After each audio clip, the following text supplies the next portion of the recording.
You're early. Am I? We've got to stop meeting like this. Oh, we're like a couple of teenagers. Maggie? What? Don't be silly, come back. We'll work something out. I mean, we've got to. It's not just you and me anymore. It is just you and me, and it's finished. It is not! You're pregnant with my kid. I've said all I have to say. I don't want to marry you. I don't love you. That's it. So you just want to go swanning off with my kid, eh? Because that's what you're doing. What else can I do? I can't give it to you. We'll work something out. No, Mike. That would be stupid. Well, you're not going to do it. I mean, I've got a right to be, well, consulted. I mean, what happens after the kid's born? I will be its father then. Well, when that happens, then we'll see. We flaming will see, you can bet on that. Oh, come back, Maggie, we'll sort something out. I mean, we get on with one another, don't we? That's a start, isn't it? I mean, how many couples can even say that? Morning, Maggie. You're an early bird, aren't you? Bye, Mike. It'll be the day when someone brings me to work in a job. Bye.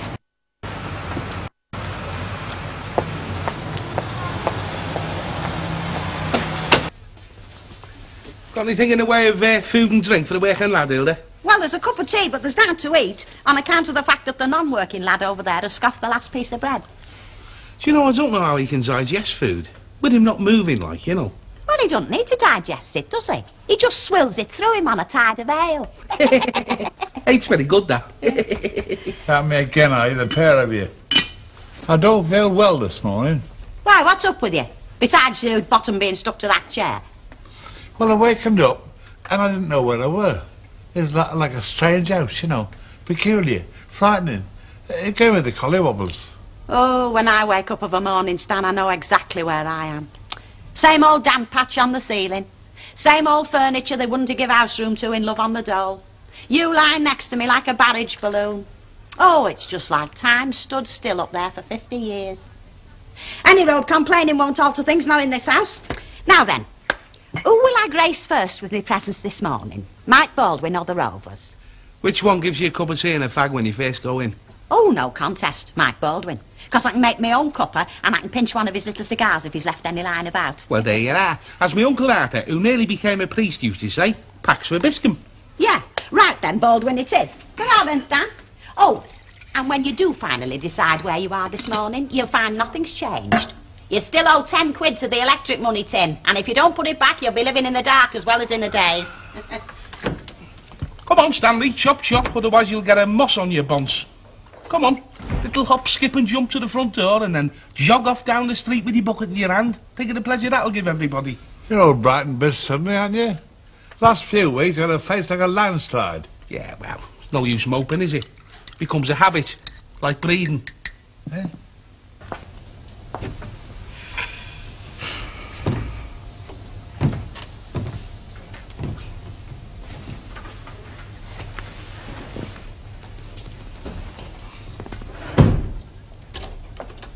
What are you doing still here, Mr. Baldwin? Only when I seen your car outside, I said to myself, that's funny, Mr. Baldwin's late this morning. Because that's the thing about you, isn't it? You're usually full of get up and go. Not like my Stan. He'd get left behind on a slow march.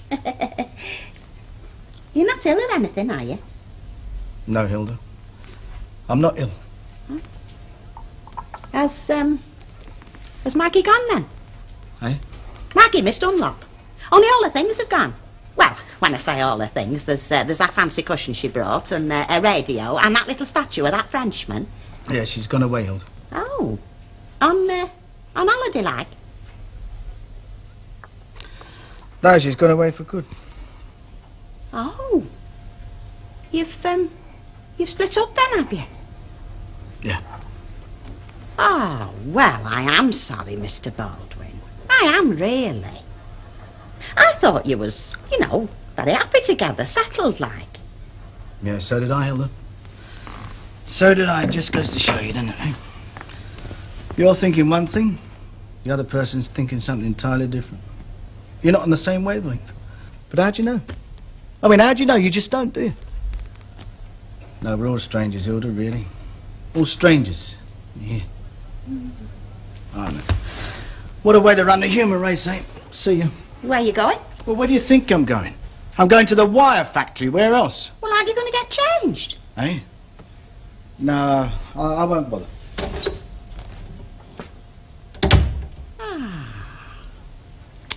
Poor Mr. Baldwin.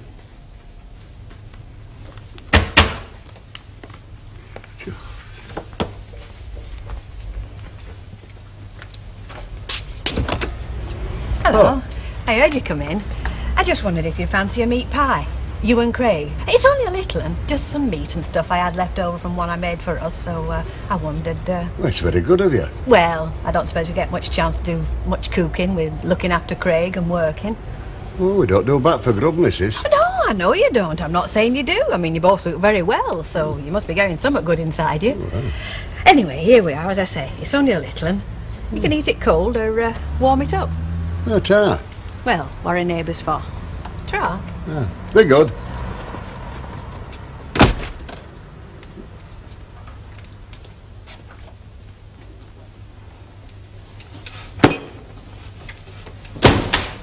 Stop slamming that flaming door, have it off its hinges. What did she want from next door? She's brought the meat pie. She made it herself. I don't fancy that. She's probably put poison to stop me drumming. Not a bad idea. I don't like meat pies anyway.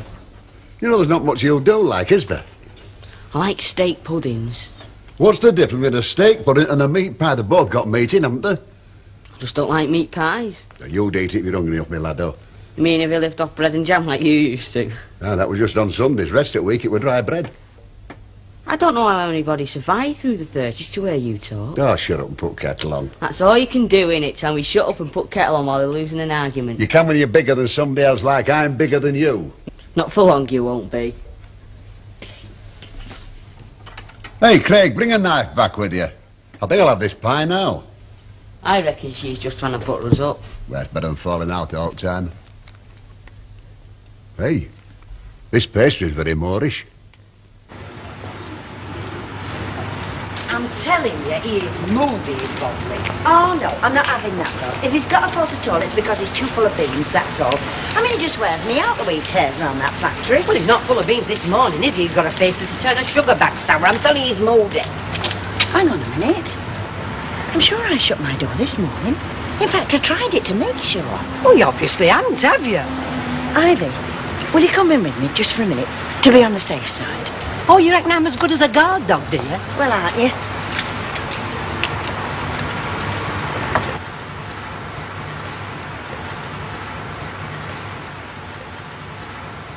Hello?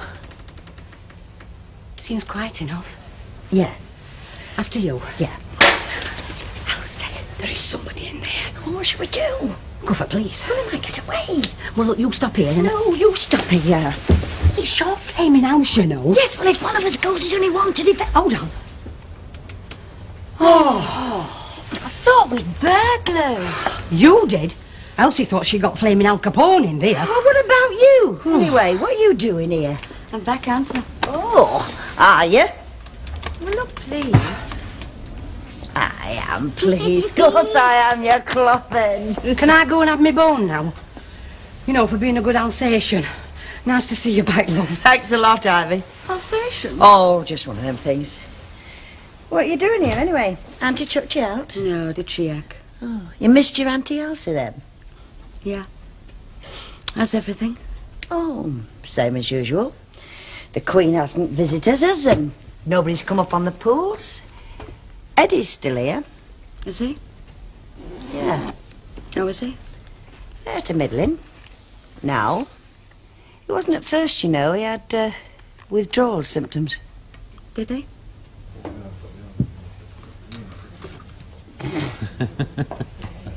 Do you know, it's the first time I've stuck my empty pint under his nose and he hasn't responded like a gentleman. I mean, to the impoverished classes. What's happened to the social proprieties, Fred? Maybe you just rumbled you're a dead leg, Yates. Oh, that's two of us not getting free ale then, is it, Fred? How about you, Squire? You ain't getting it. You what? I'm lucky to have that. Oh, my money's out in unpaid bills. There goes your favourite charity, Sunshine. Well, I tried. Fill it up, will you? Hello. On your holidays or something? What? Well, you know, the casual look. I mean, you're usually so pin neat. Pin neat? Is that a Lancashire expression? Yeah, probably. Well, I don't feel it today. Listen, I've only come in for pies, but if you want to talk... Well, it's incredible. You just won't believe it. I'll go and get these pies, otherwise people will start talking. Yeah, get yourself a drink as well. I'm all right, thanks, love. Can I have 3 pies, please, Betty? Certainly, Thanks very much. Hey, has he said anything? Who? Mr. Baldwin. Well, I've only just spoke 3 words to him. Like what, Hilda? Oh, well, if he's not said, it's not up to me. I mean, there's some things you, Did you put a... all I can say is, he's a broken man. So now you know. No, I didn't. That's for Scotch bitter. No. It's got a Newcastle Scotch and cheese. Right, that's me lot. Even I can't afford to booze morning, noon and night out of my own pocket. I'll see you, Squire. Oh, if you do need any muscle to leave it a bit of cash out of anybody, let me know. I know a couple of likely lads. It might just come to that. See you. She's left you. I thought you said she was pregnant. She is. And she's... Oh, Mike. No.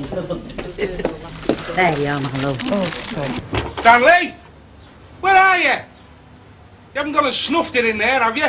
Hello, Eddie. Oh. What's he seeing you here? Well, you knew I hadn't left the country. Yeah. How are you then? Fine. You? Oh, great. Yeah. Just visiting, like? No, I'm back. To stop. Well, that's if Elsie will still have me. Oh, I'm sure she will. I'm just looking for Stanley, you know. I've not seen him. Still, I've only been out a minute. Yeah, well, he's got to be somewhere, hasn't he?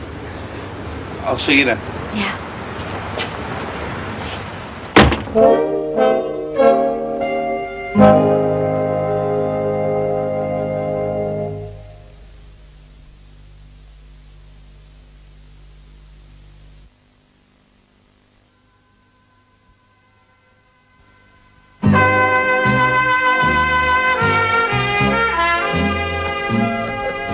You know what you have it with? Lime, and you charge 2p for every drop of lime I have. Interesting duo, don't you think, Betty?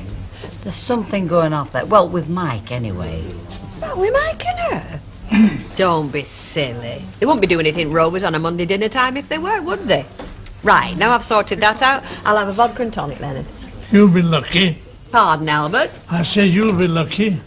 He's too mean to buy a bucket handle, that chap. How many times have I got to tell you, Albert? As soon as those people who owe me money have coughed up, I'm keeping a tight fist. Don't tell me Crabtrees haven't paid you. Well, they say there's a cheque in the post. Just flipping codology, that, isn't it? Somebody else should be overcharging for doing only half a job, eh? Albert, what are you standing in here for? What's the matter with the snug today? Well, I'm getting upset, and it's very easy. Give him a rum and serve it in there. Now you're talking, and I prefer my own company. Oh, he's a bad of his. What about Cherubim? Aye, like she says, give her a bucket. Listen, I've been thinking. Maybe Crabtrees are telling truth. There is a check-in post, but it's gone to number 9. Hey, yeah. Hey, I think I'll have a word with Chalky. You see, I think we can be friends and neighbours after all. Well, it's not my flaming fault if we're not. You think you could have made a go of it, don't you? Well, with a kid to look forward to, I'd have had a bloody good try. I mean, me, a dad, me. I'm supposed to be the fly one. Not like your Ken, the natural father. Then I forgot. This is the 80s, isn't it? Woman's lib. Men are superfluous. Well, after, anyway. She could be right, you know, Mike. I mean, a kid is not supposed to be like a tube of glue, just holding 2 people together. Still, I bet a kid would keep you and Ken stuck together. Even closer than you are now. Nah, maybe you're right. No, maybe... well, perhaps I was just using the kid as an excuse, eh? I mean, if there hadn't been a kid, we'd have probably split up in the end. Well, that's my track record, isn't it? What sort of future would that have been for the kid, eh? Waiting for its mum and dad to go their separate ways. So, thanks for the advice. I don't remember giving you any. Still, I'm very, what's that word, for not being down too long? Oh, resilient. Resilient, yeah, I like that. I've always been resilient, up to now.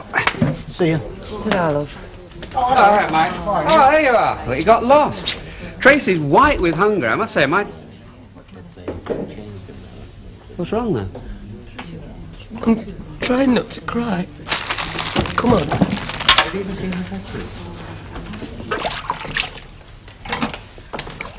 I'm off now. Is there anything you want?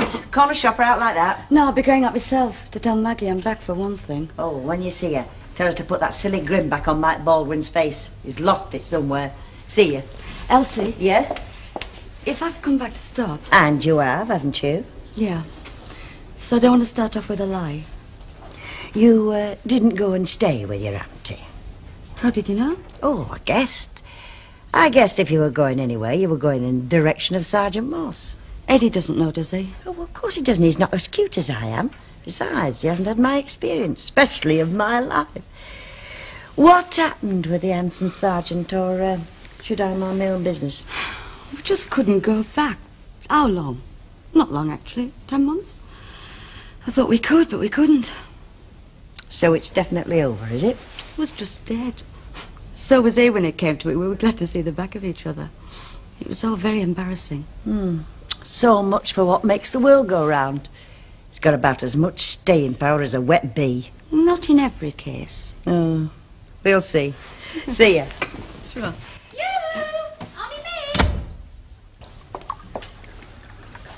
Well, by the heck. I've come home after flogging my guts out for 4 hours, and what do I find? Place has turned into a gentleman's club. You'll be pleased to hear I'm feeling better. Fancy. I don't like stout, Lucy, you know. Beer's my drink. But I'm plucky enough to try anything new if I think it'll do me good. Yeah, well, so would a glass of milk, but I notice you're not supping that. And what struck you down in your prime, then? Don't tell me they've asked you to work afternoons like the rest of the country. Marion's back. Oh, is she? Well, that's nice. Is it? Of course it is. I like Marion. I've missed her. And besides... What? Well, there's more chance of a reconditioning between you, isn't there? If she's next door instead of wherever she went. You wouldn't be saying that if you'd seen us a moment ago. It was like we'd just met on top of a bus. We had nothing to say to each other. Things are lucky. If you'd weather, you'd have been trying to stop her talking, without success. Couldn't you have a relapse, Stanley? Or better still, shove your bucket over your head? No, you mark my words, Eddie. She's come back with one purpose in mind, and that's to make it up with you. Get the first boat to China, quick. Stanley, you'll definitely have a relapse if you don't shut up, and it'll be fatal. No, I know I'm right, Eddie. I know about these things, you see. I'm not a woman for nothing. It's funny that, you know. A fellow heard you rapping out orders going past our house the other day. He asked me, have you made a machine gun? Hey, hang on. If I had a flaming machine gun, I'd shoot you with it and do the world a favour. Come on, man.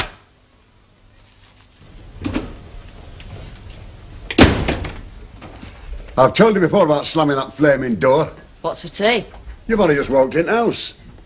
Well, I want to go back out again, and the sooner I get me tea, the sooner I can. You got no homework? Did it? We had a free period. You're always having free periods to hear you talk. Lucky, aren't I? You'll be sorry you didn't do your homework, lad, when you start looking for a job. What job? Things will pick up, they always have before. Anyway, I'm going to jump merchant navy like me dad. Well, you did qualification for that. Me dad will get See who that is. Hey, it's sausage and mash for tea. Oh, goody, goody. Hello, Craig. Can I come in? Is your granddad there? It's Mr. Fairclough, Grandad. I've not been drumming, well, not very loud anyway. No, I haven't come about your drumming, son. I'm glad about that. Yeah, well, like he says, he's keeping it down, isn't he? Unless you're getting better at it. Oh, I am. We're going to form our own group. You're not all going to practice in here, are you? Over my dead body. No, what it is, a fella owes me some money, and he said he put a cheque in the post, and it hasn't arrived, and I just wondered if they posted it through your letterbox by mistake. They would like to come for you. Do you know, it completely slipped my mind what one thing and another. When did it come, Craig? This morning. There you are. You haven't been without it for long, then, have you? No, sir. Except that this postmark says that it was posted last week. Flaming post office, eh? Pony Express should deliver letters quicker, didn't they? But a week is, it's a long time, isn't it? I said it come this morning. Yeah, like you said you'd forgotten all about it, though. Since this morning. Well, any other letters come for me, just get them next door and stick them through the box, chop, chop, eh? Like I would have done with that one. Like you didn't do with this one, because it was on your flaming sideboard, I wasn't said it? since this morning. So you said. And me. I'll tell you one thing, Factor. Any more letters come here for you, you can sing for them. But you can't hang on to my post, you can't. Then spend a quid or two and get them redirected. That's your attitude, is it? Yes, it is. Yeah, God. You're pathetic, you. You'll not be getting any more meat pies anyway. I didn't particularly like the meat pie I did get. There were more gristle than meat in it anyway. It's a wonder he can stand up what he's drunk. Where's in one of them moods, Betty, you know, when you can sup all day and still stay on your feet? I had the same feeling when my first missus got killed. God knows what's up with him. Yeah, well, hey up. Hello, hello, hello. I never knew you two were stepping out together. Oh, I thought everybody knew. I mean, it's been going on long enough, hasn't it, Stanley? I'd rather walk out with a man eating sharp than another woman. Here, pies. Oh, thanks very much. I'll have a bottle of light, Betty. Hey, Ida, what's the crack with the big boss then? Oh, search me. He's been around found more. Been acting funny since dinner time. What's up, Mike? Hey, I don't... Lady friend went off with a footballer or something. Look at it this way, pal. It'll save your bobber to won it. I know mine did. You lot having a ball, are you, rabbiting about me? Well, that seems to be the main industry round here, doesn't it? Isn't that right, Stanley? Oh, and you can tell that wife of yours she's fired. Because we all know where the rabbiting starts, don't we? I was only joking, Mike. I never said a word. Well, for a change. You're not going out then tonight, Teddy? No, I don't think I'll bother. You might bump into Marion. Yeah, I might. Of course, you could make sure you bumped into her. How's that then? By asking her out. And then what? Sit looking at each other, wondering what to say? No thanks. Oh, you can't go by just one meeting. One brief encounter. Backyard wall between you and all, not to mention our old tin bath. Well, I think you're being very silly. I'll bet you she's waiting this very minute for you to knock on the door.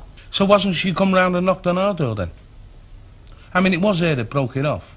If she's come round to make it up. She hasn't, has she? She's just come back. Full stop. I'm a thing of the past. Yates under the bridge. You are? No, nothing. Hey, somebody's coming in. Perhaps it... Oh, what are you doing back? It's only just gone 7, not midnight. I've got some news. What news? You're fired. Fired? From the Rovers? No, Mike Bolton, he's fired you. What for? What have I done for him to fire me? For talking too much about him and his bird. But I haven't. I kept my mouth shut for once in my life. It's you, isn't it, Stanley? It's you what's been blabbing. I told you to keep your gob shut and all. I kept it shut, didn't I? I never said a flaming word. He's gone potty. Sounds like Stan's in trouble again. Yeah. It's a bit cruel, isn't it? Leaving Eddie living over there. When you could rescue him. I might have been able to once, not anymore. It's over, Elsie. I could tell as soon as I saw him. It's my own fault for leaving. It's gone dead for him like it did for Phil and me. I don't know. What with you and Eddie, and I'm sure what's wrong with Mike is Maggie. It's not been a red letter day for that old black magic, has it? No, it hasn't.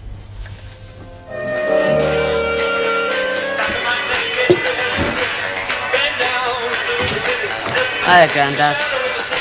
Ah, you growed up, good lad. Hey, that's my cup of tea. Can't you just flipping think? You what? That were mine. What was? Oh, forget it.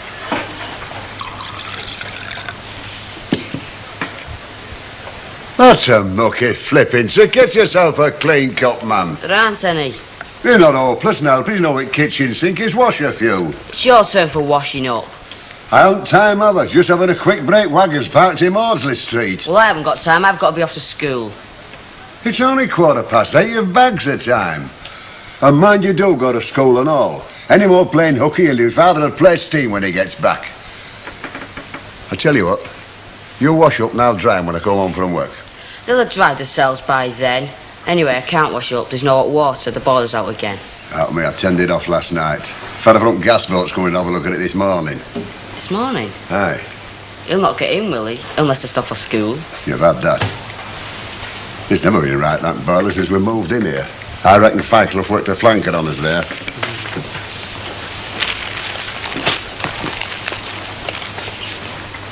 Letter for you, Grandad. Looks like a bill. Chuck it outside, Bud.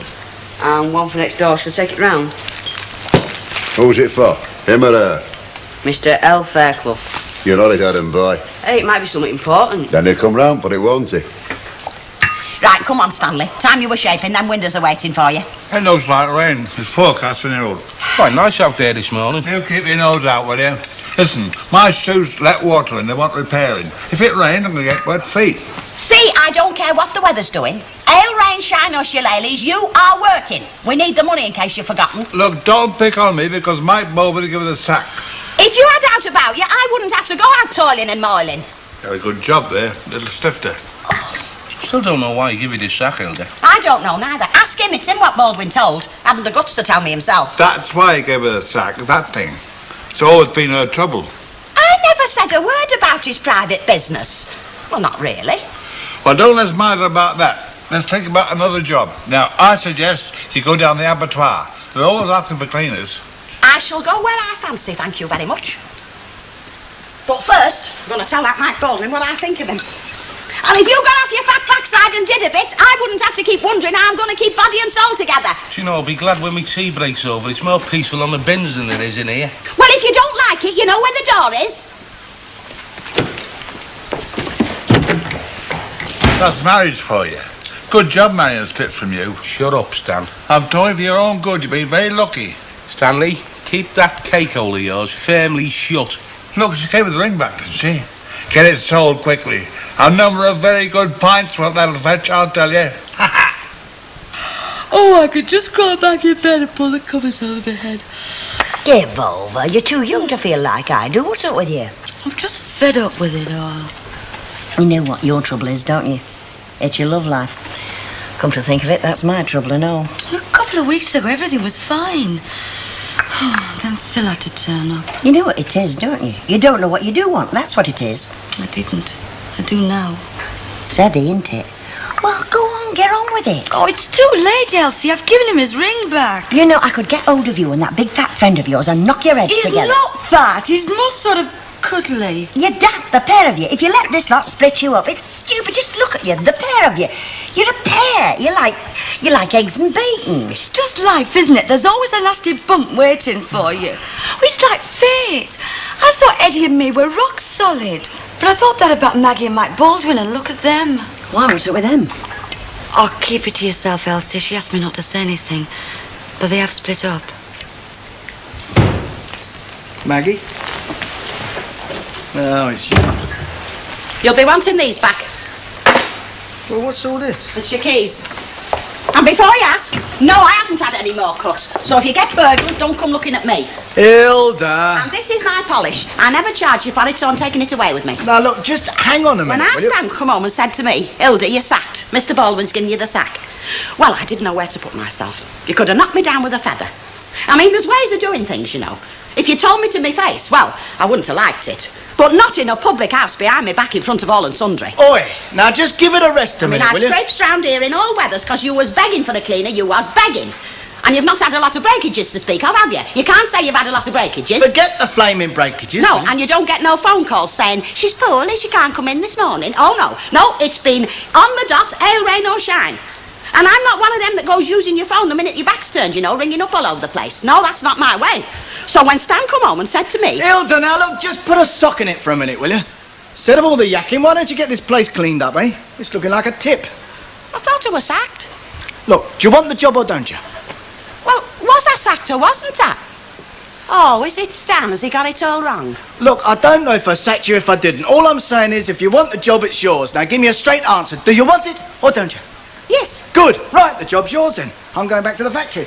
And in future, anything you hear in this place while you're in my employ, you keep to yourself, right? Stum! Yes. Well, from what I can make out, it's all off. They've had a big bust-up. This is her that's got the florist shop we're talking about. Yeah, Maggie Dunlop. Mind I can always tell when there's aught going wrong with the way he acts at work. This Baldwin you're on about? Hey, this is supposed to be a private conversation. Across this bar? Give over, will you? Hey, just 'cause we're talking in a pub doesn't mean that all and sundry's entitled to go earwigging. Who's earwigging? I can't help hearing you, can I?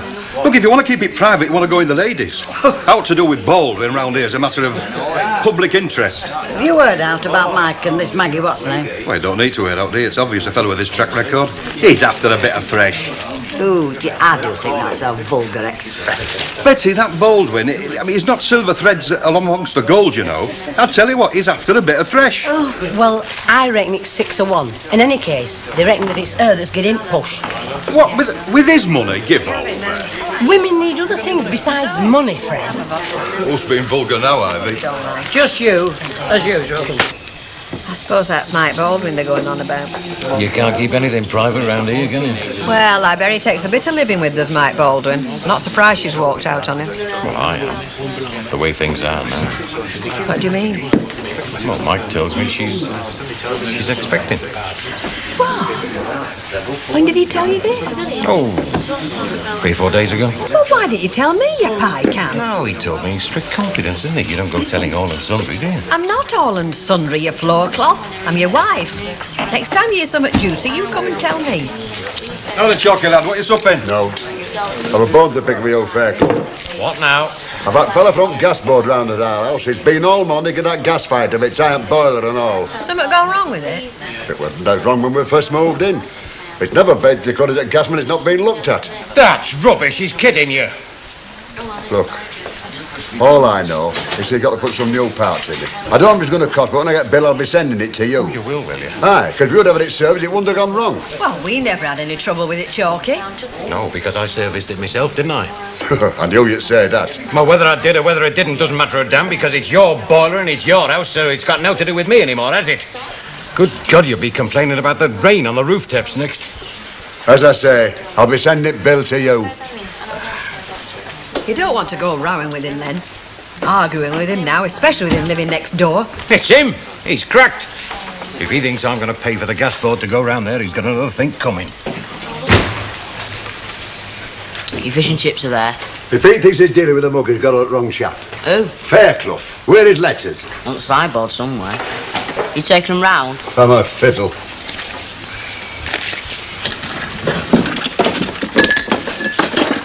I put some elastic bands in this drawer. Have you moved them? I've not touched them. I definitely put them. You can't put out in this house without somebody... Yeah.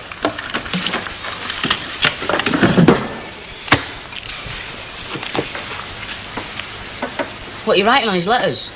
I'm writing not known at this address. You can't do that. He lives next door. Doesn't matter. According to him, this house has nothing more to do with him. If that's the way he wants it, that's the way he can have it.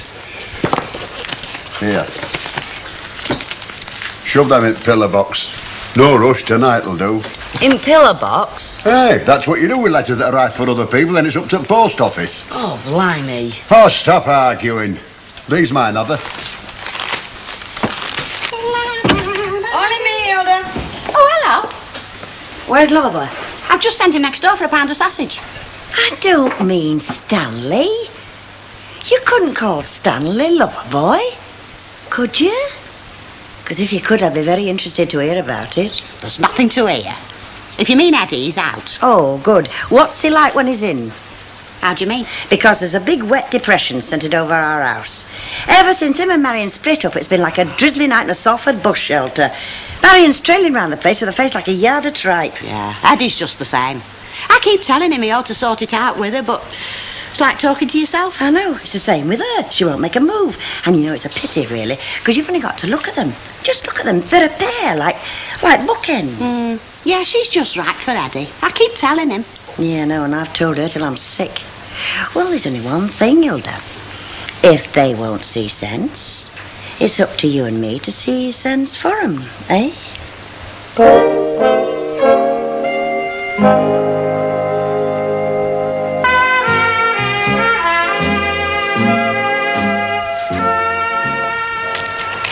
There's Mr. Fairclough walking down the street. I could just give him to him.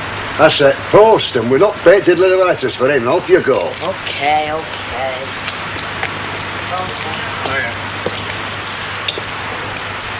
Be sending that bill as soon as Gasport send it. Right, I'll send him my income tax return. All right, then, Chalky lad. Eddie. Manchester United. Pathetic. Better than Liverpool. Good lad. That'll teach him. Seems daft walking all the way down to the pillar box and I'm going to shove him through his door. It's not the point, lad. You ought to learn to stick up for yourself. Let that be a lesson for you. How to deal with awkward neighbours, eh? Don't learn that at school. Hey, did you go this afternoon? Yeah, stop nagging me. Oh, hello, Addy. Hiya. Your tea will be ready soon. Sausage and mash. That's one of your favourites, that, isn't it? Oh, yeah, great, yeah. Oh, do you know, you're a right misery these days. I'm surprised anybody bothers to come visiting you. You've just missed her. Marion was here just now. Oh, yeah? Yeah, she said she's very sorry not to catch you in, and would you mind going round there about 7 o'clock? Great. Hey, what exactly did she say? Well, I've just told you. Will you go round there about 7? Terrific. When was this? When we're what? Marion come round, I never saw her. You were upstairs. Oh. I think I'll go and have a quick shave. Yeah. Oh, no. I haven't got a clean shirt to put on. Yes, you have. I'm just ironing it for you. Ilse, you're a little cherub. I've never been upstairs. Oh, look, you're going daft, you. Your mind's going. Be all the boozing. Hey, I think I'll have a quick dip and all. Right. I can't recall. I can't remember. Listen, I'll swing for you, you great nana. Hey. You nearly give the show away prattling on like that. I never saw Marion. When was this? You great pycan, I'm trying to patch their romance up. Why didn't you tell me you put the wind up me? I thought I was going balmy. Oh, you've been going balmy for years. Now think on. Don't you say a word. Look, the split between Eddie and Marion nothing to do with you. He's better off single. I'm warning you. One word to him. And your sausages will be just the way you like them, Stan. Don't worry. Hey, Ilse, you know them bath salts what I give you for Christmas? Yeah. Can I borrow them? Yeah, of course you can. Great. Eddie! What? Don't be too long in the bath. The bangers will get burnt. You know.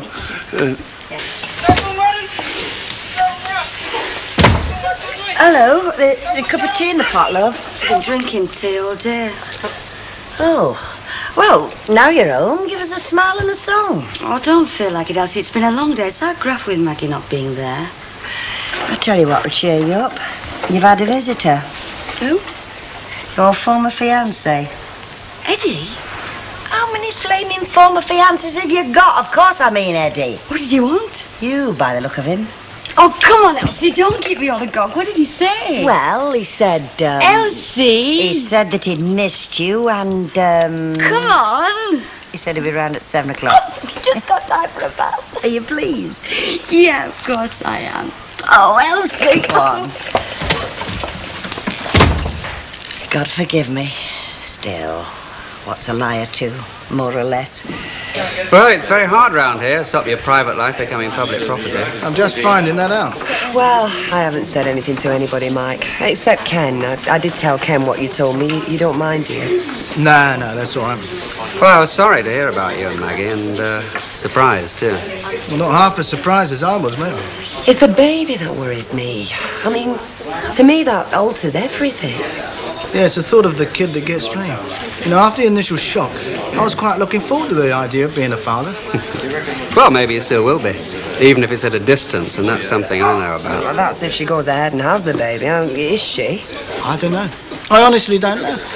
I asked her, she said it's none of my business. But, you know, I think that's awful. I mean, it's your baby as much as hers. Ah, she's crazy.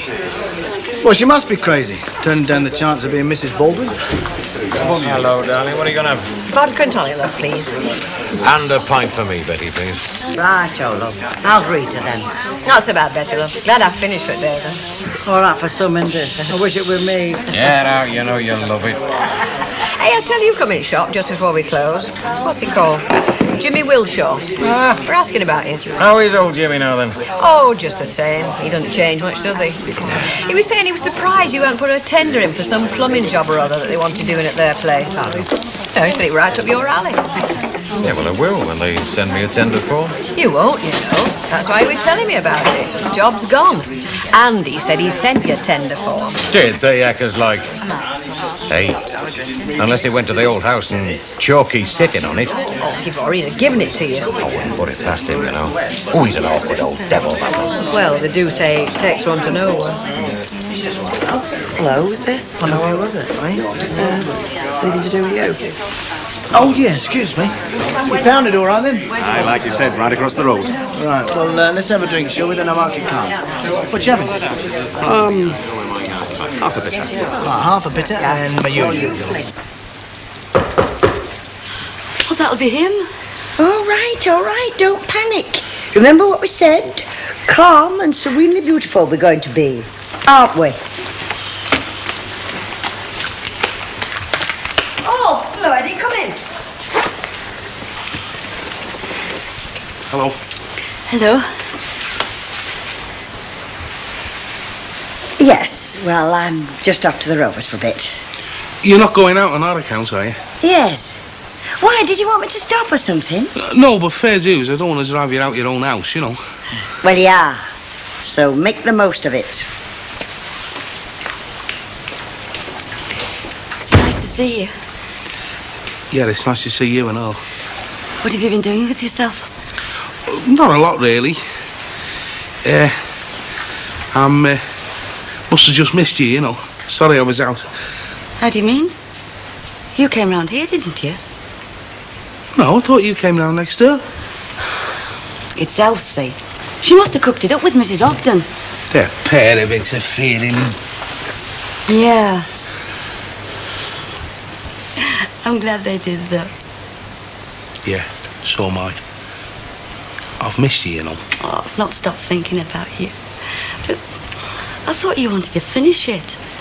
No, I thought you wanted to finish it. When that bloke came back, well, I thought you wanted to break it off, like. Oh, I didn't know what to think, Eddie. When Phil came back, I was all confused. Honestly, Eddie, I don't want him. Well, I certainly don't want him. I'm serious. There's only you I want. Got that off of Jerry at Monte Casino. You've heard it fighting round there, Albert. Oh, aye. Hey, thought it'd be warm in Italy. Bitter cold at night it were. Mine, hot enough when Jerry were coming at us. You know, you can say what you like, but it weren't same in trenches as it were at first lot. I've done my share of digging trenches, Albert. But it weren't same. I'll not argue with you, Albert. All I know's some good mates. Yes, no mates like you had in the army, you know. I might join the army when I'm 17. You will, hellers like. Hey, haven't you got no homework? No. I'll bet you have. See you get it done. Me and Albert's going to Leeds for a few games of cribbage. See who that is. Hello, Mr. Fairclough. Hey, Craig, you haven't got any of my post here, have you? No. What's to do? It's just there's a letter gone missing. Oh, we haven't got any of your letters here, Mr. Fairclough. Are you sure about that? Yeah. Hey. Don't call the lad a liar. I'm not calling the lad a liar. I'm just saying, are you positive you haven't got any of my mail here? Look, we're not post. We on your mail. You should have come round and asked. Well, that's what I'm doing, innit? Damn me, I only live next door to you. Wouldn't take you 5 seconds to pop it round and shove it through the letterbox, would it? I've lost a damn good contract through you being awkward. Look, I'm telling you, we've got none of your post here. How many more times? Do you want to search your house or something? I wouldn't know where to start. I know you're working a tip. It looks as if you live in it, I know. No, get out. Go on, get out. I'm going, but any more of my post comes here, I want to be getting it, all right? God, what a bloke to live next door to, eh, Albert? Nay, he's all right as Fairclough. Considering that he were in the Navy. Stan kept working out how many pints it was worth. Kept saying I should flog him. I'm glad you didn't.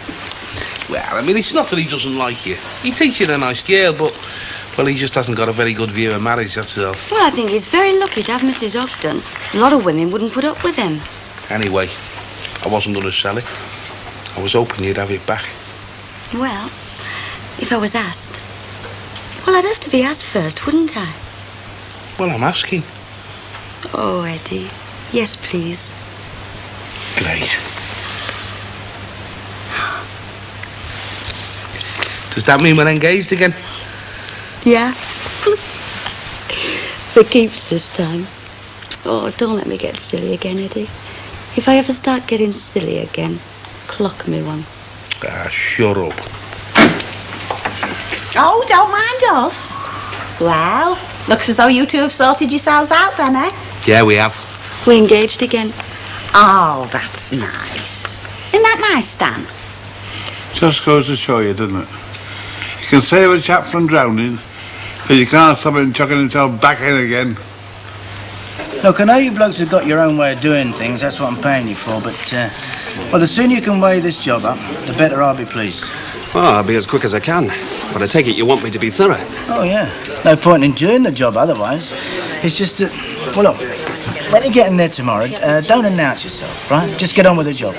Now, the girls are bound to wonder what you're doing there, but the longer it takes for them to tumble you, the better. They're bound to find out, you know. Yeah, I know. My girls are a bit touchy. Do you know they once called a strike on me over a cleaner's brush? Would you believe that? So, like I said, nice and easy, all right? Ivy, can you spare a minute? I want you to meet Mr. Broadhurst. He'll be over at the works tomorrow. Ivy's my supervisor. Pleased to meet you. How do you do? Now, look, Ivy, this is in confidence, right? Mr. Broadhurst will be over the works. He's going to have a look at the way we do things, right? See if he can make some improvements. How do you mean? Like time and motion? Yeah, that sort of thing. So I want you to give him every assistance, right? Make sure that the girls play ball as well, OK? The girls aren't going to like you, Mr. Baldwin. So, until we have to, we don't tell them, do we? And what they don't know won't harm them, will it? Phew. Morning. Good morning. Mr. Broadhurst, wasn't it? I hope you don't mind me pinching a bit of your desk. No, not at all. I'm mostly in there anyway. As long as I'm not in anybody's way, not interrupting the workflow. Oh, no, you'll not do that. Excuse me. Been sent up from packing, said as you were short-handed. Well, we're always short-handed, though. He was Elsie's. Oh, Tarlo.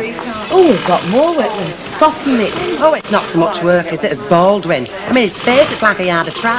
Hey, I heard he got Eve from her at Flower Shop. Oh, why so, I believe. They're not the same, these great lovers, when they show up gate. Yeah, the thing against women, you know, they get dead nasty. I mean, like our rent man with her 3 doors up, stopped his cocoa. 10 bob on him, but we're a court case. Hey up, to put tin lid on it, we've got Dolly Daydream back on full strength. Oh, leave Kid alone, she's all right. There's a dozen pair of jeans here, Vera. Minus patch pockets. Well, if they come without pockets from cutting, well, then you tell me, and I go down to cutting, and I play Merry L with them, right? Mrs. Stiltley, do you have the key to the files? It's in my coat pocket. Hey, coffees. Who's they? I don't know. You don't know you've been in office, haven't you, here, Wiggin? What were they talking about? They weren't saying anything. They weren't saying anything. They must have been saying something. I could see the lips moving from here. Well, they were saying something about Flo. Flo? There's nobody works there called Flo. No, it wasn't a name. They were saying something about work flow. Work? Is that all? What do you think I am, a flipping spy or something? I'll tell you what I think you are, up sly. A right dozy aper. Hey, hold on a minute. We'll have a little bit less of that, madam. Well, we're only asking her who he is. Never mind who he is. You'll just be one. No more cracks to this kid. Cracks? Yes, you're too fond of picking on people, you are, Vera Duckworth. When did I ever pick on you, Kate? You picked on her over wages. Wages? Yeah, when we got paid over odd, you reckon she blabbed to Baldwin. Have I ever picked on you, Petal, have I? I'm not worried what you did. You see? She understands me. She's on my wavelength. Vera, I wish you'd stop mucking about. Hey, sit down. We're getting clocked somewhat rotten. I would have thought with your dad being in the Merchant Navy, you'd have been top-notch at geography. He's top-notch at note when it comes to lessons, and I'll tell you why. He sits there 10 minutes before school time doing his own work. He's done his own work, haven't you, Craig? We're just trying to see where his dad is on this map. On an oil tanker, his dad, somewhere in Gulf. Well, we know that. We're trying to pinpoint the exact location with the use of the longitude and latitude what his dad sent on the card. Do me a favour, mate. Just remember where the bin wagon is. Don't worry, Admiral. I will navigate you back to the bin wagon. And as for you, Christopher Columbus, you can navigate it off to school sharpish. Here. Hey, what's this? Oh, it's a letter for Mrs. Fairclough. Come with Dad's postcard. You still getting Fairclough's mail? Well, now and again. Yeah, I suppose there's no bother to pop it next door, is he? Oh, we don't do that. We write, not known at this address, and pop it back in the post box. You what? It's a bit under the arm, innit? Look, I thought I ought to have my post redirected if Fairclough's too tight. Yeah, but you flitted a bit further than him. Makes no odds. Look, Chalky, I mean, I like your hospitality, but I can't agree with you there. Makes no odds because it gets up my nose. Gets up your nose and makes you spit, doesn't it? Yeah. Sounds like war. Tin hats and gas masks. Happen it is. I've seen Jerry off. I can see him off. Look, I don't want to stick my oar in. I mean, I'm not after the Nobel Peace Prize, but don't you think you should put the war drums away and unfix the bayonets? I mean, don't you think you should think a little bit more before you get into an actual state of hostilities? Why don't you let that letter be the olive branch? That now, Will. Well, there you are. You're using your noddle now. Here, bop that in next door, then straight off to school. See ya. Try, Mr. Yates. Cheerio. You see, it is possible to pull back from the brink pulled back from the brink me Aunt Fanny, that's her letter, and she's straight enough as women go. But if he wants this post, our hotel's come to that, he can whistle for it. Come on, lazy bones. Look sharp. Would you believe? Once got a cabin now. Got bored with the delights of the plumbing trade. You still sat there? I'm still sat here, so what? So you could clear a table for me, because I'm in a rush. All right, I'll clear the table. I suppose you've squeezed this pot dry? I've had 2 cups. Is it rationed or something? Come on, lady. Look sharp. Hey, and look what you do when you come down. Daddy Bear's got one on him. What do you want, a song and a dance? Few jokes? Oh, are you feeling poorly? I'm feeling got at, that's what I'm feeling. I'm short of work and I don't like it. Short of work? Got plenty of bits and bobs, surely. Bits and bobs don't pay the rent, though, do they? It's the big contracts that pay the rent. That brings the money in, you know. Big ones like that Wilshire job that I lost, didn't I? And why did I lose it? Because I didn't put an estimate in, did I? And why didn't I put an estimate in? Because I didn't get a tender form. And why didn't I get a tender form?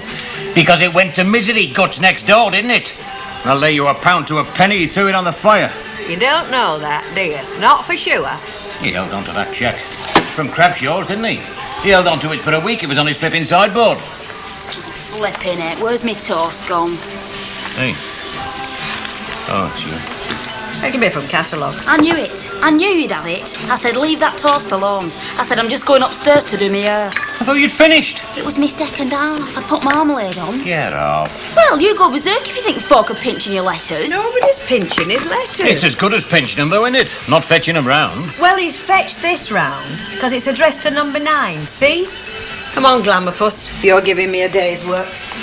Had all these personal problems, you see. All these tragic events. Me old ma passing away. Me Judy doing a bunk. And I thought, Billy, you've got to get out of the pool where you're surrounded by memories. Do you know what I mean? Oh, aye. So, knowing Eddie, like, from way back, and having seen him not all that many moons ago, and remembering, like, that in the course of the conversation he had said to me, if ever you're down Weatherfield, find your way to the Rovers Return and we'll sup a few bevies. Oh, you like a few bevies, do you? Oh, yeah, I do like a few bevies, yeah. But in recent times, like, I'll be honest with you, I have felt that the bevying has been at the root of me personal tragedies. Just be Eddie, will it? Oh, that'll be the wife. Tell you, Hilda. Well, of course it's me. Who do you think it is? Flipping Queen come to give you a medal for ale, Suffolk. Oh, who's this then? Billy Nelson. I'm a mate of Eddie's. Just passing by, like, and thought I'd drop in. Hoping I might find him at home. Oh, I see. Well, I can't say he's ever mentioned any Billy Nelson to me. Oh, well, that's life, innit? Once we were real close, me and Eddie. See me on me last ciggy. Single woody to last me the week. And I've shared it with him.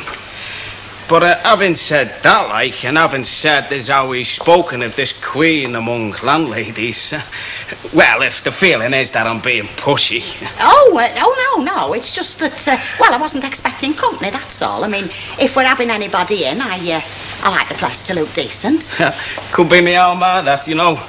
Hey, and no way would I be sat here if Mr. Ogden hadn't asked me to step indoors. I mean, if Mr. Ogden had said to me, on your bike. Oh, I know what he said.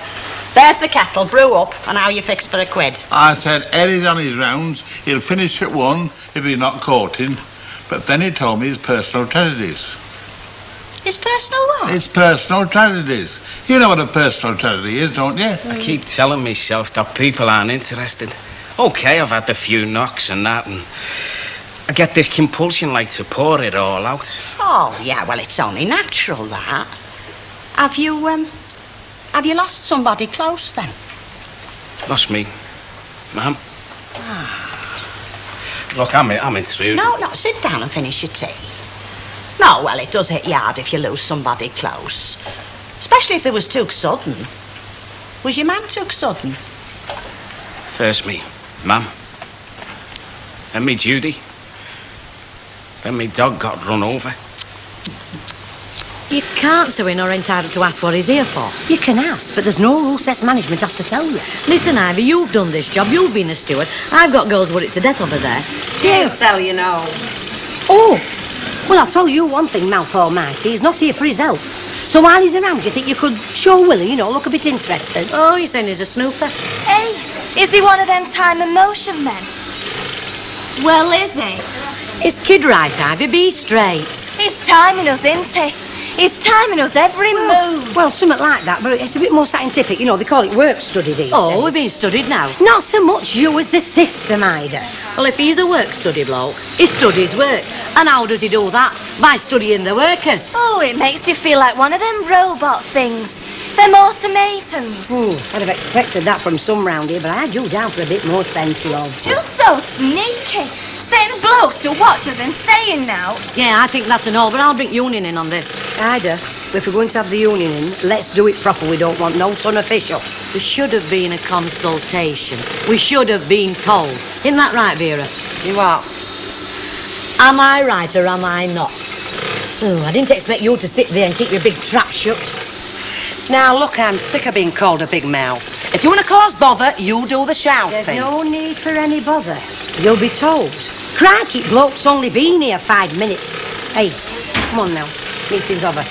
I don't care what she says, it's not wrong. Look, if he wants to study us, what's the odds there? We'll give him a leg show. Oh, well, I'm bringing Branch in this afternoon. I will get a ruling on this.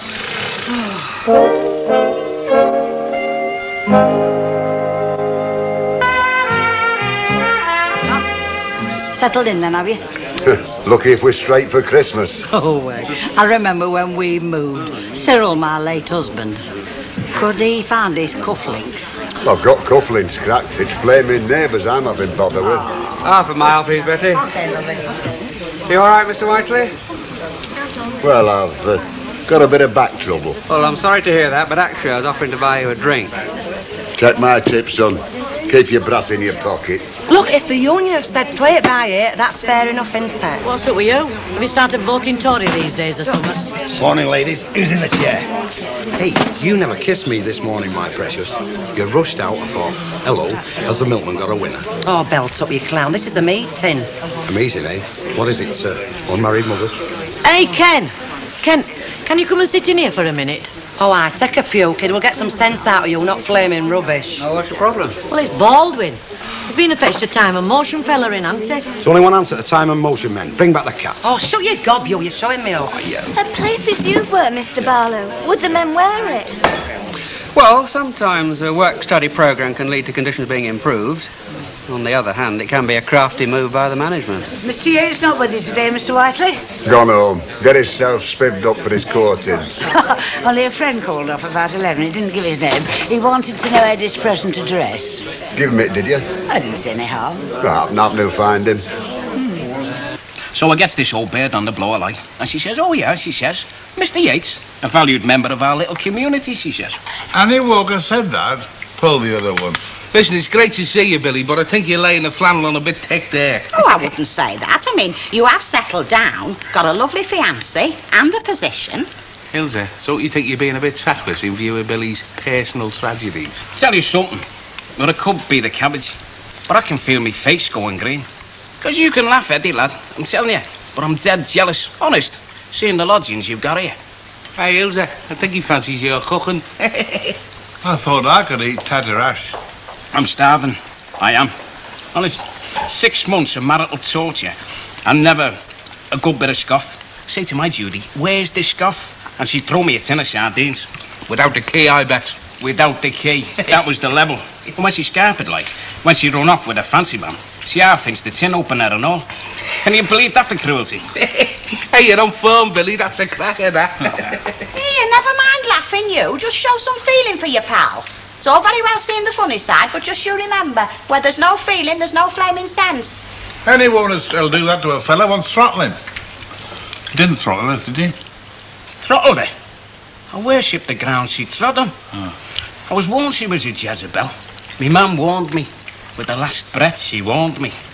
But I wouldn't have it. I know Eddie here thinks I'm a clown.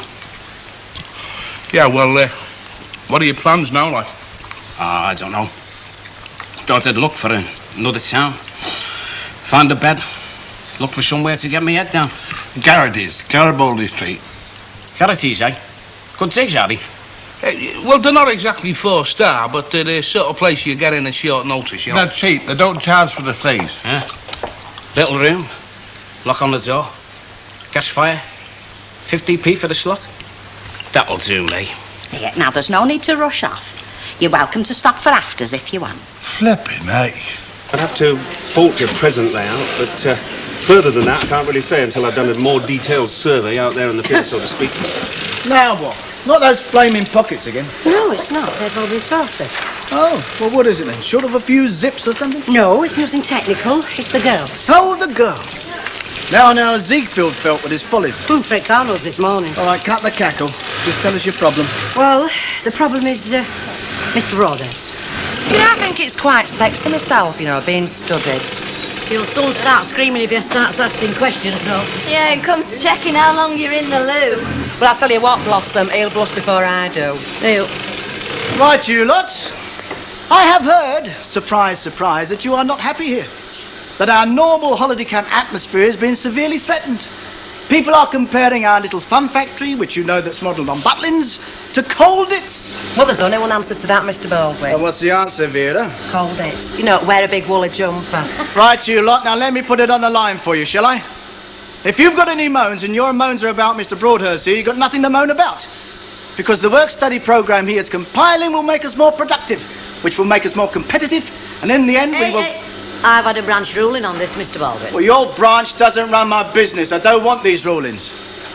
Now, he's doing a job that's got to be done. If you've got any sense, you'll cooperate. The fact is, ladies, that you work in an industry that is increasingly becoming subject to technological change. Yeah, well, what he means in plain English is that they're teaching robots to sew they can hem by computer. I don't think the girls are so much against Mr. Broadhurst. They just feel that they should have been consulted. That was the ruling, wasn't it, Ida? The ruling was that we shouldn't be kept in the dark. Well, that was done quite deliberately, on my advice. You see, it's our experience that if the operatives are aware that they're being watched, they give a false picture. Now, he can't be fairer than that, can he? Now, if you lot want to go on strike, if you want to sit at home taking bets on how soon I'm going to go broke, then... No, I don't think there's any... I don't think there's any chance of striking, not now they've been put in the picture. Well, I pray for automation. I'm on my knees every night. Ugh, the idea of robot stitching makes me skin crawl. You finished them collars yet? Yes, I have finished the collars. They are exterminated. What is my next job? Rita's still at the shop? No, she hasn't been there all afternoon. She went out on this mysterious errand. I thought, hey up, she'd run off with the Chinaman. Come here, clever clogs. Just look at this lot. Teacups all over the place, banana skins, crisp packets under bed. And what's that funny smell? Oh, it's me joss stick. Then you've got a parasol thing hanging from the ceiling. Like a Siamese dope down that bedroom of hers. Hey, little ray of sunshine's back.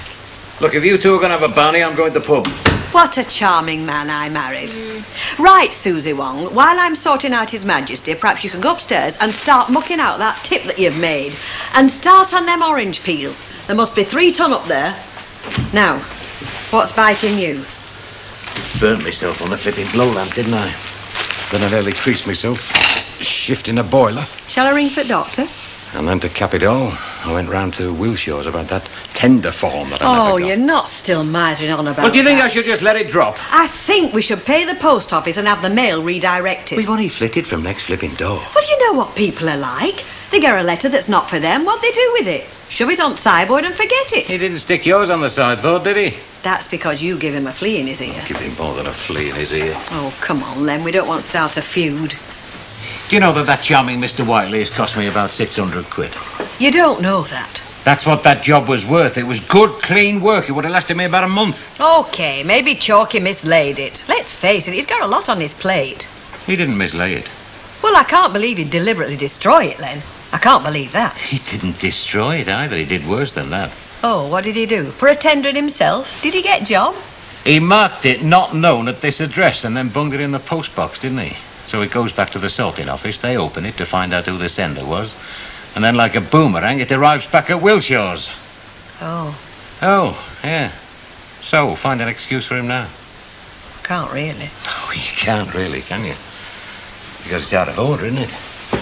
So I tell you what I'm going to do. I'm going to have a wash. I'm going to have my tea. And then I'll go round to Whiteley's and sort it out. Once and for all.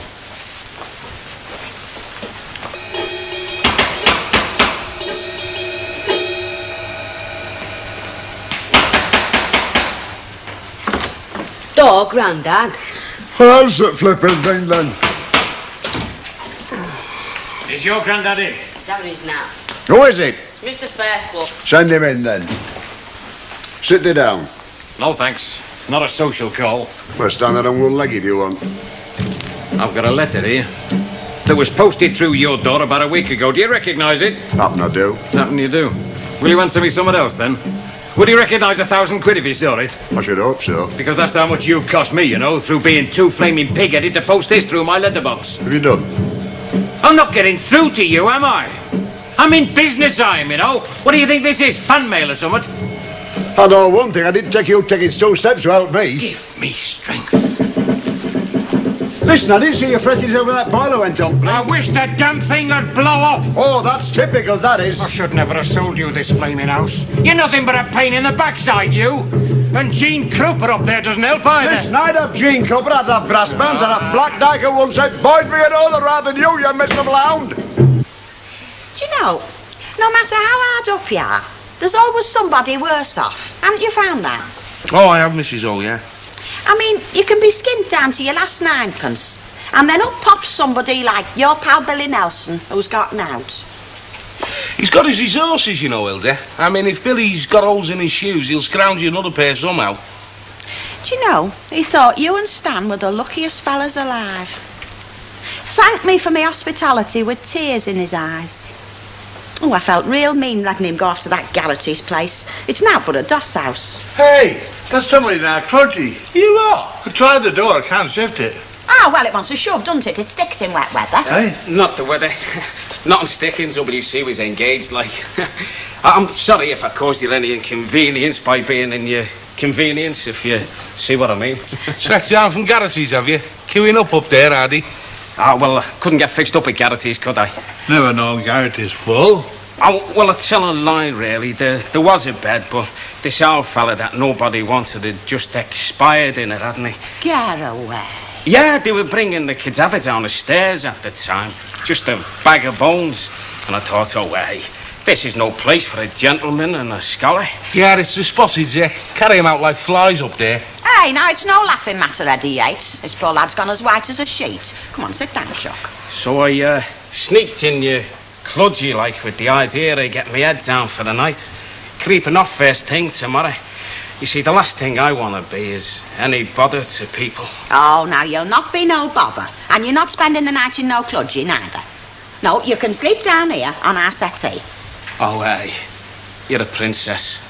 Yeah, well, you can sleep there until you find somewhere more suitable. It might take weeks. No, Mr. Ogden. I'm not a man to impose myself. Couple of days at the most, I'll be fixed up. Right, that's settled then. You're stopping. By the way, I noticed something outside. Noticed you've got some washing pegs to the line. If you're anything like me, ma'am, God rest her soul, you'd be wanting it brought in. Oh, well, it would save me a job. I'll see to it. Oh, ta very much. Now, there's a toff for you. There's a young man what's been very well brought up. Ilse, I don't normally fault your judgments of character, but I didn't meet Billy at the dancing class, you know. Well, to tell you the truth, I made his acquaintance at Walton. He was doing 18 months. Now, look, he's a lovely fella, he tells a good yarn, and he may have reformed. But when I knew him, Hilda, he was a thief. Right. If there's one thing I like to see, it's a fellow with a good appetite. You never say that to me. Oh, well, you haven't got a good appetite, Stanley. You need a stomach for a good appetite. You've just got a dustbin under your belt. Now, Chuck, have you had enough, or do you fancy anything else? You never say that to me either. You speak when you're spoken to. Another round of toast and marmalade. Not another mouthful, Mrs. O. That was great. Thanks very much. What's he got that I haven't? Manners, for one thing. And you shape yourself, you've got work to go to. Leave the pots. I'll see to them. Oh, and that's something you never say to me. Thanks very much, Chuck. Very good of you. Come on, shift yourself. Are you talking to me or chewing a brick? And now that's for chew, is there? Well, by heck. Bacon, 4 sausage and enough bread to sink a ship. No wonder you can't move. Look at Eddie, he's not complaining, is he? He's had no more than you've had, and he's got just as big a hole to fill. Oh, Tom, very much. I wonder when someone was going to drag me into the conversation. Ah, are you feeling neglected then? Don't worry, you're still my favourite. Mind you, he's running you a close second, aren't you, Chuck? It's me personality. Yeah, very cheerful it is and all. Oh, Stan, shut your mouth, there's a bus coming. And I told you, get on your bike. I'm going. Right, Annie Walker's a comfort after you, and that's saying something. Go on, you fat lump. Great trouble, lad. Which is more than could be said for you and me, eh? I thought we were best mates. Best mates don't con their way into lodgings and then casually let it drop that they're on the run from the scuffers. Come the way into lodgings. It's not your house, mate. And that's another thing. Stan and Hilda have been very good to me, very considerate. Treated me like a mother and, well... No, you're right. He is like your old fella. Right, Skyby. Look, you leave my jar out of this and stop changing the subject. Do you know what'll happen if the scuffers come round here and find you with your feet under the table? Me, Hilda and Stan will get done for harbouring, which is an offence against the Criminal Justice Act 1961 as well, you know. Yeah, well, I'm not getting under the floorboards. Dead right, you know. You're getting out now, scarpering. Marvellous. That's really marvellous, that is. I'm on the run. Anderton's little army scouring Lancashire for me. And who do I think of? Who did I get into the library in Walton through giving up my snout? Who did I share my last loaf of bread with the last time we came out? Big Eddie, I thought. He'll look after me. Marvellous. All right, you've got 48 hours to find a new ideal. If you're not out by then, I'll chuck you out. Big deal. Look, just keep your head down, all right? And don't answer the door if anybody knocks. Say the phone rings. Ignore it, we haven't got one. You won't know that garage. It's a little palace. Mind you, I had to put my foot down when Gail wanted to flop wallpaper. Oh, she didn't. And fitted carpet. Well, you can laugh, but you know, I went into a garage in Manchester once with a friend, and they had this lovely reception area. It was beautifully furnished with easy chairs and little coffee tables, and even magazines to have a read of while your car was being looked at. Aye, they could do with beds some of them time they take. I'm off for getting rid of my customers fast. That's right, love. You make your fortune double quick. And don't worry about spending it. If Gail's out like me, she'll take care of that end of business. I'll tell you one thing, though. I've always wanted to work for myself. But by heck, it's a damn sight harder than being a dog's body and letting somebody else give the orders and do the worrying. That's what I'm forever telling this one. Am I not? There you are, love. There should be deck legs to go with your little coffee tables, but you can't have everything. Oh, they'll do fine. They're just a scribbling on. Don't tell me. By gum, you're learning. Go on, pay us next time you're in. Unless you're nipping next door to scrounge a cup of coffee off your wife. Maybe she could slip you a couple of quid same time. She's not in till dinner time. Oh. My sister's looking after the place and she's a lot more easygoing. And anyway, my coffee scrounging days are over. I'm working for myself now, remember? Ta-ra. Ta-ra. Bye. He's a nice boy. Yeah, he'll do well, he will. Not like a wife and kid for getting a fella grafting. Works wonders. Now, what have I done with my Christmas Club poster? Oh, don't. I can't bear the thought of winter coming on. All them long, dark nights. Well, find yourself a fella who thinks same way. You'll work somewhere out. I'm forever blowing bubbles, pretty bubbles in the air. They sing that on the terraces at West Ham. Judy. Yeah. I was down there towards the end of last season. Me and Pedlar Palmer on a football special. The crackers, them Londoners. They must earn the money dead easy. We cleared 240 notes in about 10 minutes. What, dipping? Yeah. I didn't know you went in for dipping. I don't. Not as a rule. But Pedlar gave me a few lessons. You know, he's the best. Well, I went down to keep him company, really. Not that you had to be any good, like, there's this fella in front of me at the turnstiles, and he puts a £20 note down and stuffs the change halfway in his trouser pocket. Well, I mean, if I hadn't have taken it, it would have fallen out on the floor, wouldn't it? Yeah, we won 2-0. Great day it was. Oh, hello there, Mrs. O. Oh, hey, you needn't have done them. While I was sitting here doing nothing, and I remembered what my mum used to say. If you've nothing to do, think how you can help a friend. Ah, she must have been a very kind woman, your mother. Oh, she was. She had to be. To put up with me, Dad. Oh, yeah, there's a few like her. Now then, I'll just pop up and wash my hands, and then I'll see to the dinner.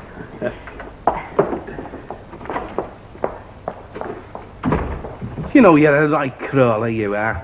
You got your feet under the table, I noticed. Not like that, I didn't. That's a scupper's knock, that. Hey, where shall I go? Get in the backyard. I'll get it, Mrs. Hull.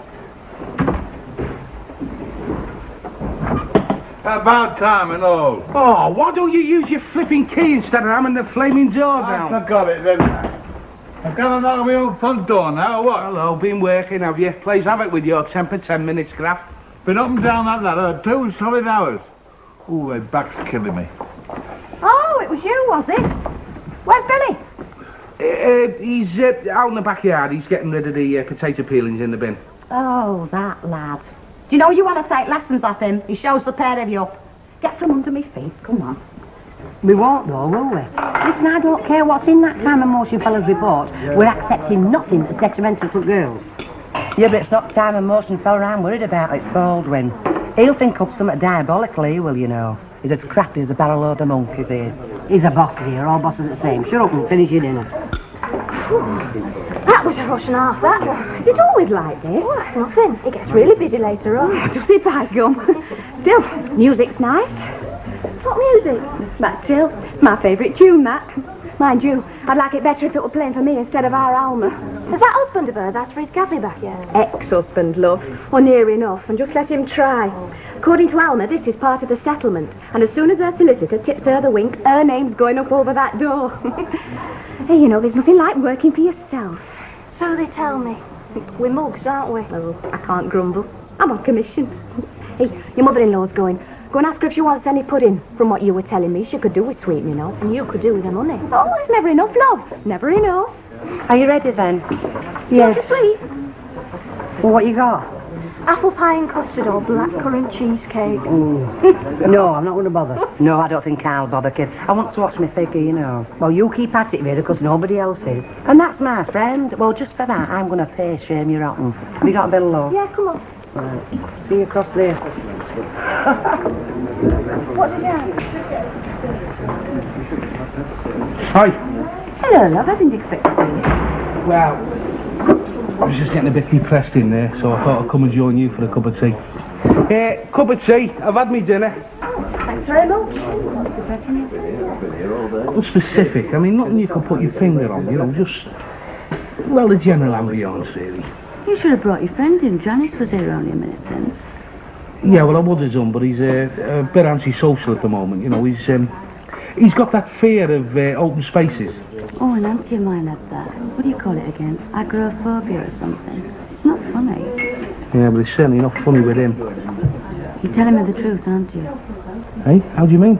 You're not... Well, you're not depressed because of me. I mean, it's nothing to do with me. Don't be daft. You're the only bright spot on the horizon. Hey, young lovers. Put that out. Well, if you see him... Why should I see him? He is your brother. Listen, I wouldn't care if I never clapped eyes in our way ever again. Well, if you do, that's all I'm saying. If you do, tell him to stop hanging round outside our front door. Or my dad will chuck a bucket of water over him. Do you think I'd save him from that? See ya. See ya.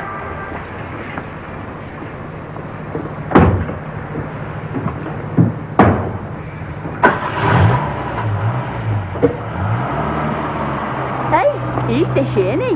Hey, if I were 5 years younger, I'd fancy him myself.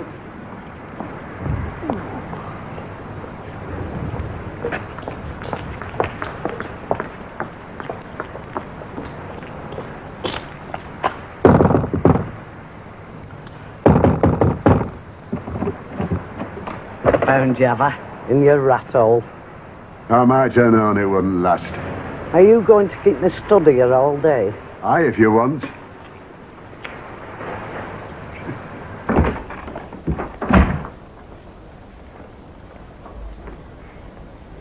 Go on then, say something. No need to, ever. It's a tip. Right, you've said it, now up it. Where's my Craig? It's not your Craig, it's my Craig, and it's playing out. Why, I'm fish and chips, I see. There's no wrong with fish and chips, and mind your own flaming business. Don't you talk to me like that. It is my business. I'm that lad's grandmother. And what's more, I'm his mother's mother, not his father's father. And as his mother's mother, I've more rights to him than you have. Oh, don't start that all that again. I told you, while your Mary was alive, I'd keep my mouth shut. Oh, that'll be the day. But after she left us... She didn't leave us, she died. Oh, you are a crude devil, Tom Whiteley. Look, save your breath, it's stopping with me. He ain't got no mother. Go on, rub salt in wounds. I lose my only daughter. You take my only grandson away. Look, his dad's alive and his dad says he stays with me. He would, wouldn't he? He's one at Whiteley's.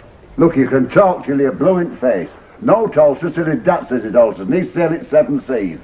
My blood's in that lad. Nothing can change that. By heck, I'll have a good try. It'll be over that floor if you don't get out. You lay a finger on me, Tom Whiteley, and I'll get you, by God I will. I'm staying here to see my grandson. That's my right. All right. Then you'll check it up because he's going straight to school. Oh, aye, without his school bag. And I wouldn't say no to a cup of tea.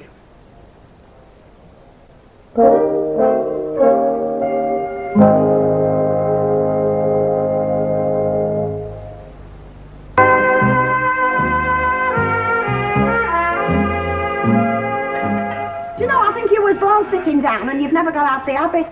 Why don't you go and wipe them pots up for him? Oh, leave him alone, he's happy. Listen, while I'm out, you can clean them back windows for me. That's if you don't collapse when you get up. Hey, Eddie, just keep an eye on this fella. See he does them back windows while I'm out. Right. Billy! Yeah? What do you want? Got you the lunchtime edition. I've marked off a couple of likely jigs for you. Here, just a minute. I'll say when we're getting rid of this fella. At the moment, I'm very pleased to have him with us. He's restoring my faith in men for a start. I don't mind moving on, Mrs. O. We'll talk about it later. And tonight, you're coming out for a drink with me. And that's something I don't say to you, because he's earned it. I don't mind staying in, Mrs. You're O. You've got a coming, nice... and that's the end of it. Here you go, mate. You know what they did if fellas turned down free drinks, don't you? They put them away. Yeah, well, the opposite can apply, Stanley. Hey? Your hand didn't exactly slip when you put sugar in, did it? Think you sound lucky you got tea in it. Hey, hello, love. Come and give your grandma Pierce a big kiss. Hey, I am glad to see you. You know, to hear you talk, anyone would think you ain't clapped on since last Preston Guild. Lefty, you'd have been next one, wouldn't it? Why haven't you been to see me, love? Don't blame him. It was me as told him not to, seeing as I was just sticking your oar in. Don't worry, love. I'll be popping round to see you a lot more now I know where you are. God help us. Good heavens! Where's the day gone to? Look, it's past 6 o'clock. I know. Let's get rid of this lot and shut shop. I'm ready for home. Oh, sorry, you're just closing. No, it's not quite time yet. Only I know what it's like when people push at the last minute. You wouldn't think you'd do it then, would you? Now, this is in the nature of being an emergency. Have you got any of them half and half rubbers? You know, ink rubber at one end, pencil at t'other. Couldn't have come to a better place. Premier Stockists in Weatherfield. How many do you want? 2 dozen? A groat? Just the one. One? Will I get any change out of 50 pence? Yes, just a penny or two. There we are. Oh, great. I can get back to making mistakes now. She wishes she could sell a ring. Oh, I am depressed at the thought of winter coming on.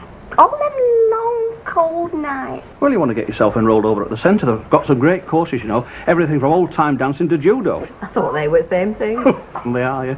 No, but Ken's got a real variety. Catering for every taste, as they say. There you go. Problem solved. Now, if you see Ken, will you ask him to put her name down for a couple of courses? Woodworking and car maintenance. Oh, you don't get many ladies on them, love. She's not there. Oh, don't bother, Mr. Roberts. I won't go into love.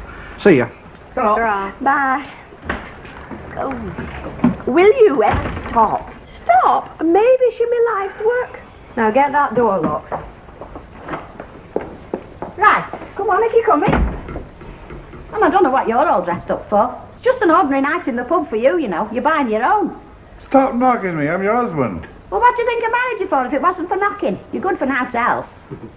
Oh, I wouldn't want you to think I go on like this at him in front of just anybody. Oh, no. No, I'm very loyal when it comes to defending him against strangers. But I can't very well stick up for him against anybody what knows him, can I? And you having been here for a day or two. Yeah, see what you mean, Mrs. O. No offence, Dan. Oh, no offence. Listen, pardon me for interrupting, but are we going out or are we stopping gas in here all night? And are you sure you want to come out? I mean, you don't like pubs, do you? He's coming. Oh, come on.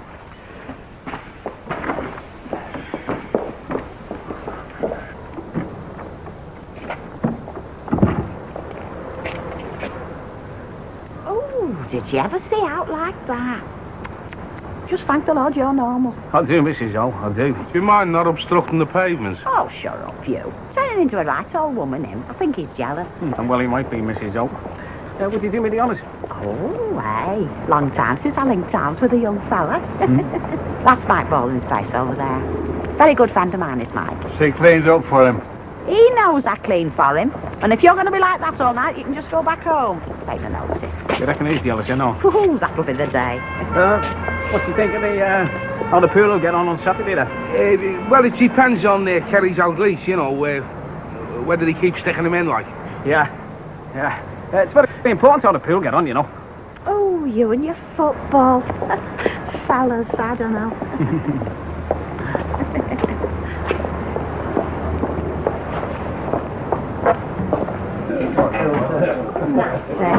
Now then, what are you having? Just half a bitter for me, please. The usual pint for me, Hilda. Oh, right. Come on, Stan, you can help me carry him. Yes, love. A light ale and I'll have the bacon. Sit down there.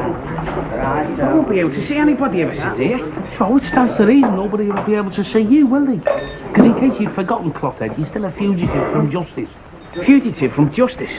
I'm beginning to feel like Billy the Kid. Look, just shut up, sit down and keep your head down, all right? Oh, don't sit there, Chuck. You won't be able to see what's going on. Go and sit over the other side. Go on, love. There you are. That's better. Now everybody can have a look at you. Who's that young man? Well, a pal of Eddie Yates, from what I can gather. He's topping with them. Hilda's full of him. She was only saying this morning what a grand lad he was. Really? Yeah. Good evening. Hey, this suntan's laughing, or is it gravy browning? Light tan boot polish. I thought it was something like that. What are you having, aren't you stopping? Oh, I'll have an orange juice, please. And a pint, please. Okay, lovely. You're not going to get far without that, are you? It's forever losing that wallet. So where you chuck your jacket about? I left on purpose so you paid the look-see. Oh. Can I have a drink, ma'am, while you're here? Oh, go on, I'll have a bottle of lager, Betty, please. I thought it was your bingo night. Yeah, it is. I just couldn't face thought of going with you upwards. Oh, honest, she doesn't half show you up rotten. Do you know, Betty, I never believed it. Last week, Edie Simister won a full house. The clapping had hardly died down and up pipes veer with those dulcet tones. Ain't nor air again. Oh. Well, people look at you, don't they? Mind you, not that bothers Vera.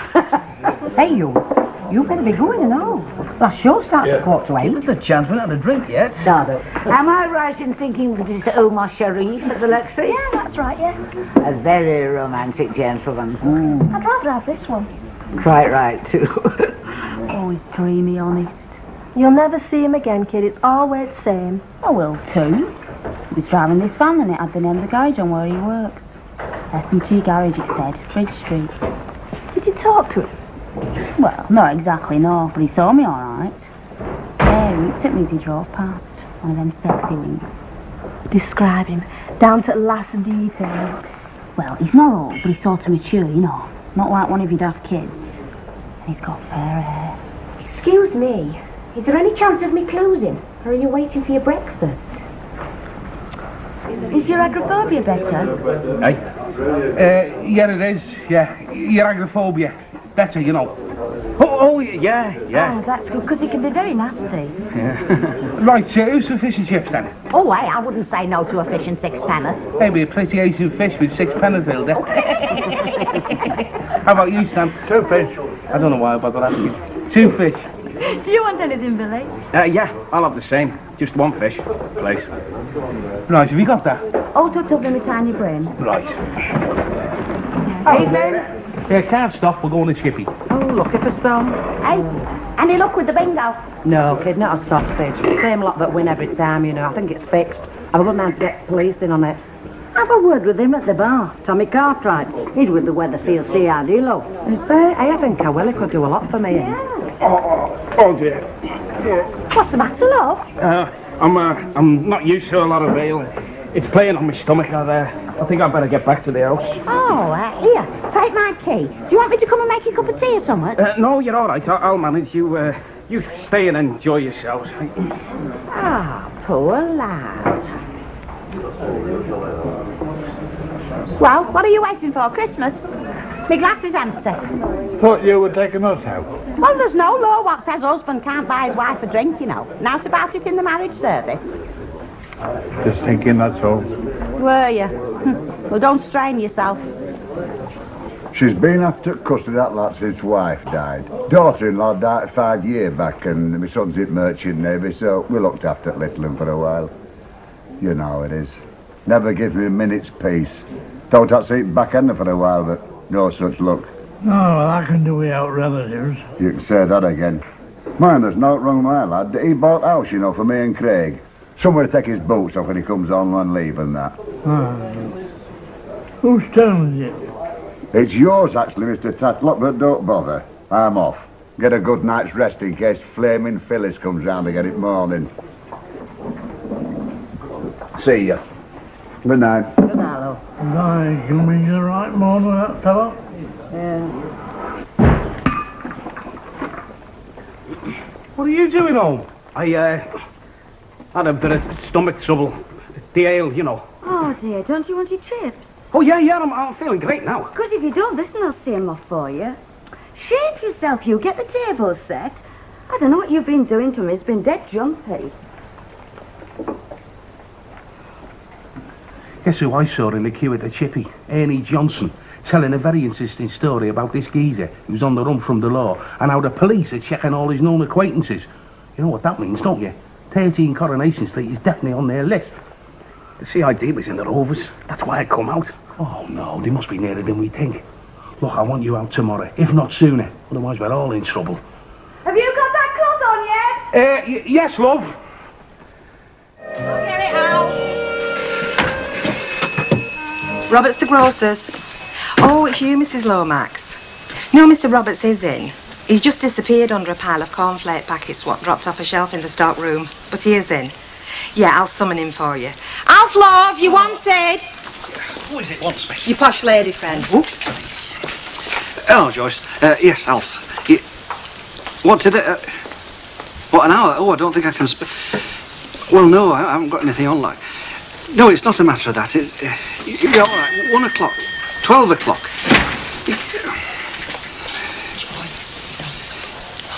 Yes, all right. 12 o'clock then. Yes, all right. I'll see you then. Ta-ra. Mrs. Lomax, she wants to see me about something, you know. She must find me fascinating.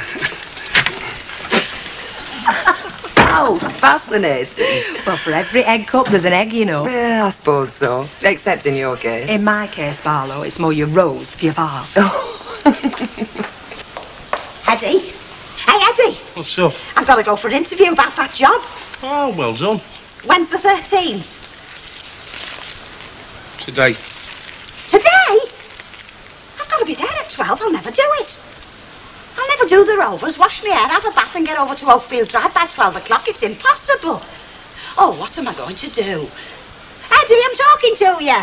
What? Mrs. Lowther, she wants to interview me about cleaning for her at Goldenhurst. And I've got to be there by 12. So what's the problem? Well, time. I've got to go to the Rovers. Well, don't go to the Rovers. Eh? Go off sick.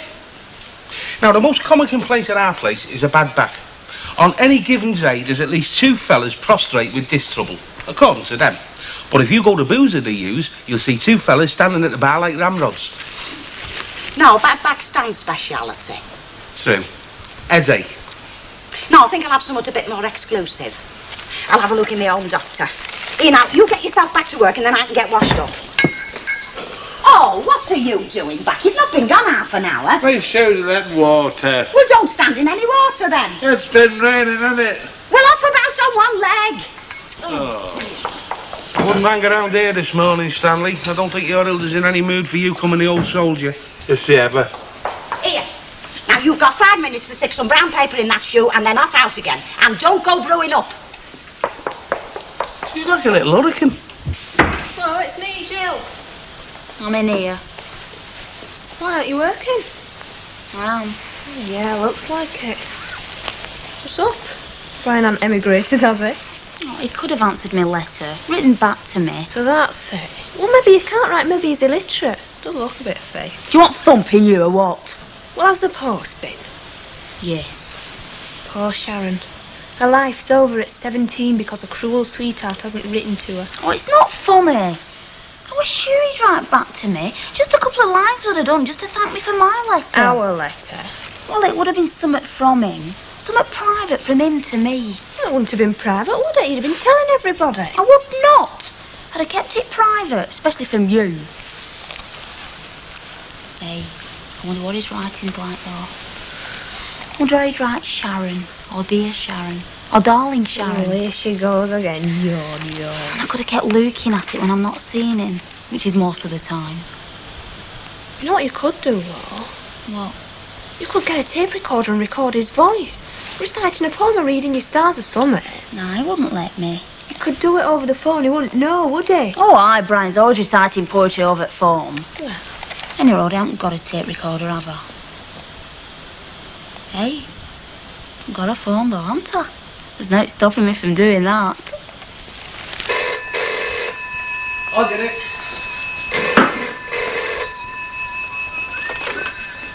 S&T Garage. S&T Garage, Brian Tilsley speaking. Hello, hello. Must have been a light breather. Yeah, probably a day for me. You answering frightening her off. Oh, he's got a lovely phone voice. Sort of sexy but friendly at the same time. Is there else he hasn't got? Can't think of anything. Nice looking, nice hair, nice teeth. The world's first perfect fella. Yeah. Hey, shall I ring him again? Yeah, I will.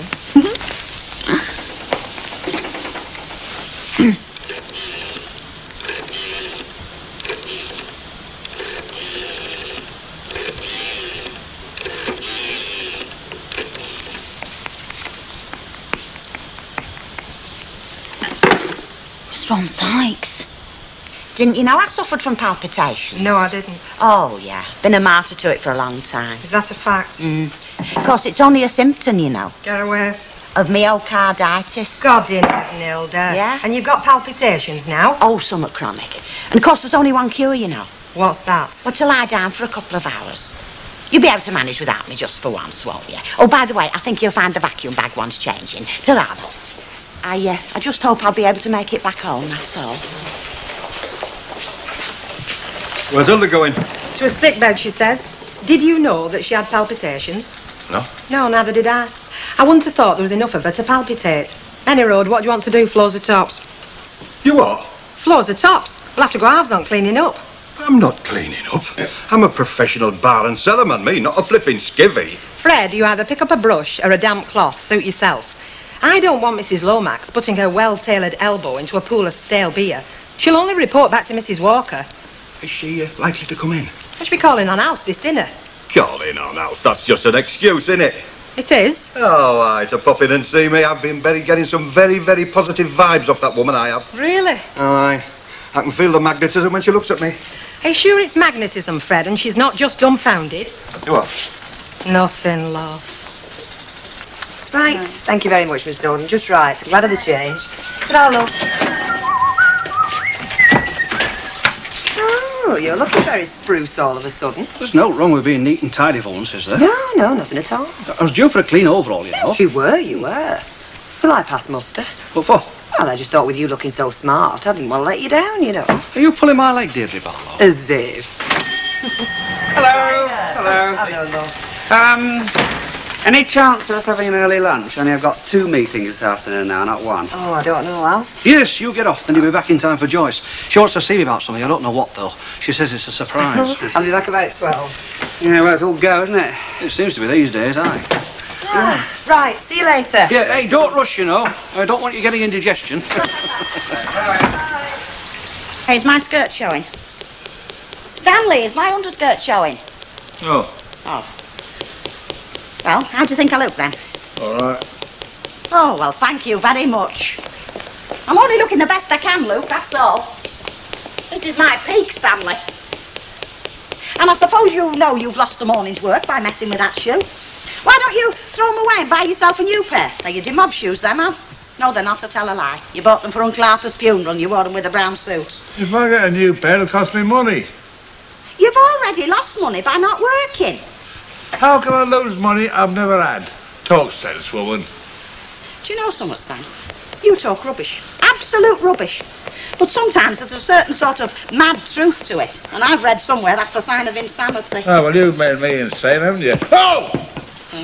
Well, I'm off. Wish us luck. Well, And here, don't forget, don't tell nobody where I've gone, especially not them in the Rovers. Oh, hi, Eddie. Elsa, look at you. Do you think I look all right then? You've been kidding us, haven't you? You're not going for no interview for the challenge job. You're up on a selection board for one of them Conservative candidates, eh? Don't talk so daft, Eddie. Mind you, I must admit, I do feel a bit sort of, well, middle class. Here, now there's some finny addy in a pan for your dinners, but boil it a good 20 minutes, else it'll be like leather. Ta-ra. Hey, I hope she gets that job. She'll be dead chuffed. You know, I've been thinking, if she gets that posh job, she'll get a posh wage, won't she? Stanley, you know, when the great window cleaner in the sky calls to examine your soul, he's going to find, written all the way through, what's in it for me. Well, it'll be the same as you, won't it? No, Mavis, I absolutely insist. I'm paying. You've been very good in the cabin while Rita's been away. Keep it up. I'm doing my best, but that's not to say that there aren't problems. Anyway, thank you very much. That'll be 80p, please. And if you want to keep me sweet as well, say a straight quid. I don't. Pig. Yeah. How are you managing with the wife away? Oh, got little Sharon at home. She's not a bad little cook, you know, when she's not walking round in a daydream. No, I was thinking more of while the cat's away. Well, I met this most fantastic little bird. She's a demonstrator, perfect. The only problem is she likes to drag her mate along. Oh, yeah. You were talking about me then, weren't you? How'd you guess? Instinct and the knowledge that I look $1 million. What are you saying? She's about 22, 23. Bloom of youth. Absolutely gorgeous. I'm sorry, mate. At my age, I'm not into the bloom of anything, especially youth. And besides, it's dangerous.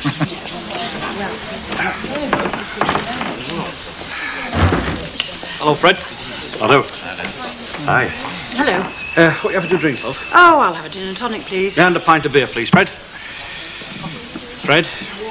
Right. Nice to see you again.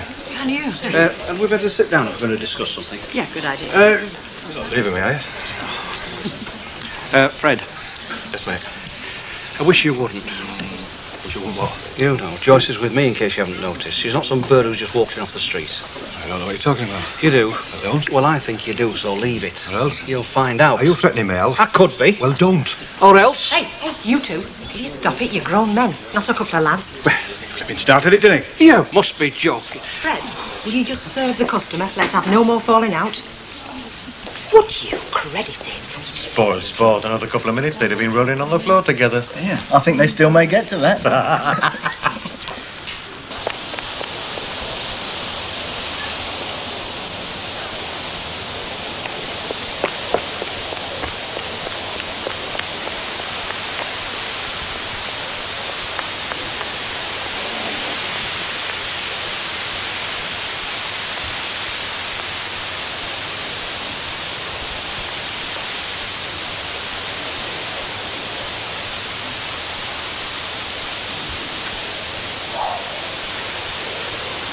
Oh, well, I'm Mrs. Ogden. Oh, do come in, Mrs. Ogden. I'm sorry I'm a bit late. Are you?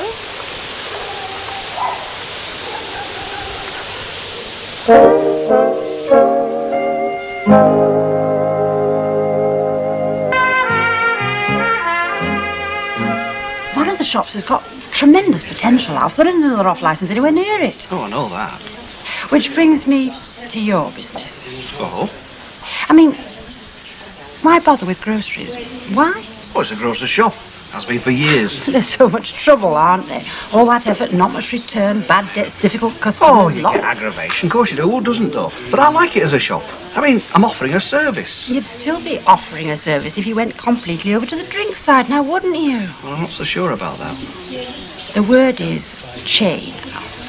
Chain? Yeah, chain. You see, I convert this shop I've seen into an off-licence. You go completely off-licence here. Add those to the shops I've already got, and we've got a chain with all its advantages. Do I see your eyes light up or don't I? It's very interesting. Interesting. It's an adventure, Alf. Especially as we'll be in it together. Steady, Fred. Do you know he's a belting little hater, is Fred? Every single bit of him's either glaring, frowning and muttering. What What makes him think that she fancies him? Well, it doesn't take much with Fred, you know. I mean, if a woman anything a bit like comes in here and does any more than order a drink from him. I mean, like she might say it looks like rain outside. That's fatal. I mean, he's in there with his lopsided grin and what he fondly believes is repartee. She certainly got half hypnotised, hasn't she? You're not wrong. Same again. Right. They're funny, aren't they, fellas, when they act like that? They're like a couple of dogs. Aye, but if any either of them had a set to, they'd both have heart attacks first. They won't. They're satisfied that they can just snarl at one another. And here's another one of them. Hello, Cock. How's your Hilda? Her knee's a bit better. Knee? I thought she had palpitations. Yeah, palpitations in her knee. I'll have a pint, please. I wish you and your Hilda would get your lies to match, Stanley.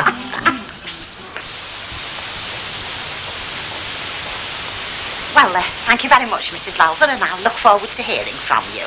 Goodbye then, Mrs. Ogden, and thank you for calling. Thank you.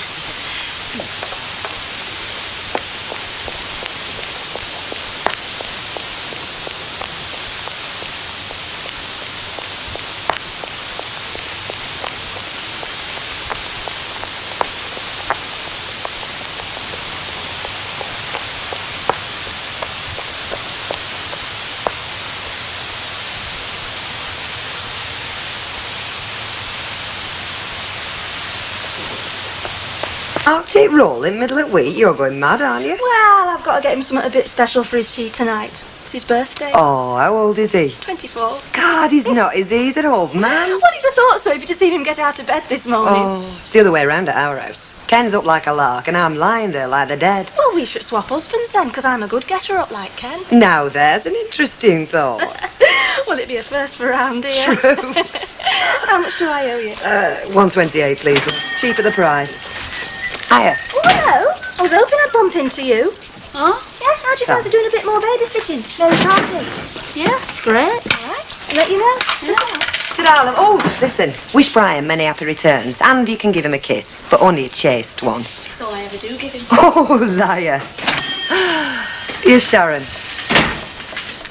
Sharon, love. Yeah, give us a laugh, will you? Right. You still looking after the house? Huh? Oh, yeah. Listen, will you stick it on Bill? Yeah, sure. Hey, listen, you're entitled to some housekeeping, you know. That's if you are... I'll only be an hour, he says, if that. Yes, I know. I'm very sorry. It was Joyce. You know what she's like when she gets talking. I mean, not that I'm not very interested in what she says, like I am. Of course you are. I find it very interesting, as a matter of fact. Interesting and intimate. Don't talk so daft. You're as bad as Bet you are. It was a business discussion. No, she wants me to finish with the grocery side here and open it up as a full-time off-licence. What did you say? Well, I said I was very interested. Would be a chain then, you see. Her and me. A chain? That's a new word for it. Oh, I know. A box of chockies. Nah, something proper. Not something you can just scoff and then forget who bought them. Oh, I don't know. Do I never buy birthday presents? Well, there must be something he'd like. Well, it'll have to be cheap. I know it will. Think, Sharon, think. Have you read his horoscope for today? No, I haven't. Well, I didn't know it was his birthday, did I? Where's paper? It's over here. Huh? It's here. Your stars. Your stars. Here it is. October 13th. Hey, he's Libra. Oh, I think that means he's the strong, silent type. Well, he's a bit, isn't he? Let's look for you. Come on, then. What's it say? Romance is on the cards. Influences all point to an exciting relationship. Relax and enjoy this definitely happy period in your life. No, it doesn't say that. Don't have a skin for yourself. Well, it's a pity you don't believe in it then, isn't it? Who doesn't? You don't. You've said so often enough. Well, I've got an open mind on subject. No, it suits you. Well, how does an Aries match up with a Libra anyway?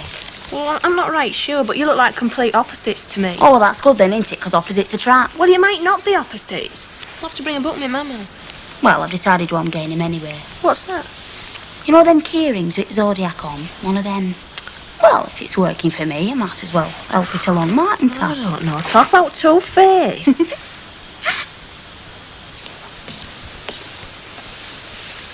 How'd it go then? Oh, Addy. I wish you could have seen that house. Makes this place look like a boneyard. Posh, was he? No, not Posh, Eddie. Just select. Oh, money's no object there. Everything expensive and all the very best quality, you know. Still, if he's a doctor. I mean, them fellas can afford to live well, can't they? I mean, I've never seen a poor one yet. No short time in their job, is there? Did she take you on? No, it was just the interview. She's got 1 or 2 more to see yet. Oh, but I hope I do get it, though, Eddie. Wouldn't be like working, going to a place like that. It'd be like being a visitor in a stately home. Be a pleasure to clean the kludgy there. What's for tea? Hey, Def, what's for tea? Oh, you did manage to get a bit of work done then, eh? Yeah, but I've got a nail in my shoe now. The last 2 hours and a half, it's been murder. Going up and down that ladder. By the heck, how the other half lives. I didn't go in there and find him mending his footwear on the corner of the table, you know. Oh, no. He was out working, earning a proper wage so his wife could live decent. If you've got a job at such a posh place, you've cracked it, haven't you?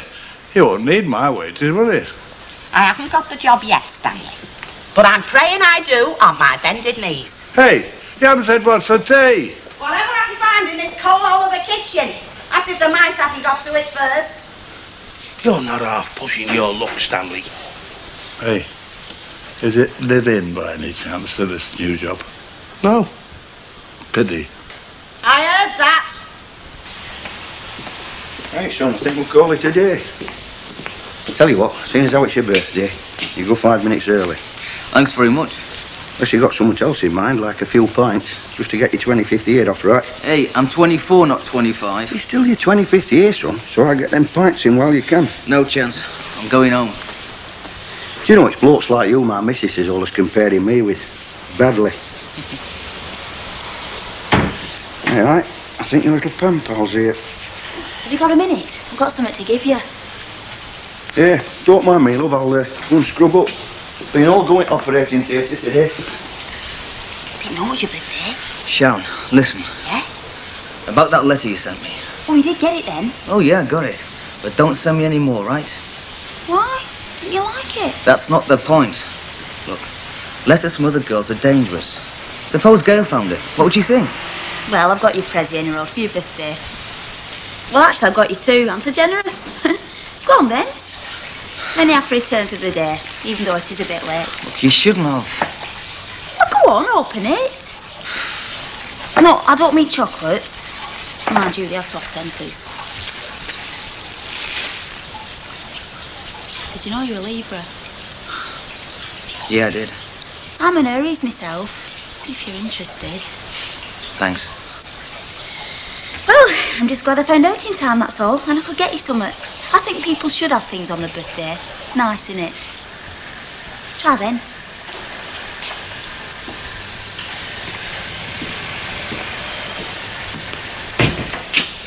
Birthday presses now, is it? What can I do? There's no limit to possibilities, is there, son? Do me a favour, she's a kid.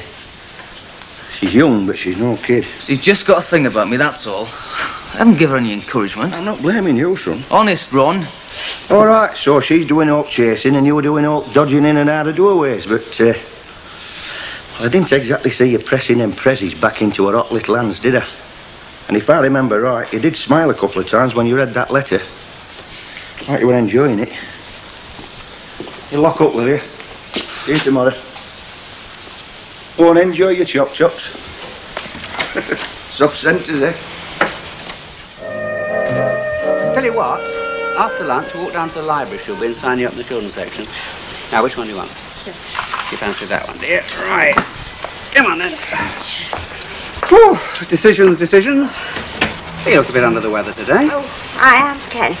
Honestly, I can feel myself getting towards the snapping point. I could just put the lock on that shop door and let them all get on with it. Oh, what's the trouble? Oh, thank you. Well, I'm just run ragged, Ken. I am really. I mean, Rita's still away looking after her uncle, but I don't begrudge him, because, I mean, if somebody's ill, they're ill. I mean, I know they don't do it on purpose, but you can see how it leaves me. You're coping on your own, I take it. Well, it happens to be quiet in here just at this moment, but by the time it gets round to 4 o'clock and all the kids piling after school, it'll be bedlam. Then there's the papers to do apart from everything else. Well, now's your chance, Mavis. Get a grip of the boss. What's to do now, then? The natives are restless. Come on, Tracy. Let's go home, see if lunch is ready. Bye. Ta-da. Here. What's he on about? Well, I'm just telling you, Mr. Fairclough, I've coped as best as I can, but there's a limit to what flesh and blood can stand. I mean, it's just too much on my own here with Rita not here. Well, you know me, I'm not one to moan. Mavis, love, you should have spoken up. I did drop hints, Mr. Fairclough, but you just didn't seem very interested. Well, I can't stop Rita going away looking after her relatives, now can I? I mean, I want her back just as much as you do. We've all got to soldier on and do our best, you know. It won't be for all that long, and I hope you're paying for those magazines. Oh, well, I can't just at present. I'll tell you what, I'll owe it. Hey, I've got a better idea. You're only twiddling your thumbs and taking the edge off good chisels down at the yard, aren't you? How about helping Mavis out until Rita gets back, eh?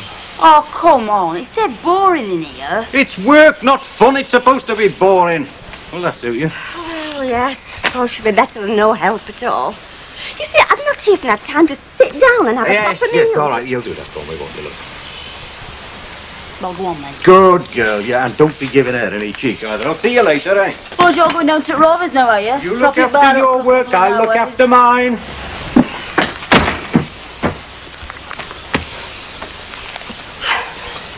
Well, I thought you were supposed to be rushed off your feet then. Like early closing day at cemetery in here. Well, it just happens to be quiet at this minute. So while it is, look, I'm going to go and have my dinner. Now, you know where I'll be. Just shout upstairs if there's anything you can't handle. Anything I can't handle. Be a waste of time shouting for her.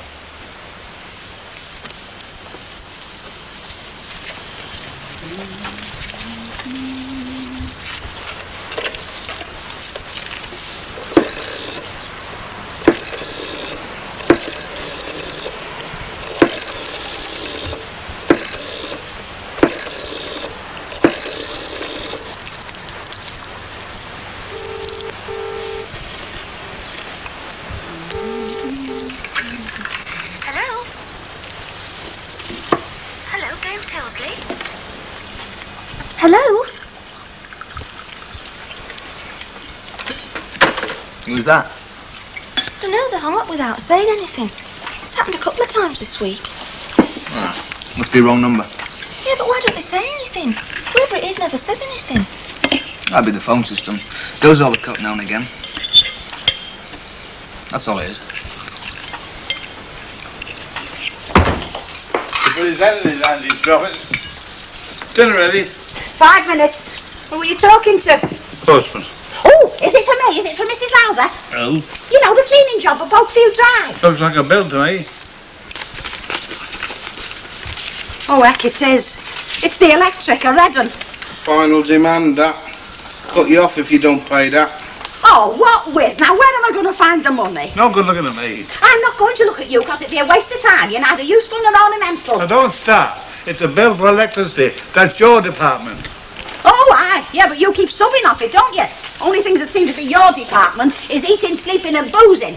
And what I get off you for housekeeping wouldn't pay the bill for a sparrow's electric blanket. Look, if you haven't put the money away, don't bother. Let them cut us off. We're all right with our cooking. We've got gas. And we can use an oil lamp. And what are we going to run the telly on, Stan? Gas or oil? Oh, aye. Oh, aye. You go mental without your telly. Your telly and your pints of best bitter are the only things that are keeping you within shouting distance of being normal. Oh, it's no use. I can't do it. They'll just have to cut us off. Look, Hilda, I'm a bit flush. How about if I give you 2 weeks' lodgings instead of 1, eh? Oh, Eddie, if you could manage it. There. That's me clear for a fortnight, right? Oh, sir. How about a sub for me? Stanley, don't push your luck. Wonderful, isn't it? We have to borrow off the lodger to keep us heads above water. You know, if you had out about your Stan, But don't blame me. Blame the round. They're knocking all the louses down, aren't they? Oh, you've always got an excuse. Oh, fair dues, Hilda. I mean, he is a victim of progress. Him and the pterodactyl.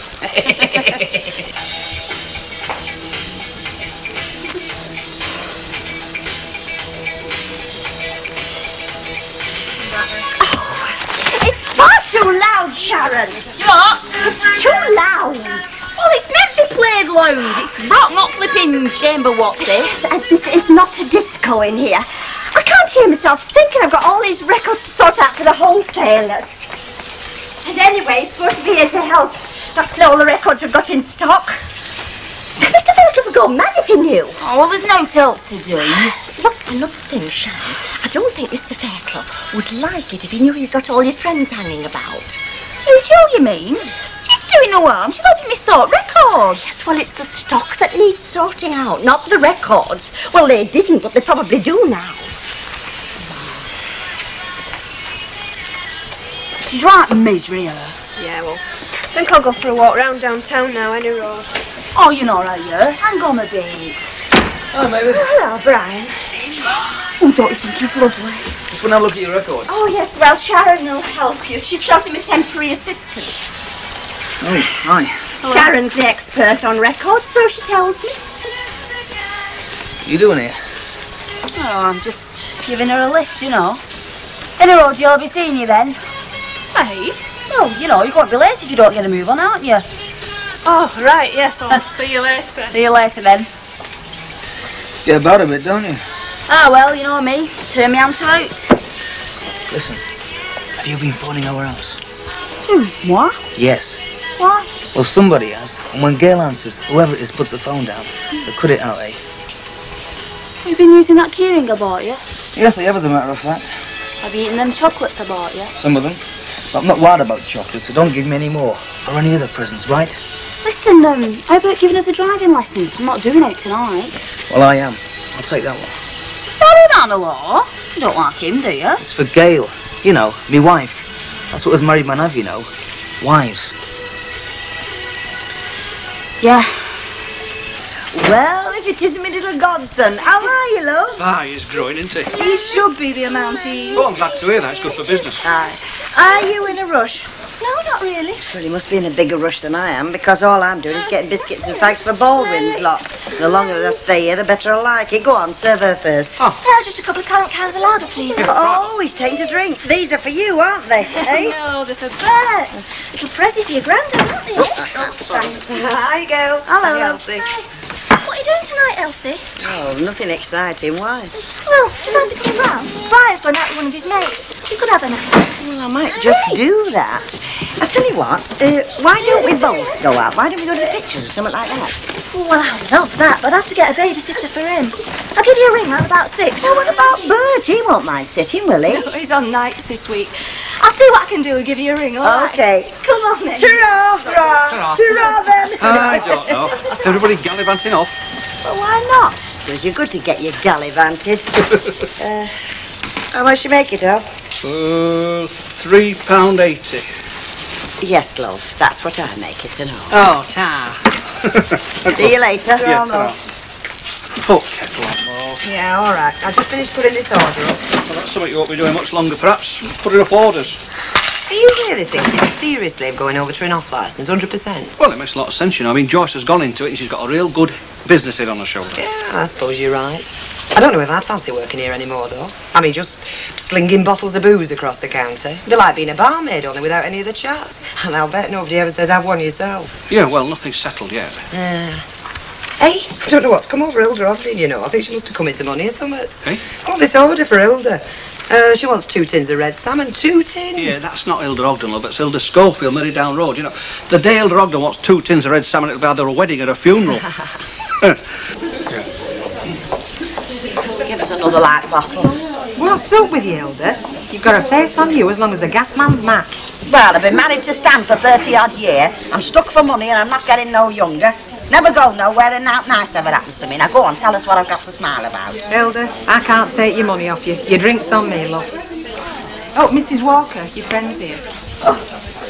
Good evening, Joyce. Hello, Auntie Annie. You going to have a sherry with me? Yes, I am, but I insist on buying it myself. I absolutely insist. I popped in to see you the other day. I know. I'm so sorry to miss you. I hope my staff looked after you well. I was already being looked after by Councillor Roberts. Well, in that case, dear, you were in very good hands.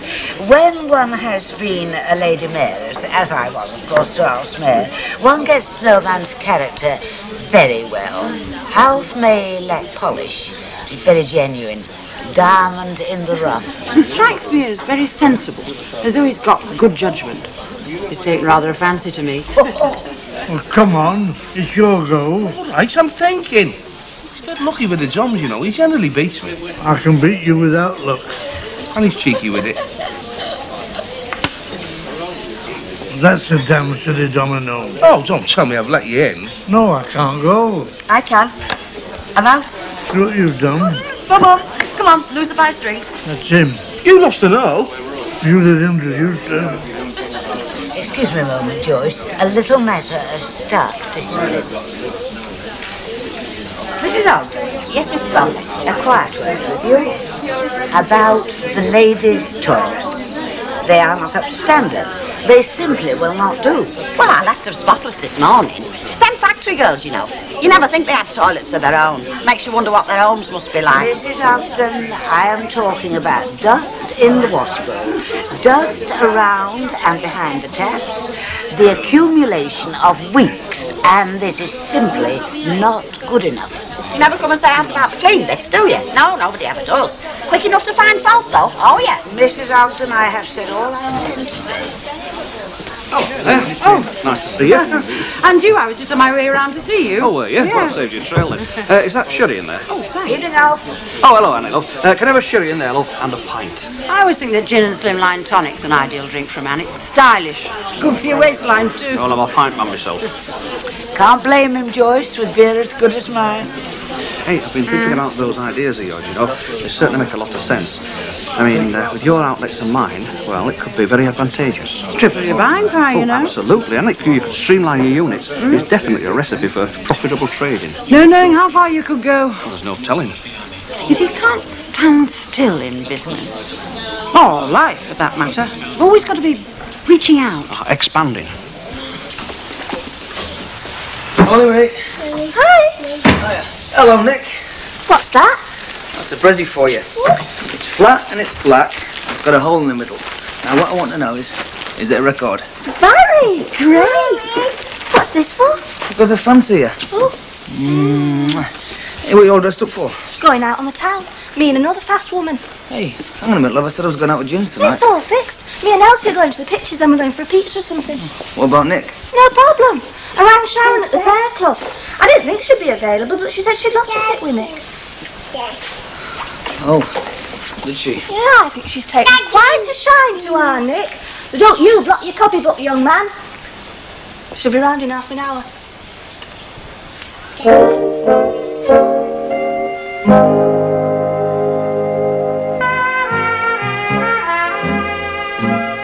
You reckon there's a romance there, Mrs. Walker? I wouldn't exactly use that term, Elizabeth.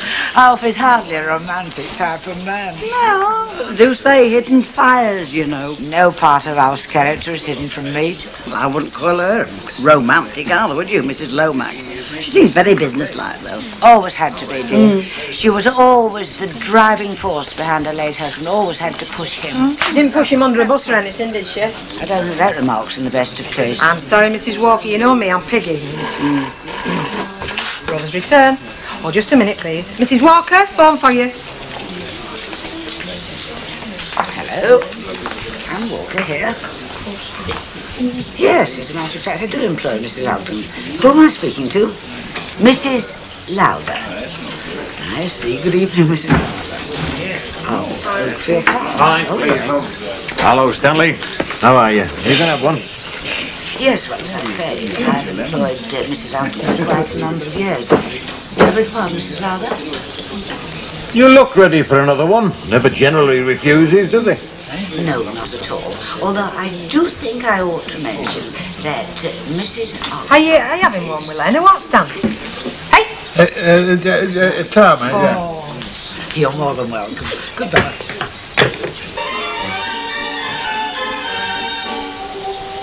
I like him. Always takes a good part. Who, the little fella? No, not the dark one. He was very good in...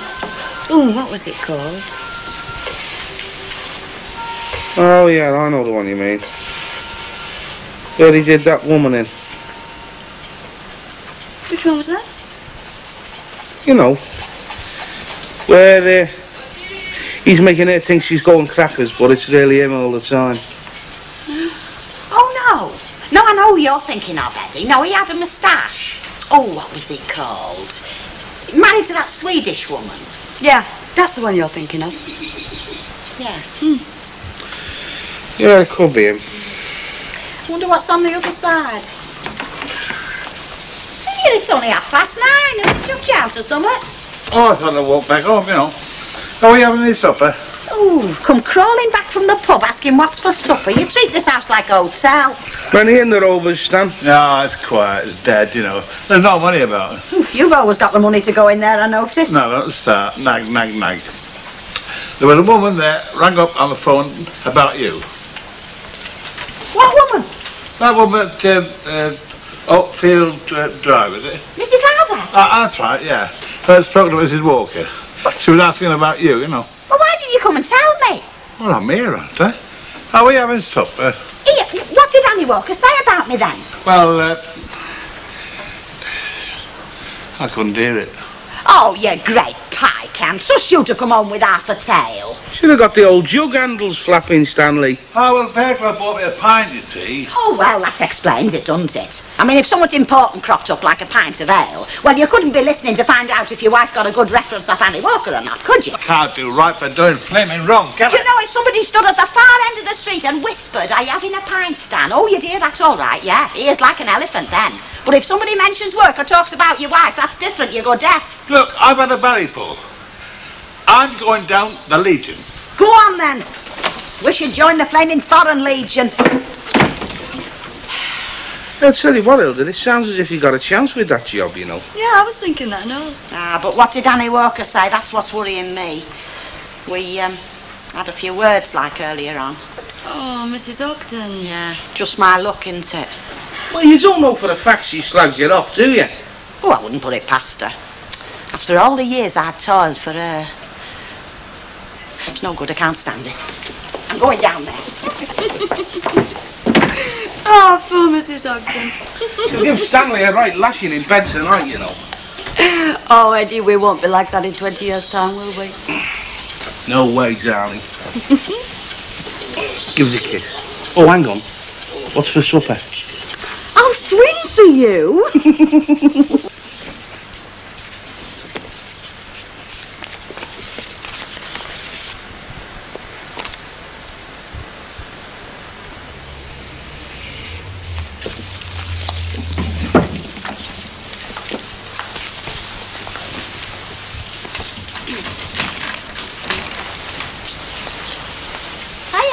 Hey, you're back early. Yeah.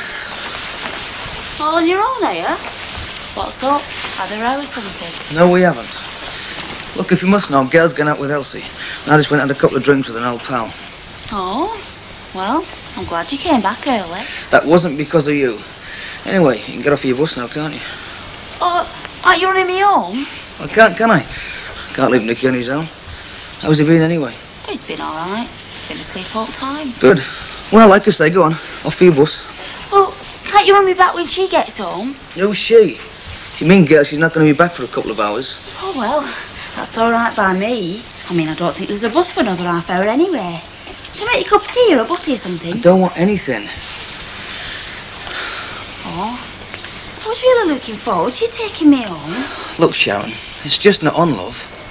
The golf club's so useful, you know. You're rubbing shoulders with all the professions. It's amazing how often a business problem can be broached and indeed solved on the fairway or in the bar. So they say. The captain's dance is coming up, and I thought that would make an ideal introduction. And, of course, at the same time, we'd have a very good night. Well, I'm not much of a dancer, So I you know. put us down for 2 tickets. Oh, right. I don't understand. Do seem to be quite a couple, don't they? Do I detect a little matchmaking going on? Well, she's a sophisticated woman of the world in the best sense of the word, and she could be of great help to Alf in so many ways. That's very true, Mrs. Walker. She's helping him now with plans for changing the corner shop into one of those super off licenses. Is she now? Yeah, I thought she would have told you, Mrs. Walker. With you and her being so close and her calling you Auntie Annie and everything. It can knock our trade for 6, won't it? Mrs. Walker? Bet, will you serve Mrs. Houghton, please? No, I don't want serving, thank you. I just want a bit of straight speaking. Now, a little bird tells me that you've had a certain person on the telephone making inquiries regarding another certain person. Yes, Mrs. Lowther. Apparently she may be employing you as a cleaner. Yeah. Well? Well, what? Well, what did you tell her? Don't worry, Mrs. Houghton. I didn't tell her the unvarnished truth. Oh, good. Do you want a can of beer? Nah, don't like beer. Hey, won't mind a short though. We haven't got any. And I wouldn't give you one if we had. You think I'm just a kid, you, don't you? You treat me like one. Look, you can have a can of beer if you want one, but that's all you're getting. Just got time for one before you go for your bus. Oh, why'd you get rid of me? Just when we got a chance to be alone a bit. Because it's not a very good idea, is it? Oh, I think it is. Don't you like me? I do. That's the trouble. Well, you don't act as if you do. Do you really, Brian? That's not the point, is it? I like you, Brian. I love you. Oh, come on, Sharon. I do. I'd do anything for you. You shouldn't say things like that. I can't help it. It's true.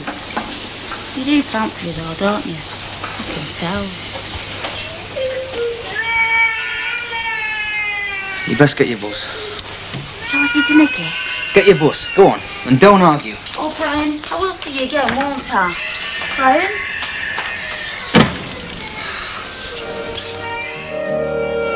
Hilda? Yeah? Supposed to be done in here, is it? Well, I've done all through. You can see for yourself. Why's my left shoe stuck to the floor, then? Oh, it's them factory girls. It's chewing gum, Hilda. Yeah, well, they don't care. They chuck it all over the place, stick it under the table and all sorts. Yeah, well, that's why we pay somebody to clean round here, lovey. Of course, we don't have this sort of thing to contend with in Oakfield Drive. I mean, they don't go throwing chewing gum all over the floor up there. Yeah, I suppose they wrap it up in little doilies down in Oakfield Drive. Are you still going on about that, Hilda? She ain't got that flaming job and it's gone to her head. How do you know I haven't got it? Well, that woman was talking to Mrs. Walker about you. Well, enough said. Didn't you catch any of what she had to say? There might have been one or two choice phrases there. Oh, go on. I know what they're like round here. Try and better yourself and all they can do is mock. Have you no idea what she said? No, not a dicky bird. Of course, it's only jealousy, you know. I mean, she thinks she should be living up in Oakfield Drive, doesn't she? And if she can't, well, Hilda Ogden can't go cleaning a cut above her. That's what it is. How'd you get on then? You wouldn't believe it. You're on your own again, did he? Better than that. How do you mean? Oh, much better than that. He come home early, didn't he? He never. All by himself? Yeah. Deliberately? Well, you don't think Wynne just blew him in, do you? Did anything happen then? Yeah. Well, it depends what you mean by anything. You know, anything. Sharon, are you going to spend all morning fiddling with them records? Yeah, I'm just finishing. Well, enough to know that, you know, how he feels. I wonder what he's doing married to her then. I don't know. I suppose it's a mistake, really. Everything all right? Well, I suppose so. You suppose so?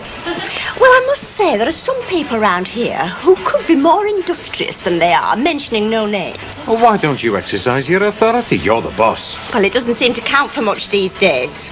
I've just come to tell you that Rita will be back with you tomorrow. She's just rung from Blackpool. Well, I'll not be sorry to see her back. I mean, look, you can see now, she just spends ages and ages talking to her bosom companion. I don't know what they find to talk about. Don't you? Well, I can guess. Weren't you like that at their age? No, I wasn't. I wasn't as well up on the subject as they seem to be. What subject is that, then? Well, the opposite sex. Well, she didn't wreck the place with a wild orgy, did she? Who didn't? Sharon. No. Suppose she didn't. No, did she have a load of friends in like you said she would? Okay. I don't know what you're so worried about. I mean, even if she does have a boyfriend in, so what? It's one of the perks of babysitting, isn't it? I used to do it all the time. Did you? Don't sit there, ask me ironing, I've just done that. All right. All right. I shouldn't think she gets much chance at the fair clubs. Does she have a boyfriend? How would I know? There was no sign of anybody when you got in last night. No.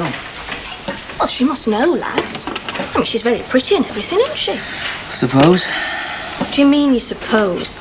Don't tell me you haven't noticed. Look, what we're talking about Sharon for, I've come for me flipping dinner. Just don't know what you've got against her, that's all. It's a long way to run her home for a start. Brian, when you've got a reliable babysitter, you thank your lucky stars. And there's one thing to be said for her. She's always very willing. Yeah. The golf club dinner dance. I've picked up the tickets. Oh, aye, of course. Now then, how much do I owe you? Oh, nothing. It's neither here nor there. You'll be my guest. No, I insist. Oh, well, maybe next time. Golf club, eh? My word. Well, I more or less have to go. My husband, God bless him, was a pillar of that golf club. He was twice holder, you know, of the president's putter. Oh, he held the president's putter, did he? I've never played myself. Didn't think you had, Alf. Oh, yes, I've teed off a time or two in my life. Well, there are my husband's golf clubs just gathering dust. I'd be so pleased if you'd use it. I might get to like it, you know. Hello, Auntie Annie. I think I've enrolled Alf in the golf club. I've always understood there was something of a waiting list. I know Nellie Halver's husband had to wait for years. Oh, well, it depends who you are. If you're a much respected counsellor who happens to know the right people, well, the waiting list does seem to shrink. Depends on how he plays, of course. Anyway, I'd love to stop and chat, but I must rush into town. See you tonight, counsellor. Bye. Golf club, eh? You're well in now. Very well in, I would have thought, and at the deep end with Joyce. Hey, these tickets cost 18 quid. Wait till you see the subscription. And the joining fee, of course.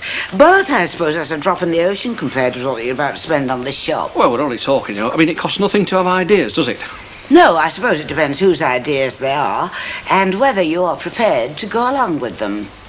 I would counsel caution, Alf. I've been cautious all my life, Annie. That's quite long enough. Anyway, I'm not committed to not but a dinner dance. And my plan is, enjoy it. But you know, I went to the pictures last night. They're just not making pictures for people like me anymore. And what did you see, love? Do you know, I can't even remember the name of it. I thought it was dead daft. Gail thought it was all right, though. Well, they're aimed at you, Snowy no Elsie. Well, that lets both of us out, doesn't it? Aye, it's been a long time since anybody held my hand in back row at films. That used to improve them a lot, you know. Do you know, they just don't make romantic films anymore. They just put sex in. And even that's not sexy. Do you know, the best film I ever saw was Pauline Reed in something, and he lit 2 cigarettes and he passed one to Betty Davis. Oh, do you know, it was electric. I've seen that. What were it in? Oh, now you've got me, haven't you? Now Voyager, that was. You what? Now Voyager. Now Voyager? Well, that don't make sense. How can you call something Now Voyager? Oh, I don't know what it was called, but it was a great film. Well, maybe Hollywood's gone down, but at least they're thinking up better names. I mean, if they call something Jaws, you know what to expect. What do you do if you've served a few pies in here? Ah, there is a fella. He does the job for you. You want a job doing? I don't think so, Len. He's living in the Stone Age, Jim. He wants me to put central heating in the house. Hey, he's got his head screwed on. I'll give you a quote, eh? Don't bother, I can't afford it. I'll bet you can. And Miss Tracy's been brought up in a freezing house. It's no good to her. I know. If you'd grown up in a house like that, you wouldn't live to be 80, would you? Listen, there was a chap in Butler Street last year. He was only 70, fetching the coal in, fell down the yard. They're there for hours. By the time they found him, went into the infirmary, he was touch and go. All right, we'll think about it. Yeah, I remember that fella. It were in the paper. And I thought the same thing. Central heating, the biggest boom going. Yeah, you're right. Well, I mean to say, they're not killing themselves fetching coal up at Oakfield Drive, are they? Though, mind you, Mrs. Lowther at Goldenhurst, she has got a fireplace as well. Oh, lovely fireplace with a nice surround. That's what I'd have. Who's she on about? Oh, she's after a job charring. Oh, very posh. It's a life's ambition to get down on her hands and knees and scrub a better plaster. Oh. Now, that is sad when you think about it. It's better than no ambition at all. Hi. How's it going? You been out and about this morning, Stanley?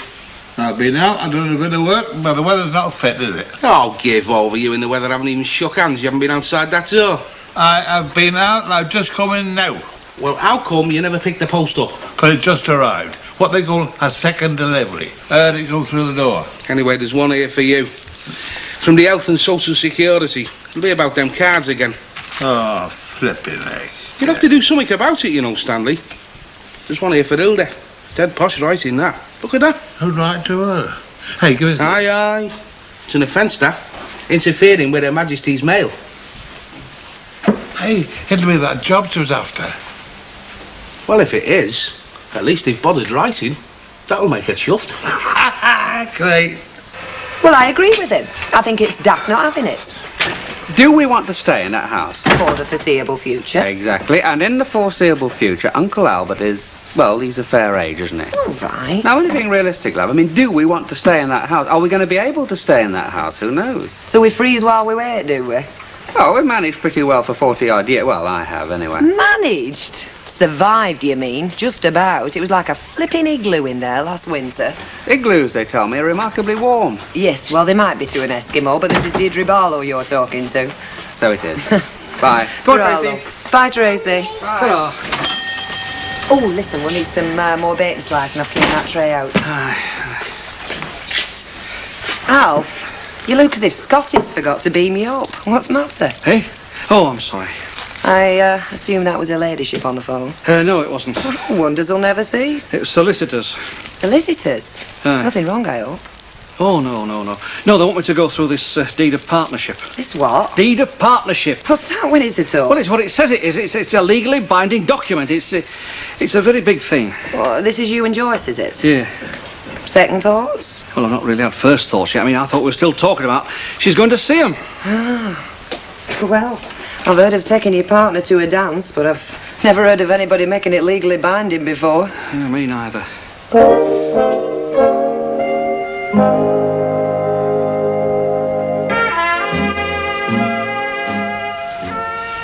Are you all right? They're perfect. They're not seconds, you know. Well, only slight seconds. You'd never know why. She wants to know if they're all right. What's that supposed to mean, Stanley? I got them off Sammy Evans. They're exactly the same as what he sells on the market. Just letting me have them at the right price, that's all. And where does Sammy get them? Off the back of a lorry? Look, he doesn't go in for that sort of thing. He doesn't have to. He's just doing me a favour because he knows we're saving for the bottom drawer. Well, he seemed very good for the money. How many did you get? I said I'd take a couple of dozen. A couple of dozen? What do you want a couple of dozen sheets for? Well, we can flog them, can't we? Make a few quid. Might even have enough to buy a pillar. Maybe even 2 pillars. Hello, Marion. Hey, what do you think of these? Eddie got them, £4 a pair. Oh, very nice. Nobody's cleared up, I see. There's a letter for you here, Mrs. O. All right. Oh, first class, I know. And who's writing to me, first class? Hey, you know what this'll be, don't you? I've got my fingers crossed, Mrs. O. Open it. In my own time, Stanley. While I've still not opened it, I've still got hopes. There goes.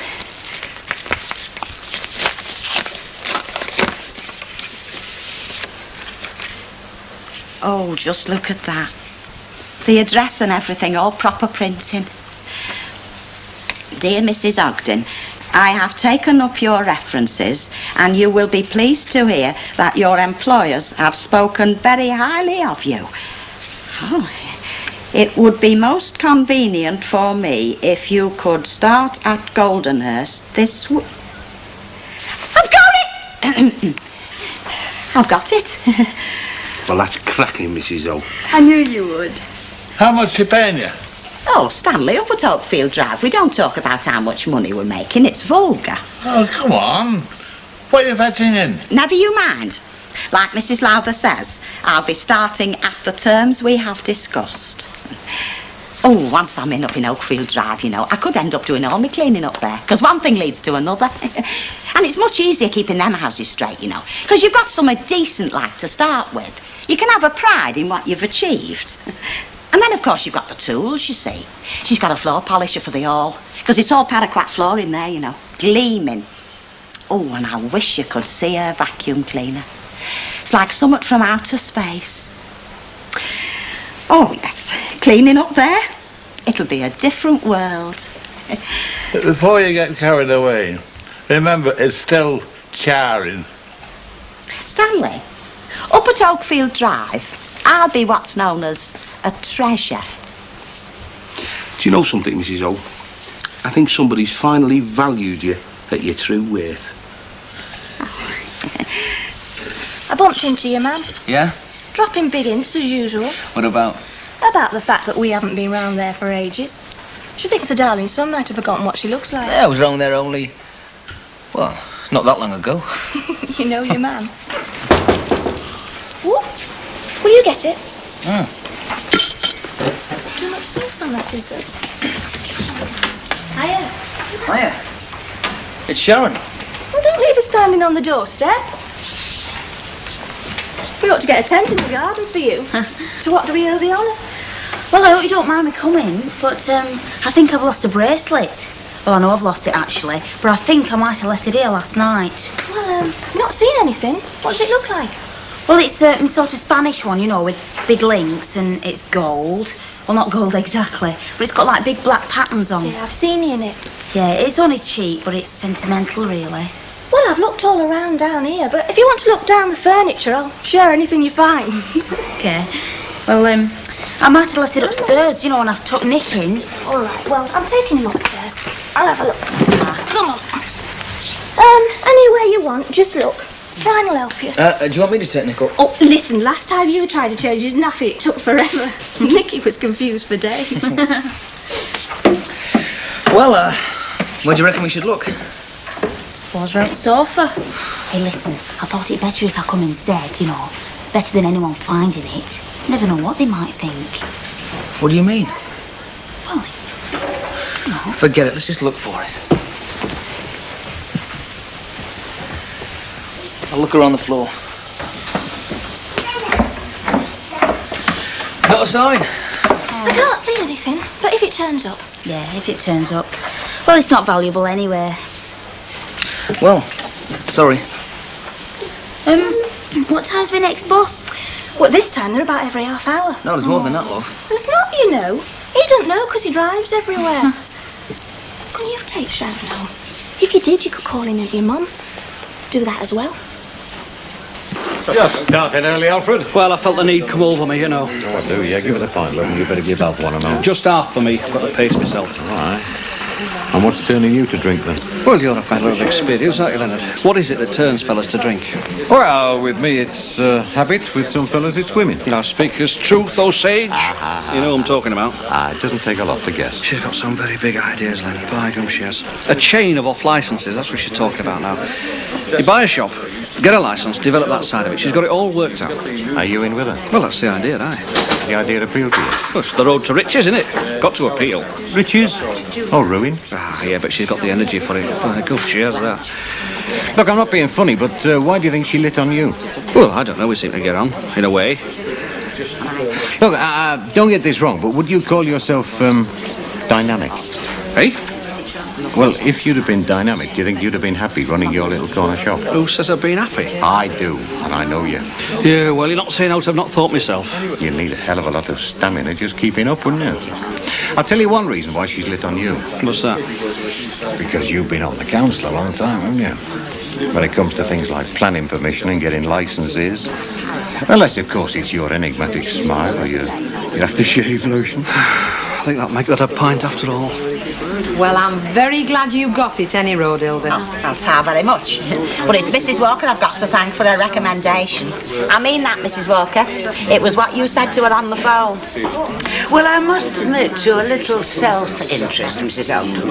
You see, it occurred to me that if you could achieve the standard required at Oakfield Drive, a little of it might rub off here. And that is why I was ready to perjure myself.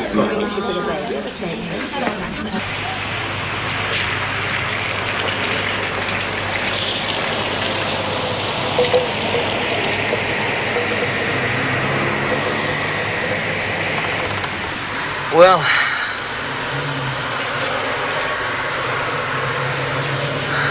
what we're going to do about this?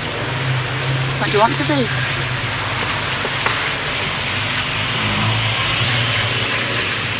Look, I can't say I don't fancy you, because I do. I know that. I think I can't tell. Could last night. Yeah, but it's daft, isn't it? And you know it's daft. I love you. Don't start saying things like that. Why not? It's true. I'll tell you why not. Because I love Nikki and I love Gail. It's called A Wife and Family. But you like me, though. Of course I like you. And I really fancy you. A normal guy wouldn't. Well, kiss me then. No. Please. No.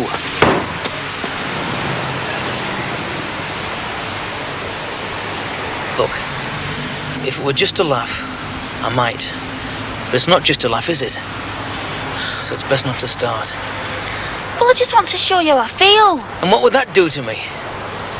You know what that would do to me. And a lot of people would get hurt. Including you. So it's got to stop. And it's got to stop now. You must understand what I'm saying to you, Sharon. Please. There's Gail and Nikki and everybody. But what about me, though? You won't be crying for long. You're a very pretty girl. Oh. Oh, come on. Look, I'll take you the rest of the way home. I'm all right. I can walk from Sharon? here. I can walk.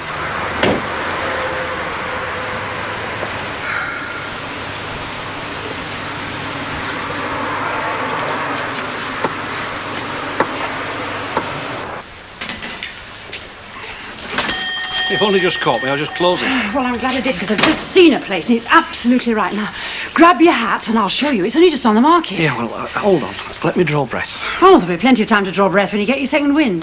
Did you get the message from the solicitor? Yes. Is Thursday morning all right? Only it's convenient. You know, solicitors, you've got to push them or they take forever. Yeah, well, I'm not sure that Thursday morning is all right, as a Well, we matter can of make fact. it the afternoon or even Friday morning. Anyway, get your coat and we can talk on the way. No, what I mean is I'm not sure that any morning is a good morning. How do you mean? Well, I've been thinking, you know, about what we've been talking about and your ideas and this deed of partnership and everything, and, well, I thought we were still talking, and here I find you're up and doing. Yeah, that's right.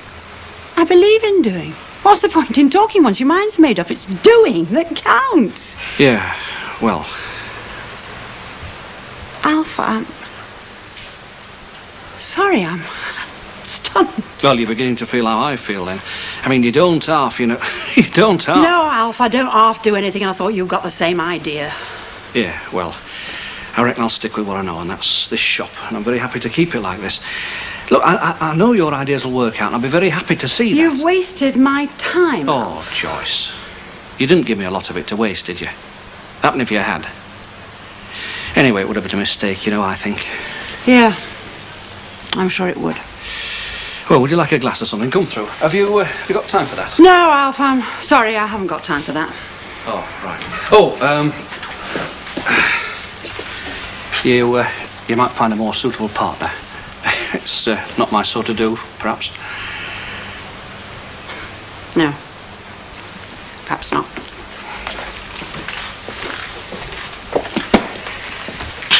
I am sorry, you know. No, Alf, I'm sorry. I'm sorry you've thrown away the opportunity of a lifetime. Anyway, if you ever think of selling this shop, get in touch. Good night. Good night.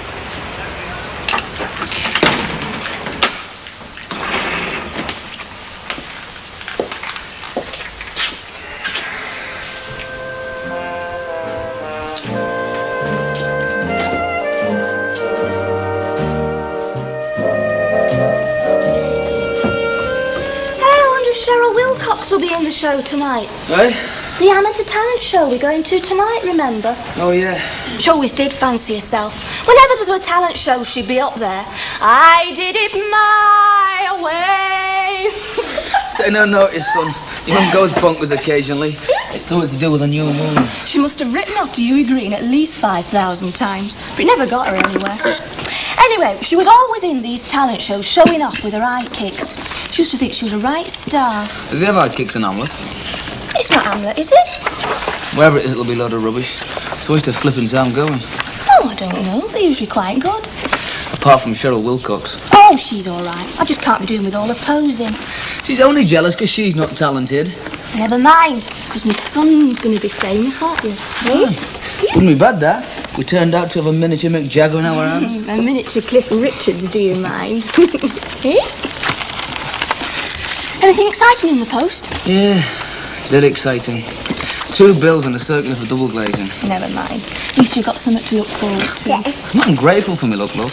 But somehow stripping down the engine of a beatable transit van doesn't quite compare with water skiing on Waikiki Beach. I meant tonight, you fool. A glamorous evening out with your glamorous wife. How about a glamorous evening in with my glamorous wife? I've got news for you, Brian. Fish and chips in front of the telly doesn't quite compare with Chianti and a pizza in a candlelit bistro. Eating out as well, are we? Well, I don't see why not. Sharon won't mind staying on as long as you take her home afterwards. Hey, I wonder if Len's remembered to ask her. Do you think I should give him a ring? No, leave it. I'm sure he has. And if it turns out she's busy, we'll get somebody else. Not at short notice, we can't. Oh, Sharon will do it. She's very keen. We're very lucky to have found her, you know. Must say it's nice to have a welcoming committee. I shall have to go away more often. Not on your life. Ah, did you miss me? Well, I miss shining his shirts. No, of course we missed you. Haven't we, Len? Why, has she been away somewhere? Take no notice. He's been pining like a sick dog. Anyway, everything's ready. Fancy a cup of tea? The words I've been longing to hear. Right. Right, I'll take these up then, eh? Oh, no, there's no rush. Leave them in all. I'll unpack them later. Come and sit down. Tell me all the gossip. What's been happening while I've been away? I haven't got time to sit down. I've already taken too much time off work collecting you. 10 minutes ago, you were pining for me. I knew I should have taken that lift off that hulking long-distance lorry driver. Did he offer to fetch you home? Never you mind what he offered. Come on. Come and tell me what's been happening while my back's been turned. What? Well, Stan Ogden's putting up for Parliament. Mrs. Walker's turned Rovers into a strip joint. And Mavis has run off with a Russian spy. Oh. Otherwise, not a lot. Right, I'll leave you to it then. See you dinner time. Yeah, I'll just make us a quick snack and we'll have a proper slap-up meal tonight. Great. Anyway, I bet you've both been living out of tins. We have not. I've been looking after him very well. Why, don't look no thinner, does he? No, but I'd hoped he might. Go on, I can see you're itching to go. Ta-ra. Ta-ra. Now, how about you? How have you been? Me? Oh, I've been great. Ace. Aye. Who is he? Who's who? Well, there's somebody put a sparkle in your eye, and I'll bet my last bottle of scent it's not Albert Tatlock. There's nobody. You're off your rocker, you. Well, if there isn't, there should be. When I were your age, I were in love with a different lad every week. Yeah, well, I don't believe in that. I reckon that when you find right one, you have to stick to him. Oh, I agree, Flower. But at 17, you don't expect to find right one. Anyway, I hope you don't. Well, you can't always choose, can you? Things happen when they do. Any road, what are we having tonight then? Give us a list and I'll go round to the shop. Oh, in a minute, when I've had a think. Well, I don't want to eat too late because I'm going out, see? Oh, yeah? Babysitting for Gail and Brian. On your own? Yes, on my own. Who'd you expect to go with me, Man City football team? I don't know. You're up to something, madam. Rita, I'm up to note. Honestly, you've got dead suspicious since you have been away, haven't you? Do you have to think what your relatives are like? Well, I'll tell you this, I won't like tangle with whoever it is you take after, madam. I know who I'd like to be like. Bo Derek, Debbie Harry. No, you. Oh, and here's me thinking you were a bright girl. Yeah, I am. That's why I want to be like you. I'm not talking about what you've got. I'm talking about what kind of person you are. Well, I just think you're dead real, that's all. I mean, there's an awful lot of phonies about, isn't there? Yes, there is, love. For I reckon if you can spot the difference, you're in with a chance. Anybody home? Come on, I've flogged all the way to the North Sea for this attic. Don't you want it? Out and back. Come and see what we got. There are some's in here, Grandad said, so I get him some. When did they come? About 5 minutes ago, aren't they great? Said nothing to me this morning. He said he wanted it to be a surprise. We did have some at the upper house, but my nan made us get rid. She said they made too much mess. Aye, they're all right, them. You can earn a few bob from them, you know. You can't let them out yet, though. Not until they've got the bearings, like. Otherwise, they fly back to where they come from. And where did they come from? Some from Caddy's Head and some from Wigan, he said. Well, where's your Grandad now? He'll have stopped off to get some feed. He'll be back in a minute. Look, come and get your feed while it's still off.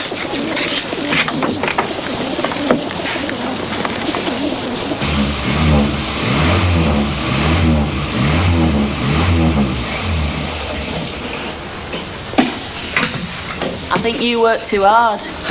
Is that right? Yep. If I was married to you, I wouldn't let you work that hard. It's not a case of anybody letting me, Sharon. Got responsibilities. Besides which, I happen to enjoy it. Oh, I know you did ambitious and everything. I mean, that's one of the things I really admire about you. But you've got to have a break sometime. Don't worry, I do. Right. How about having one now, then?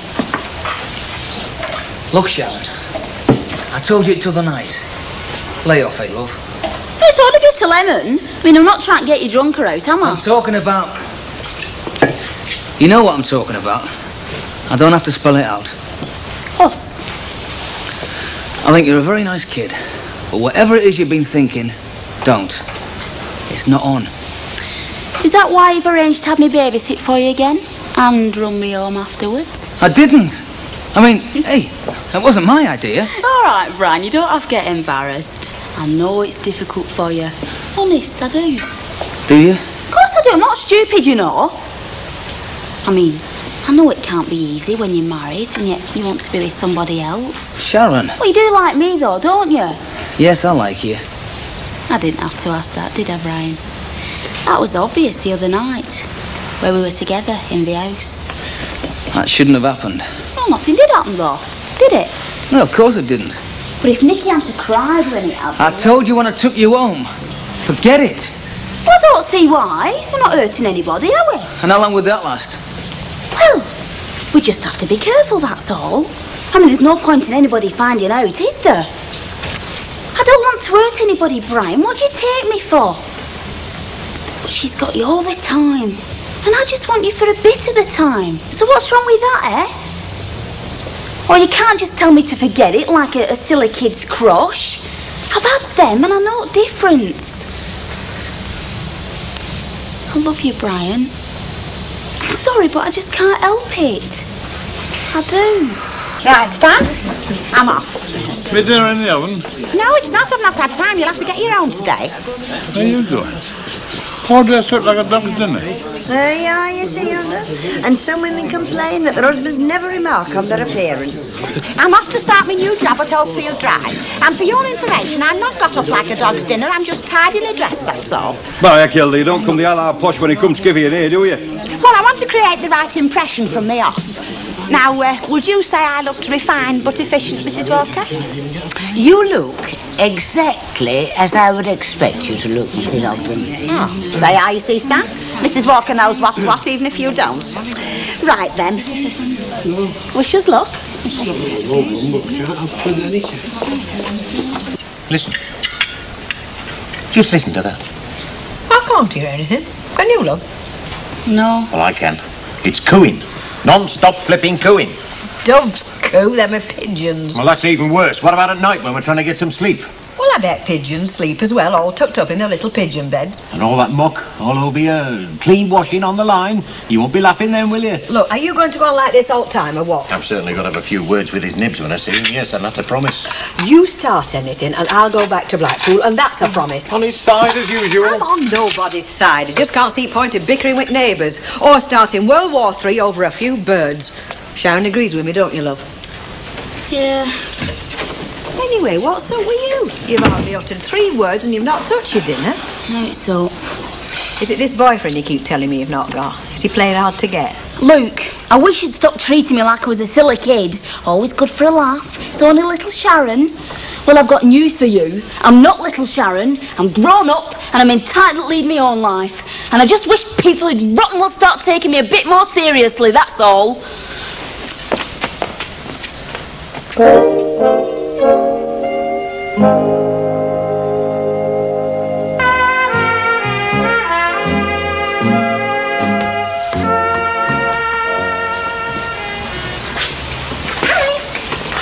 Checking up on you. Hey? Come to see if you've eaten your dinner, aren't we? Hey, let's have a look. Ooh. Oh, yes. He's eating your donut. To be a good boy, eh? Honest. Sometimes you treat me like I'm younger than him. Only kidding. Actually, we've been doing some shopping for this one. We thought you might be glad to see us. Of course I'm glad to see you. I'm always glad to see you on a Tiger. Anyway, we're not stopping. I want to get this one his tea and in bed early, so he's settled by the time Sharon comes. Mommy! About tonight, sir. And you won't be late, will you? Because I ain't getting there after the curtain's gone up. Can't make it. Not again. Got to get this finished. He's asked me to do him a special favour. I can't say no, love. He's a good customer. Oh, you say no to me, though. I'm only your wife. It's only a tuppenny ain't me show. Yeah, all right. We'll give the show a miss. We can still go for something to eat after, though, seeing as we booked Sharon. Yeah, we'll unbook her. I'll not feel like going out anyway by the time I get home. I see. And supposing I do. You've been out once this week. Not with you. We'll go out another night. Oh, all right, then, if you've made up your mind, I suppose. I better stop off at the shops on the way home. Get us something to eat. Look, don't go to any bother. A sandwich will do. You can't live on flipping sandwiches. I'll get us some stewing steak or something. And here's me thinking someone else was going to do the cooking tonight. Great, aren't they? Just been showing me Gran the new pigeons. They're bonny enough to look at. I wouldn't give a mouse room myself. Nay, Gran, don't be so mingy. The real winners, them. They're going to win a dead lot of races, aren't they, Grandad? Let's hope so, lad.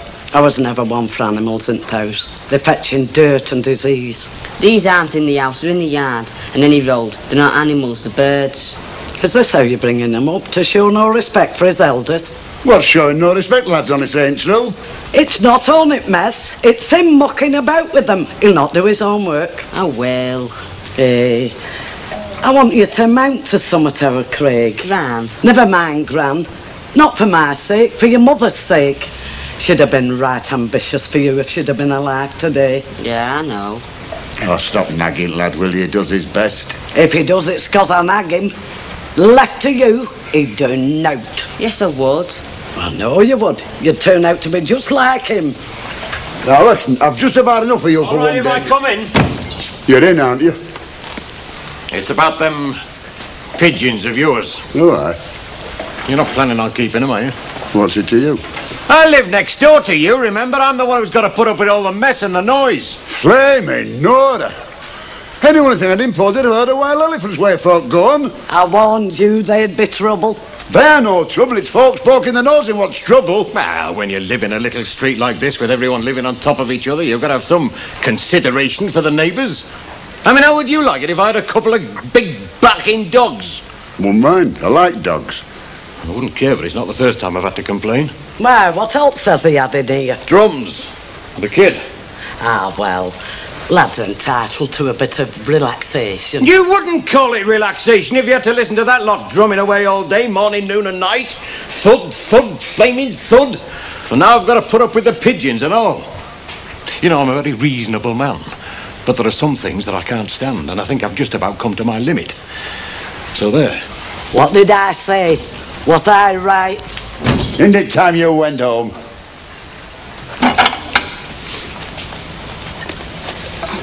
Hello?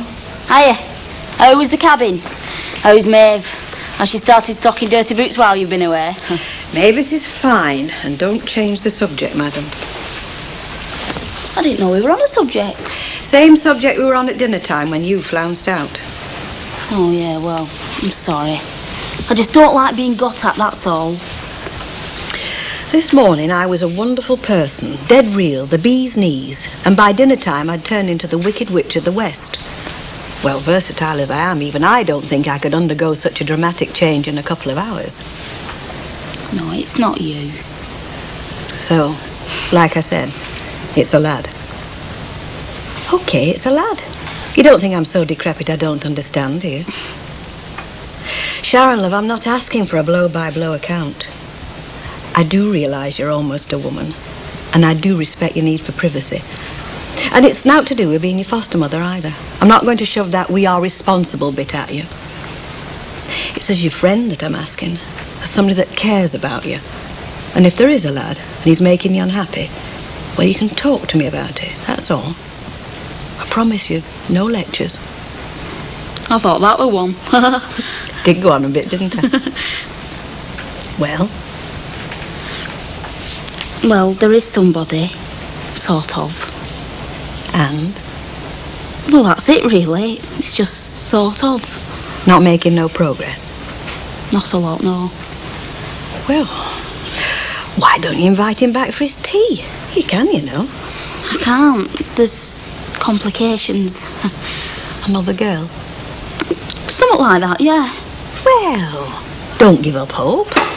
If I know you, you're pretty persistent. You'll get your own way in then. Yeah. Come on, cheer up. Yeah, all right. Oh, Is you back? Yes, love, this morning. I've just called in to see Sharon.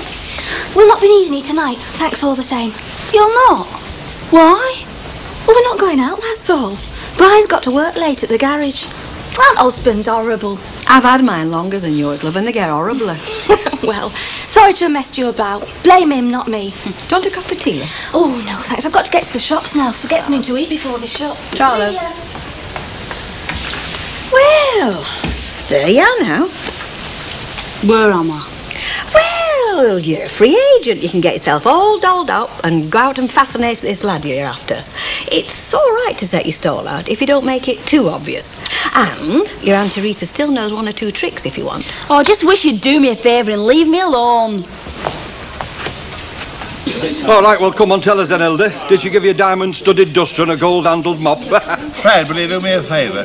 Don't ask her. We've had now an Oakfield Drive all through tea. I wouldn't waste my time trying to describe it to you, Fred. No point in casting pearls before swine. You got that, Fred? I've always been fascinated by them big houses. I've often just wished I could lift up a corner of the roof and sort of peep in. You know, like that Greek god in the legend. Anybody left in a corner of my roof will get a poke in the eye, Greek god or no Greek god. Haven't you ever been curious about how the other half lives? Why should there be? They don't show any interest in how I live, do they? No, I'll tell you what. When that Alan Wicker comes to do his programme on the high life of the bin man, then I might just pay a passing glance at how the jet set gobble their caviar. Oh, Dr. and Mrs. Lowther aren't that type at all. Did I mention he was a doctor, Stan? Only 18,000 times. No, they've got class. Well, the whole house has. It's what you might call elegant without being flashy. I mean, then what has it don't need to flaunt it. That's where I've been going wrong all these years.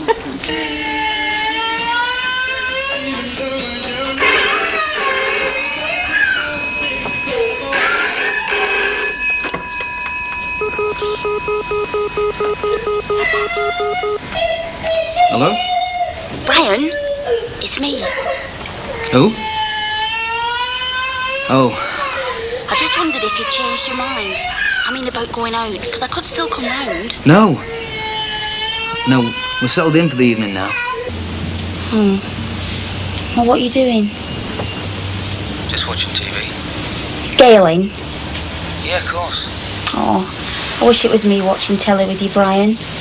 You know, I was dead upset when she said I needn't come round. I just wanted to see you, that's all. I was really looking forward to it.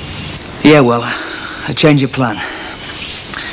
Look, you shouldn't have rung up. Oh, I had to. I couldn't help it. Well, I wish you hadn't, but... No, we decided to give it a miss and stop in instead. Yeah. Well, tell me Daddy hope his cold gets better. Ta-ra. That your mum? Yeah. Is he settled in now? Yeah, for a bit. I rubbed his gum. Poor little thing, it's red hot. Just as well we didn't go out tonight. Then, Hang on, I'm coming to a good bit. never mind good bits. I want to talk to you while she's out. This is important. Sharon. Has she been funny while I've been away?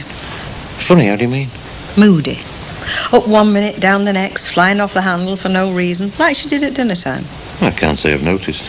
Mind you, I haven't seen her all that much. That could be the problem. She's been running a bit wild. Get over. Girls of that age are moody, aren't they? Well, there's usually a reason. I gather there's a lad, but I think there's more to it than that. Have you asked her? Well, you know how cagy she can be when she wants. I do, yeah. She's cute as a wagon load of monkeys. Yeah, well, I think... Hey, hello, you're back quick. Wasn't Jill in? No. Do you want a hot drink? No, Ta. I'm going to go to bed now. Now? It's only 9:30. Well, there's no line going to bed at 9:30, is there? Well, night. Night, Len. Good night, No, love. love. Do you think she's sickening for something? Well, there's a problem, all right, but I don't think it's out a doctor can cure. Don't you think you're worrying too much? No. I think perhaps I've not been worrying enough.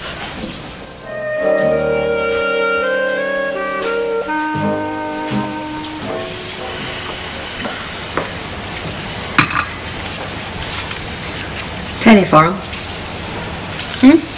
They're worth a penny. A penny? You can't afford them. Don't tell me you know what it's all about, Brian, because you don't. I've been a young girl. I've had these crushes. I know how dangerous they can be. God, give me strength. How many more times? There never was anything. And even if there was, it's finished. It is now. What have you done? What do you mean it is now? I've told Rita. You've what? She's a foster mother. She'll have to stop it. Listen to you. You're at it again. Stop what, for God's Brian, sake? I'm not having it. I'm not having a young girl following you around every minute that God sends, wearing your picture in a locket. You're my husband, Brian. Bayek, you wouldn't think so. You don't trust me, do you? We could have sorted this out ourselves without Draggett Rest at Worlding. Oh, no, we couldn't. Why not? Go on, tell me why not. Because I don't think you're capable. That's why not. He's not a bad old stick when you get to know him, you know. Which is just as well, seeing as how he lives next door.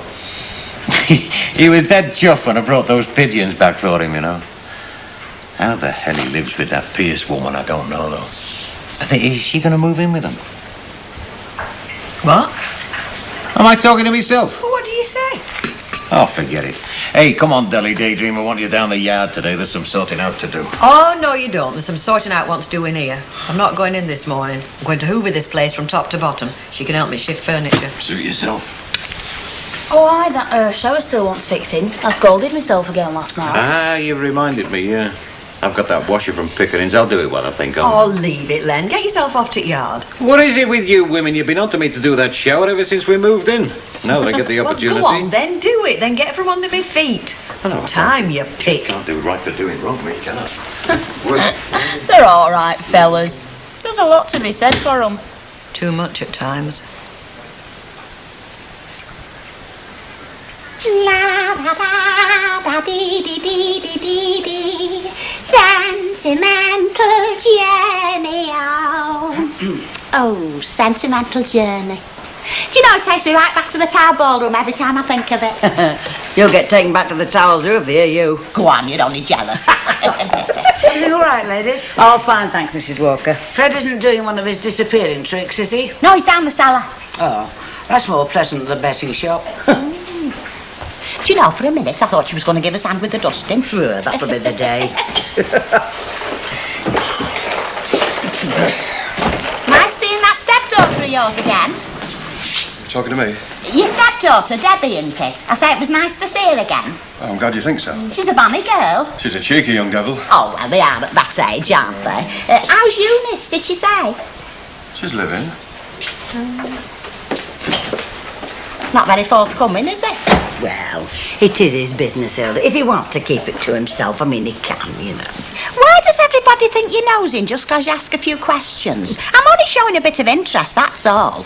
Be a poor world if you couldn't show a bit of interest in your friends and neighbours. Wouldn't it, Mrs. Walker? Wouldn't what, Miss Elton? I say it'd be a poor world if you couldn't show a bit of interest in your neighbours. I suppose it depends really what the reason is for your interest, doesn't it? I mean, if it is a desire to help, then it would be a poor world. But if it's merely curiosity, who are we talking about? Well, Fred. I was saying he's been a bit on the quiet side since that stepdaughter of his come in last night. Well, from what I know of Fred's marital affairs, I would prefer a little silence.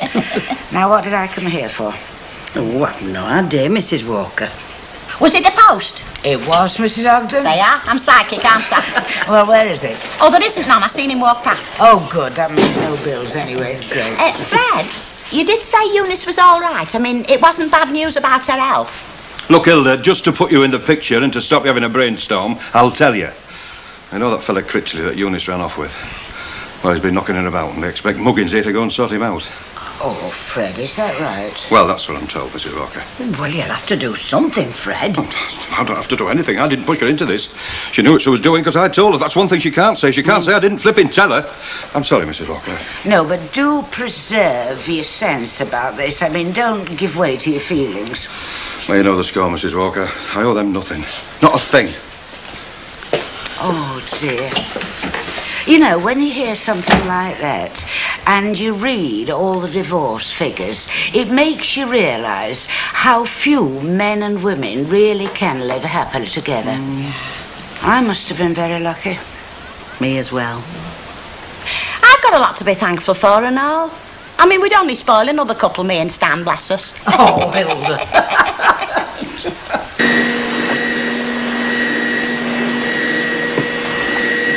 I've done it. I said I've done it. He's done it. What? He's done it. Oh, about time too. So is it all right by you two if I go and make a quid or two? Yeah, you go and do that. Well, ain't it marvellous? That's all the thanks I get. Well, blow you next time. You can fix it yourself. Oh, poor Len. Sit down. What with sweeping floor? It can wait. Sit down.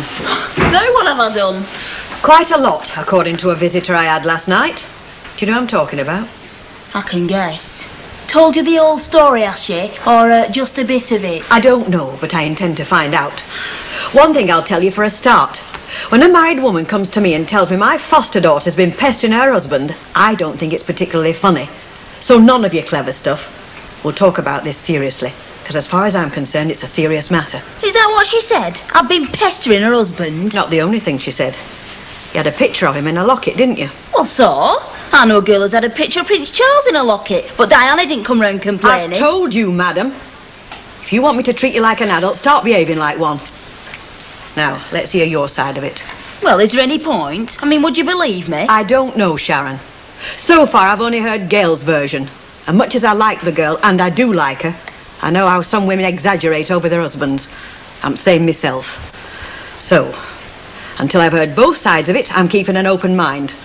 Or haven't you got one? Oh, yes, I've got one. It's just not easy to put into words, though, is it? We love each other, and that's all there is to it. It's a big word, love. Yes, I know it's a big word, and I know it's the right one and all.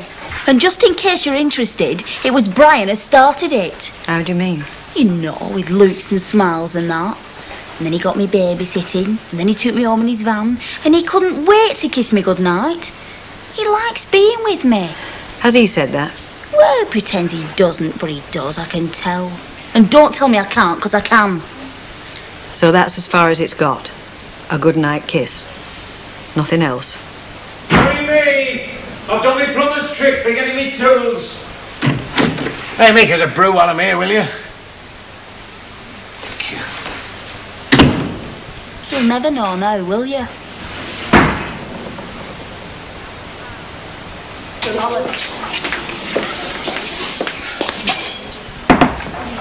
Come in.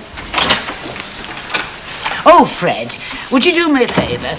I've got a suit at the cleaners. Could you pick it up for me? Oh, yeah. Is it the one next to Piggott's? The one you took it to, yes. Well, will they be open at dinner time, Mrs. Walker? Fred, I wouldn't ask you if they weren't open. Yes, Mrs. Walker.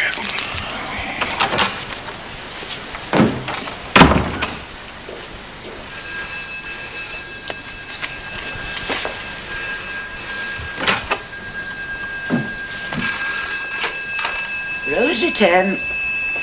Oh, hello, Mrs. Walker. It's Eunice G. Oh, yes, Mrs. G. Is Fred there by any chance? No, I'm afraid he isn't. I just sent him out on an errand. Oh, well, would you ask him to ring me at my father's? He knows the number. Yes, I'll do that, Mrs. G. Oh, Mrs. Walker, I hate to ask you this, but it is important. I would appreciate it if you could persuade him to ring. You know, just in case. I'll do what I can, Mrs. G. Goodbye.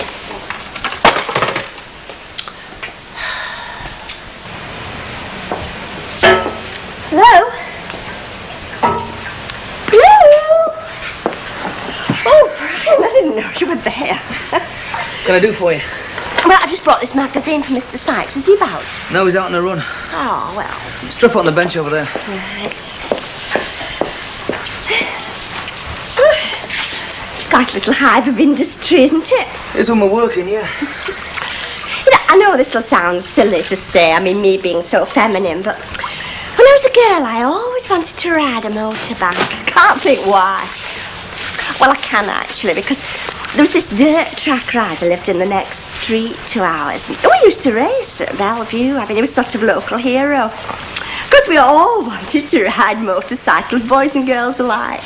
Better luck next time. Oh, here's your wife. Caught you with another woman. It's all right, Mavis. She trusts me. Oh, I'm sure she does. Well, bye now then. I said she trusts me. I heard what you said. I brought you sandwiches. Great. Give you a chance to check up on me. I just brought you sandwiches. Told anybody else, have you? Put it in the Gazette? Don't think I'm enjoying this, Brian.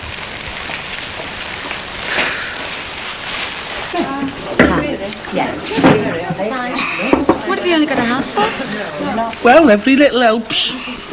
We're not going to furnish a house on the difference between the odd half and pint. Don't turn your nose up at me little contributions. I'm going to surprise you one of these days. I'm going to say, do you know how much I've saved from drinking halves?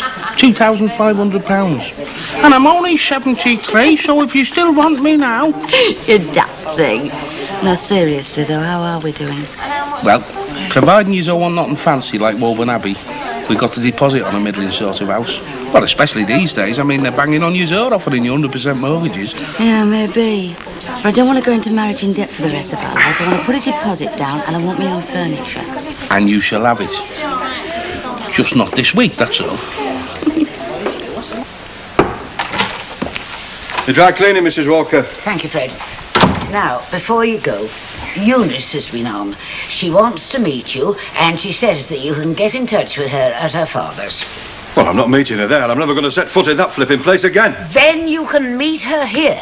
You can sort out your differences in this room, but sort them out you must. I will not have the smooth running of this public house disrupted by any more of your family squabbles. Well, they are my squabbles, Mrs. Walker. And you are my employee, and I have a vested interest in your peace of mind. So, whatever the problems are, sort them out, and then concentrate on your work. Yes, Mrs. Walker.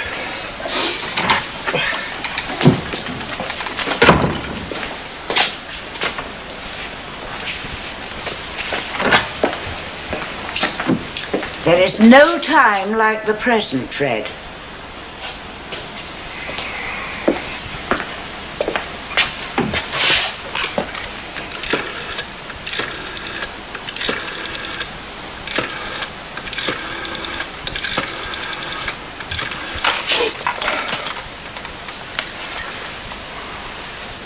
Oh, Eunice. It's Fred here. I understand you wanted to speak to me, somehow.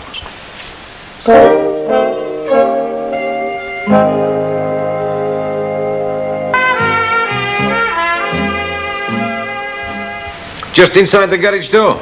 Yes, I can stick a tap there for you. Well, if I get this job finished that I'm on now, if I get it done early, it'll be about 11:30. No, well, failing that, it'll be round about 3:30. No, I'm sorry. No. Well, it could be sometime next week. No. All right, yeah, I'll see you sometime tomorrow, eh? All right. Yeah, see you then. Sit down. Hey, did I finish that cup of tea? There's one in pot if you still want one. No, it doesn't matter. I'll save me thirst till I get... I said I'd go down to the Legion with Alf for a couple of hours. Anybody home? Come in, it's a shop. Oh, sorry, me. I've come to see if you've got any evening news. Mine hasn't arrived. Again. It's that little Hargreaves lad. I'm sure he's sticking him down the grid. Well, you tell him. I'm sick and tired of telling him. You just want to look then? Yes, love, I just want to see what's on. Ooh. Hello. Off on phone again, are we? All being well, yes. Oh, aye. Is this fellow we've been hearing about? What's his name? Jeff? You know, you want to watch it, kid. If he as much as move a muscle round here, tongues are wagging. Yeah, I've noticed. Not married, is he? This new bloke? Do you know, I forgot to ask him. But then I always did, didn't I? I like their medical programmes myself, you know, they're very instructional. Oh, there was a lovely operation the other night. You seen them go right inside this fella's stomach. Oh, would you mind, Hilda? What's up with you? It's only the human body, we've all got one, no use shutting your eyes to it. There's miracles inside here. Yes, and there's my dinner inside here, so can we change subject? Is Mr. Taslock in? Only wanting words. This Millie's having dinner. Evening, Mr. Taslock. Oh, wait, what do you want? Well, you, as a matter of fact. As you know, Ken and Deirdre are out for the day. All right, well, they're telling me. I'll live with them. No. Yes, I know. Only I thought, rather than make your own meal, would you like to share with me? I've made a steak and kidney pie and there's far too much for one. Do you make your crust on top, or do you make it separate? Well, normally I make it on top, but I must confess this well, time... I like mine done on top. Yes, I'm sure. You don't get your meat out of a tin, do you? No, it's all fresh. Only, if you're interested, would you give me 1/4 of an hour to finish off and then come round? All right, go on. Well, it's very good of you. I know. I'm settled in here. But of course, if you're desperate for a bit of company, I'll... 1/4 of an hour, then. I don't know why we bother. Me neither. Fred, you're miles off, lovey. All right. There's trouble there. How do you mean? That wife of his, she's pestering him again. Talk of the devil. Evening. Evening. Mrs. G, would you come through? Fred won't be a moment. Thank you, Mrs. Walker. You stay here. I wouldn't dream of doing anything else. Can I have St. Clement's, please? Oh, and just in case you don't know where it is... I know what a St. Clement's is, lovely. You know that fella she run off with, that Critchley? Been knocking her about, according to Fred. Give her a couple of black eyes by the looks of things. I'm not surprised at all. That barrel's half full. It's this pump that's duff. She's in the back. Is she? Waiting for you. Well, she'll have to wait, won't she? I've got work to do. It's very good of you to let us use your living room, Mrs. Walker. Yes. I just hope, whatever the matter is, that you can settle it pretty quickly. I don't want Fred having worries hanging over his head. Neither do I, but these things happen. Do they? Come in. Right, I'll leave you then. And I hope that you won't keep him too long. I won't, Mrs. Walker. And thanks again. Hello, Fred. Well, come to the point, Eunice. You heard what she said. I'm very unhappy. Well, I'm not surprised. God knows I warned you. Oh, come on. We all make mistakes. And we learn to live with them and all, don't we? We don't drag other folks in. Could I have a glass of water, please?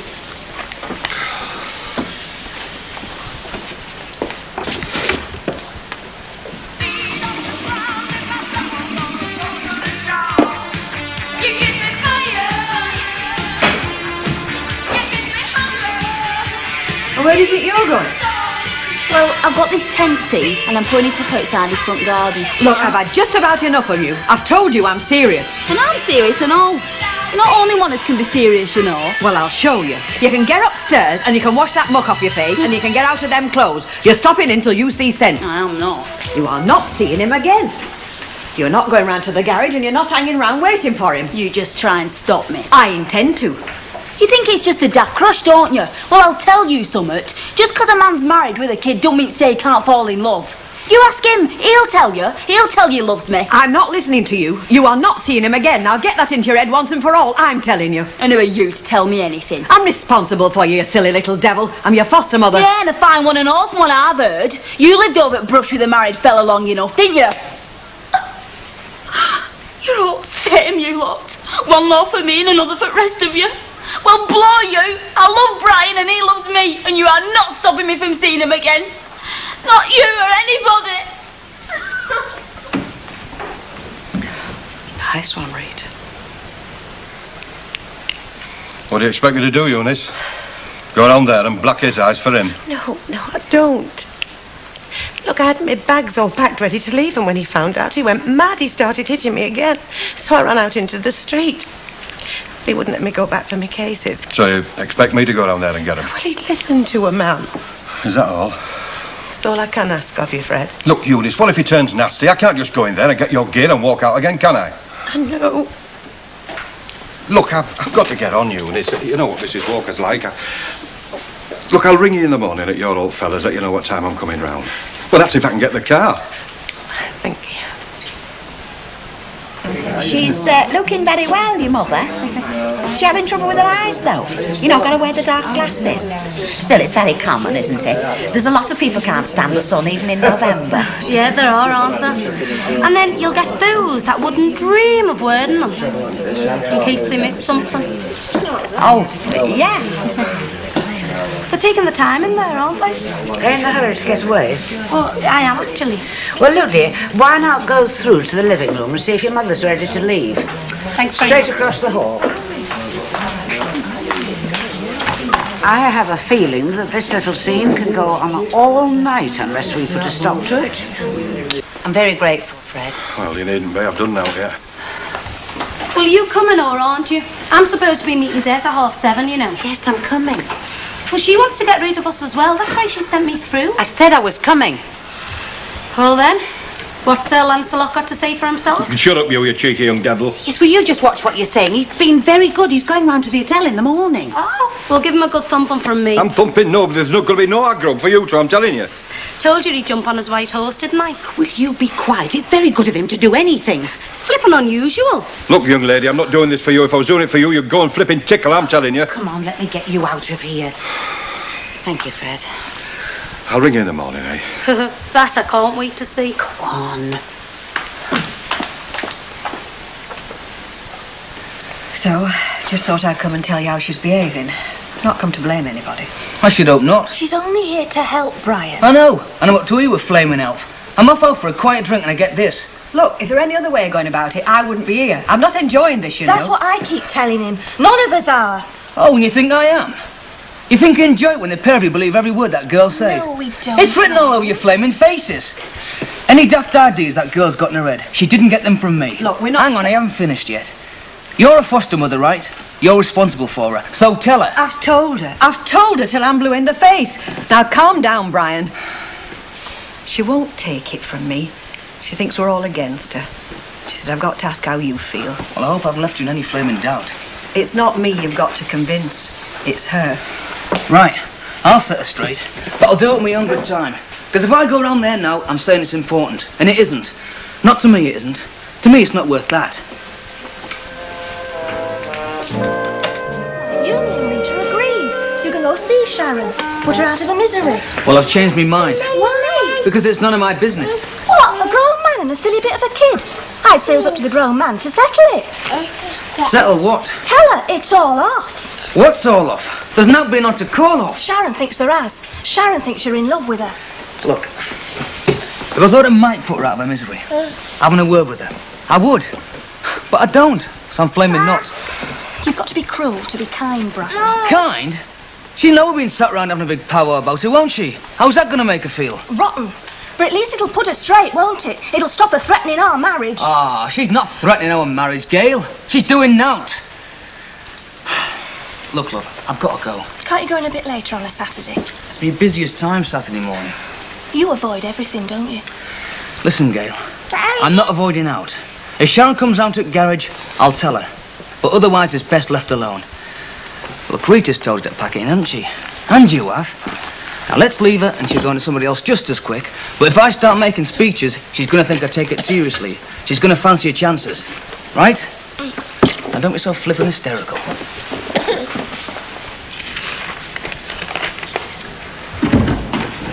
Morning. Is the tea brewed? I don't know. You don't know. It's either brewed or it isn't brewed. Yeah. Yeah, so it isn't brewed. So I'll go and brew it. Hey, by the way, I'm going to a building exhibition today. Do you want to come? What? I said it. What's the matter, love? Well, leave me alone. You're not going to be like that again, are you? Like what? Like what? Then. No, I won't. You know, I thought you were going to be the only woman in the world that a bloke could get on with. Oh, I said leave me alone, will you? No, I find out that she's just like the rest of you, a flipping mystery.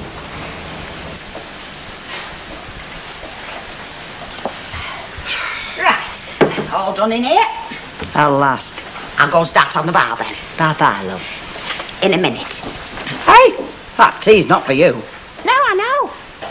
I was just wondering, How did it all come out in the end?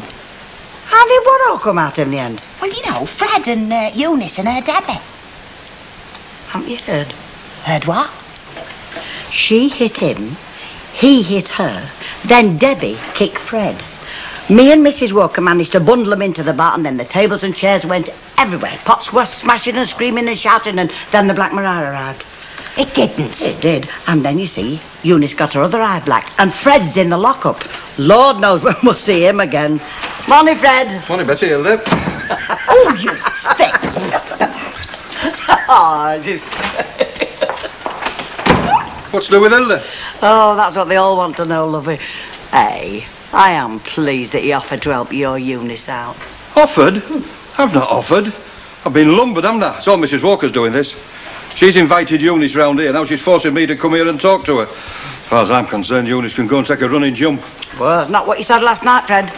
No, well, I've been thinking, Betty. I mean, it's all right, but I mean, why should I go round there and get her gear for her? Because you are still her husband, Fred. Husband helping his wife to run away from a fancy man. And because you wish to make a dignified end to a sad affair. That's what you call it, is it? And you won't regret it, I assure you. Whatever sordid deeds fate throws in our way, we can still dispose of them with dignity and style. Oh, well. You won't mind me borrowing the car then, eh? The Rover? I think I'll just go and stack the shelves. Yeah, well, dignity and style, Mrs. Walker. Might well do the job right. Oi, have you dropped something?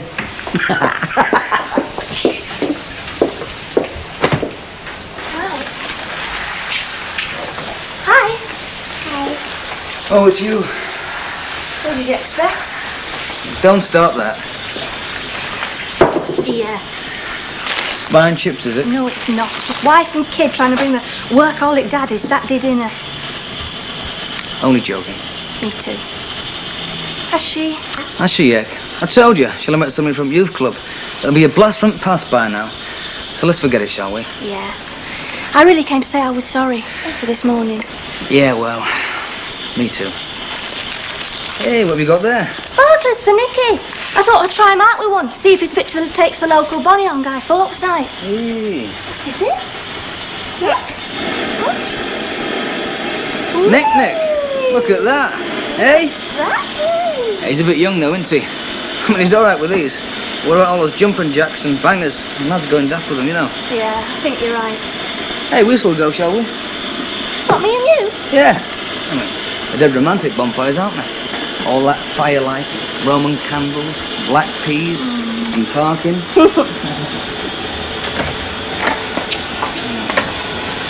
Well, you couple of soft beggars. Hello, Mum. Spot on time as usual. Yeah, a bit like that Gina that keeps popping up, aren't you? I'm just going to town, so I thought I'd call around and see if you wanted anything.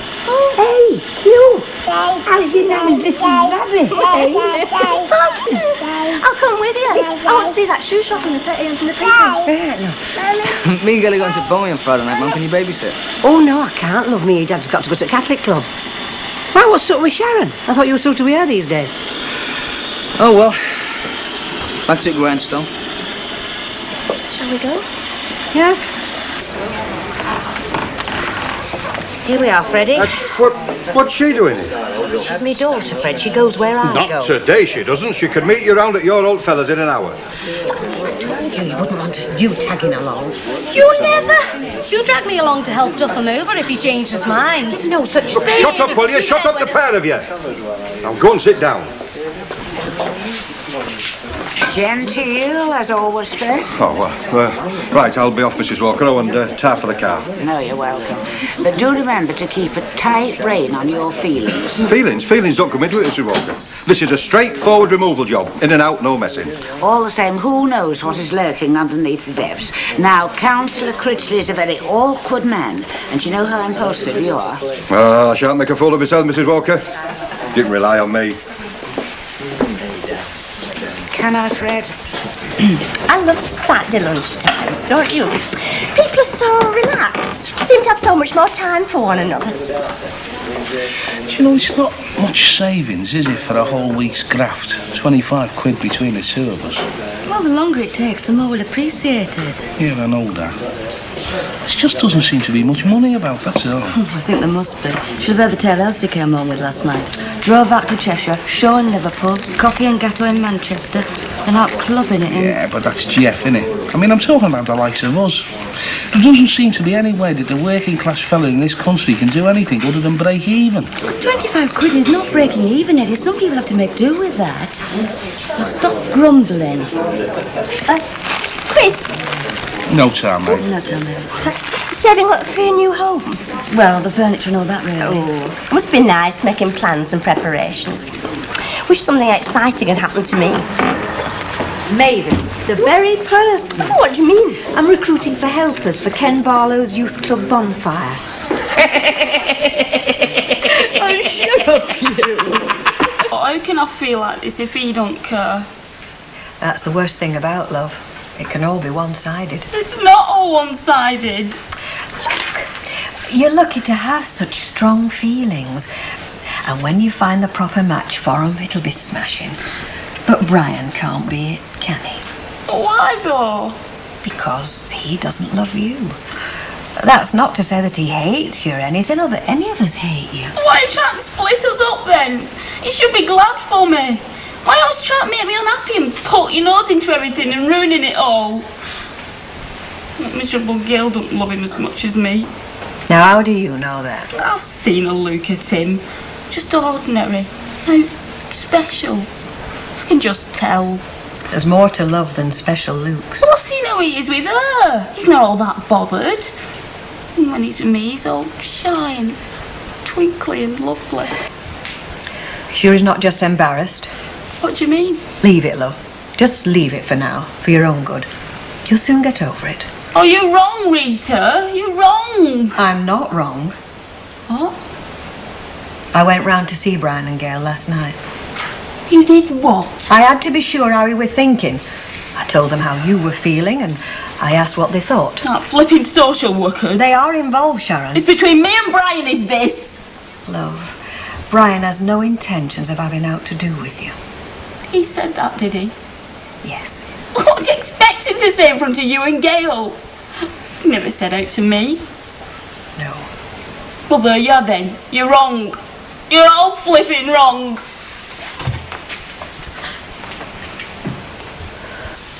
There's just a couple of cases, Fred. Oh, and my train case and a couple of carrier bags. Hey, and just check the wardrobe to make sure. Will you see if you can find the gilt belt? You know, the one that goes with me. Eunice! Well, I couldn't find it when I was packing this morning. Eunice! What? Shut up, will you? You're going on like a scalded cat. Oh, sorry, Fred. Hey, you all right? Yeah, I feel sick in the guts, don't I? You're not going to do anything daft, are you, love? I'm doing something daft already, Anna. What? Well, going there and facing him, I must be wrong in the flaming head. I'm very grateful. Aye, and so you should be and all. You're very brave. And there's a lot of daft beggars been called that, aren't there? Look, if I'm not out of there in 5 minutes' time, get out of that car, get down that road, get on the blower and call the fuzz, eh? Get on the blower and call the fuzz straight away.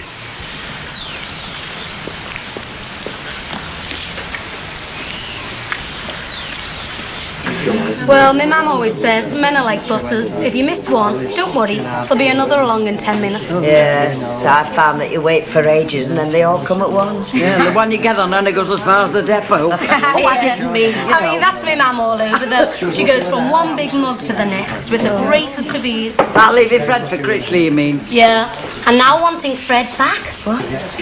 Did I hear you correctly? Your mother wants Fred back? Well, I reckon she does. I mean, that's why she didn't mind leaving me here.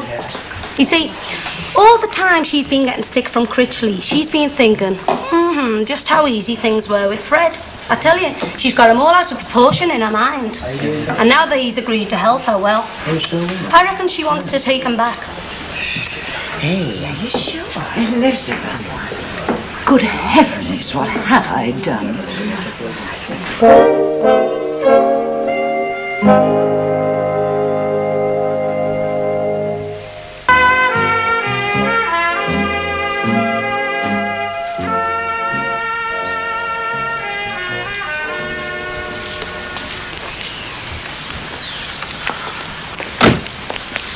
What's going on?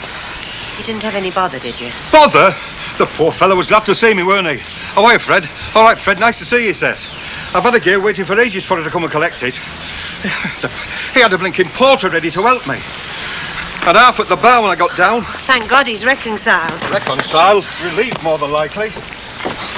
What's it all about, Eunice, eh? I told him I was coming back to you, Fred. You what? But it was the only way I could get him to face the fact that it was over. He's giving you the elbow, hasn't he? You got those eyes walking into a cupboard, didn't you, when you were drunk?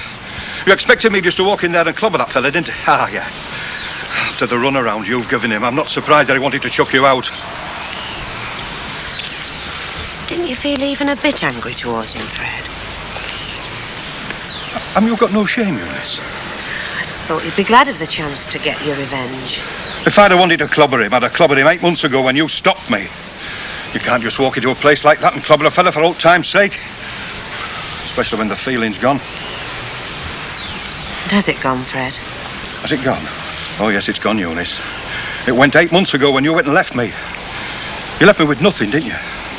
No home, no job, no pride. If it hadn't been for Annie Walker, I'd have been queuing for the Sally Army, wouldn't I? What I mean is it too late? Too late for what? I made a mistake, Fred, leaving you. Oh, flaming Ada.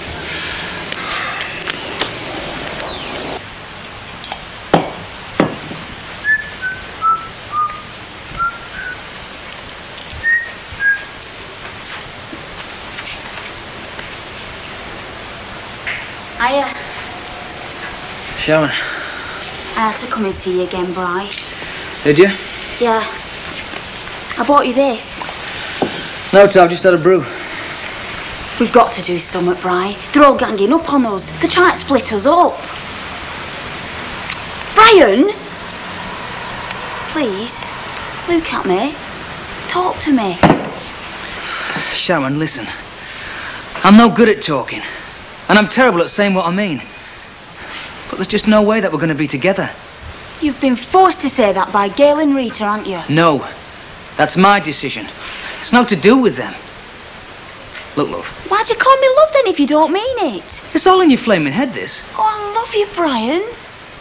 I know I do. How can you? You don't even know me. I'm not like you think I am. I'm just an ordinary bloke. I like ordinary blokes. Well, find one that can love you back. I want you.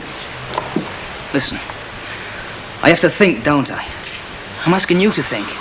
You don't believe me, do you? Yes, I believe you, but think. You're just doing like they all do, pushing me aside thinking I'll grow out of it, treating me like I was a kid. No, I'm asking you as one adult to another, to see that nothing can come of it. So let's just leave it, eh? You do fancy me then? Oh, God, this is flaming murder, this. I'm a married man with a kid. I'm not going to throw that away for you, Sharon. You do then?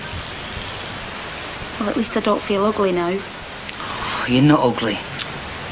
You're just wasting your time on me. Oh, but what am I going to do if it's all over? You're going to find somebody real, aren't you? Somebody that's not just a fantasy. Oh, Bri, can't we keep it going in secret? Get out, Sharon. Eh? Just get out and stay out. Now! Oh, you're horrible, you!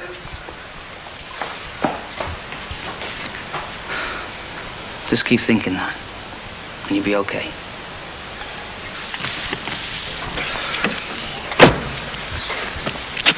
Right, there you go then. I'll be off. Aren't you coming in for a cuppa? No, I said I'd get straight back. You know how I hate being on my own.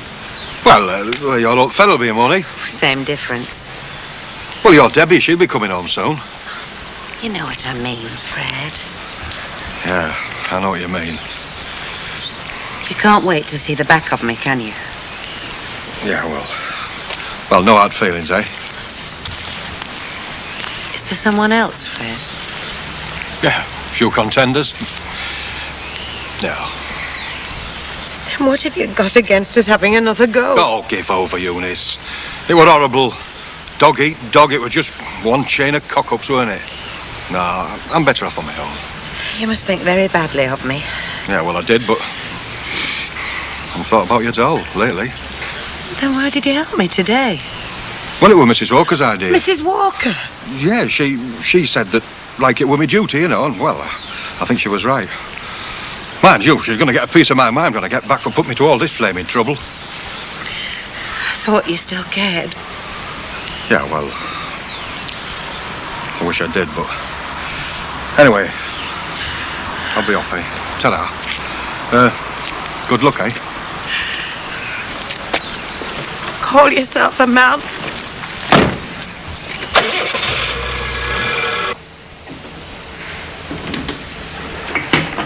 Rita. Oh, love. It's all over with Rita. He's finished with me. I know. I told you. Who has? What am I going What? to do? Come on. You'll be all right, now that you know. Oh, he were nice Now to that me, she knows though. what? He were really nice. It's not because he doesn't like me. It's because he's got Gail and Nicky to think of. Gail and Nicky. Hey, what's all this? Shall we tell Len now?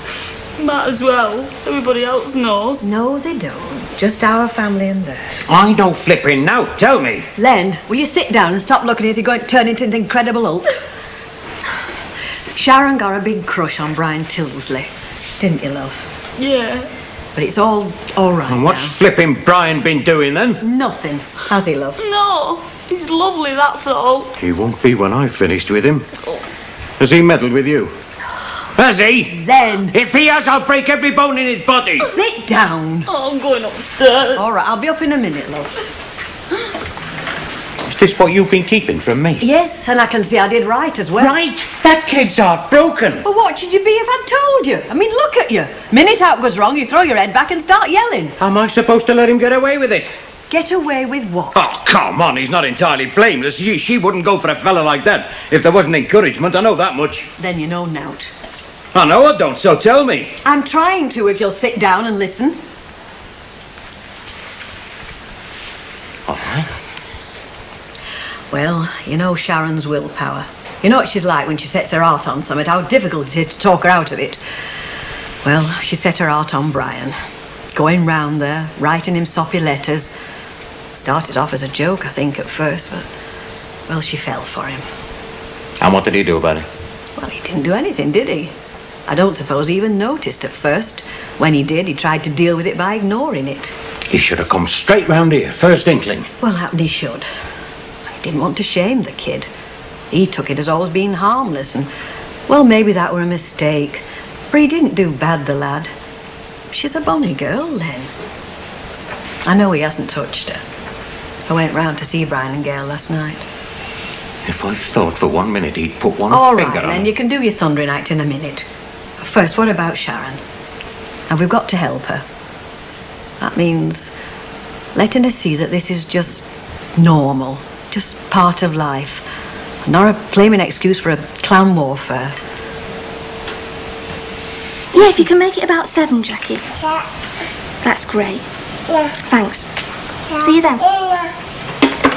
I'm sorry I can't do it, love. It's all right. Jackie's willing and able, so there's no problem. Are you sure? I don't just mean about babysitting Friday either. I'm sure. Well, you both seemed a bit strained, you know, at garage this lunchtime.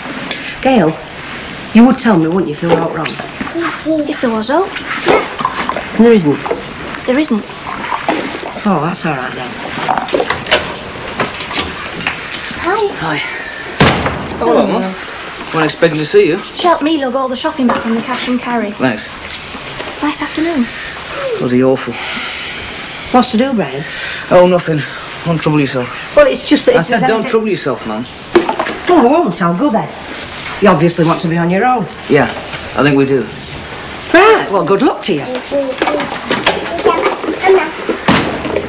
Was that called for? What? You've upset her. Well, she likes having plenty to moan about. She came round, Gail. Sharon. Did you tell her? Oh, yeah, I told her. I tried to do it gently, but, well, that wasn't working, so it was lousy. Don't you feel better now, though? Put a kid through that and feel better. She'll get over it, Brian. Maybe next time she'll fall in love more carefully. Yeah. What is it? I saw myself this afternoon. Right. Well, there's this girl filling all this stuff, and there's me doing the right thing. Didn't you want to do the right thing? Oh, yeah, but Well then, what's wrong? what's wrong? It made me feel old. Mummy. That's what's wrong. Oh, Fred, there you are. Sorry I'm late, Mrs. Walker. Been watching the Reds. Happy tea in town. Oh, that's quite all right.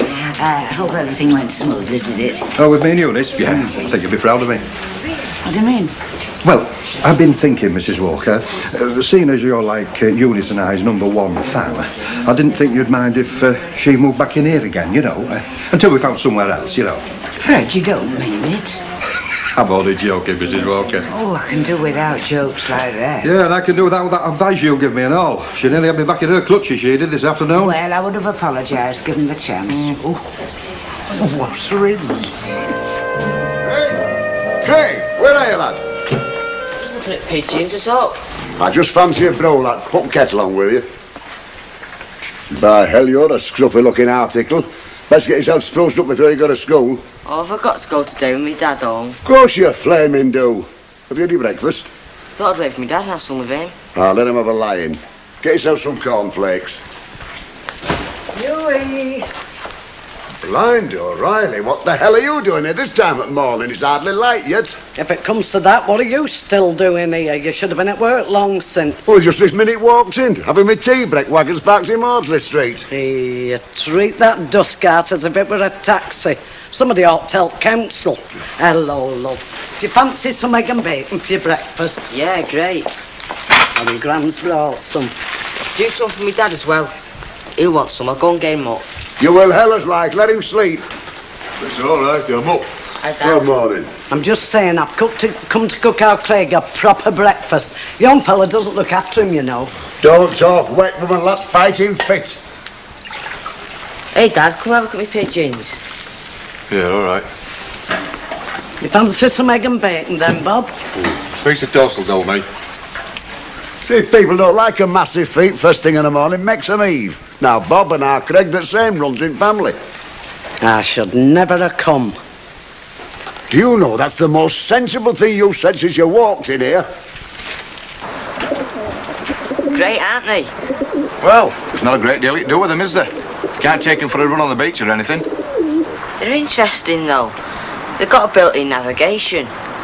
Any roads, there's no beaches round here. I can see you like them. Hey, see that in there? Who's it remind you of? Go on, I'll buy it. I'll give you a clue. She's an old hen, a bit of a fusspot, and we call her Phyllis. Don't let your granny hear you.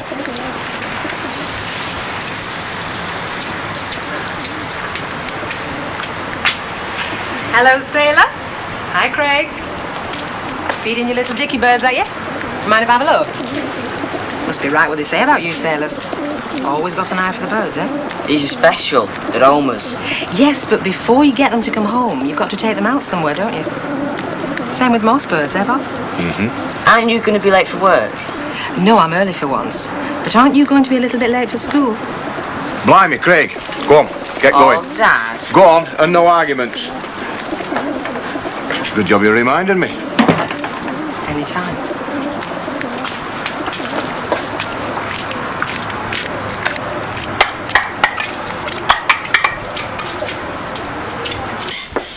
Tea up.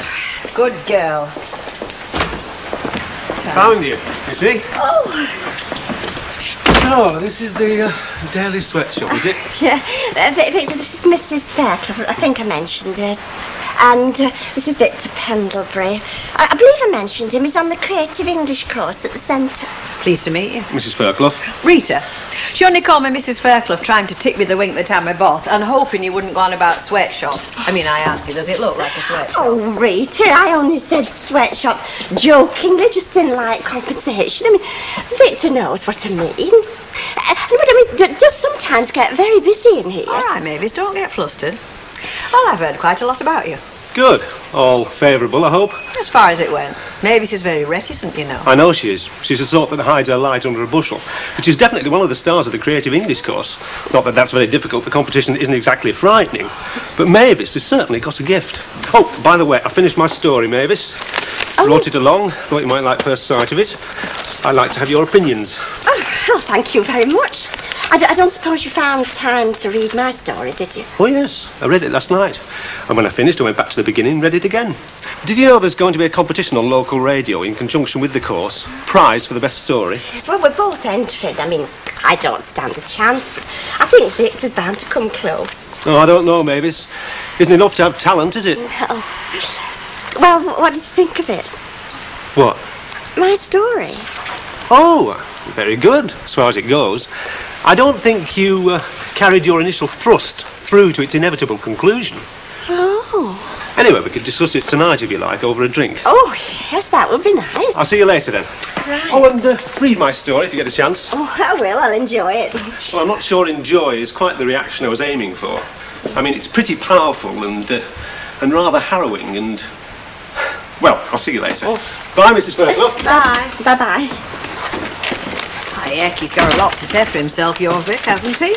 What the hell did all that mean? Oh, Rita, he's got a brilliant mind. Look, if and when you see him again, will you just call him Victor, because he doesn't like to be called Vic. Oh. Well, you see, if I call Len Leonard, he'd think I were going at him. Yes, well, Victor's very different from Mr. Fairclough, Rita. Oh, I can see that. Still, you wouldn't want him too different, would you? Morning, Albert.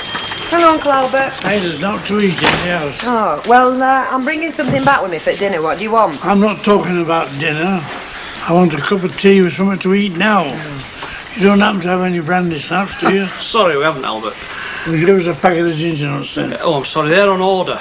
Well, I can't be bothered about that. Hey, well, custard creams, they're nice. I don't like custard creams. There's no taste in them. Give us a packet of digestive. Chocolates? No, chocolate ruins the biscuit. There you love. You'll charge these up to your housekeeper. Yes. Listen, what do you want for your dinner? You better tell me now. How do you like as long as it's tasty? You know me, I'm not fatty. Ta-da. Hello, Bob. Morning. Oh, you don't know, dear, do you? Bob Whiteley. Chalky's lad. Oh, you're Craig's dad. Oh, I've heard him talk about you. You're on oil tankers, aren't you? Yeah. I don't know, you stick it. Away from home for months on end, bobbing up and down in a little boat. Won't suit me at all. Get away, life. O'Reilly. A girl in every port, that lad. No, it's all a tale, is that? Yeah, bet it's 2 girls in every port. Yes, I'll tell you all about it anytime, love. You've got the inclination, I've got the time. Hey, not in shop hours, though. She's little treasuries, that. Yes, I can see that. Listen, you didn't just come in here to chat me up, did you? And not that I'm grumbling, mind you. No, I've got a list of stuff I want. Oh, right. Oh, this is a bit different from your dad's usual. That's because I'm at home, ain't it? I like a bit of good stuff, me.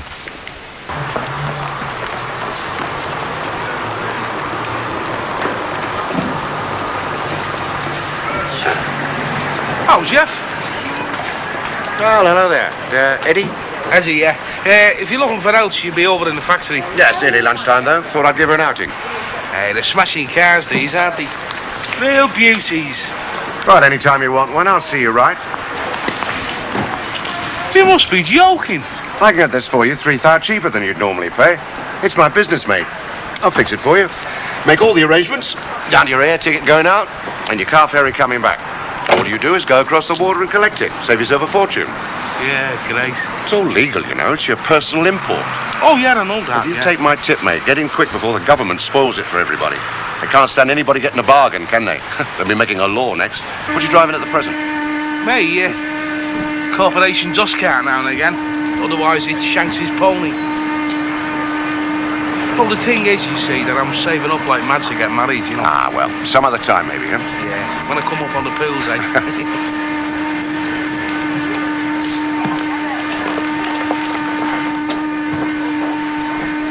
Well, and what are you doing here? Well, waiting for you, as a matter of fact. And let me tell you, it was well worth it. I'm going to take you out for a spot of lunch. Oh, and had you anywhere in mind? Wherever you fancy. Blackpool? Oh, lovely. And we've only got 59 minutes left of my lunchtime. Well, hop in then. Let's make the most of it. Right. Where are we going?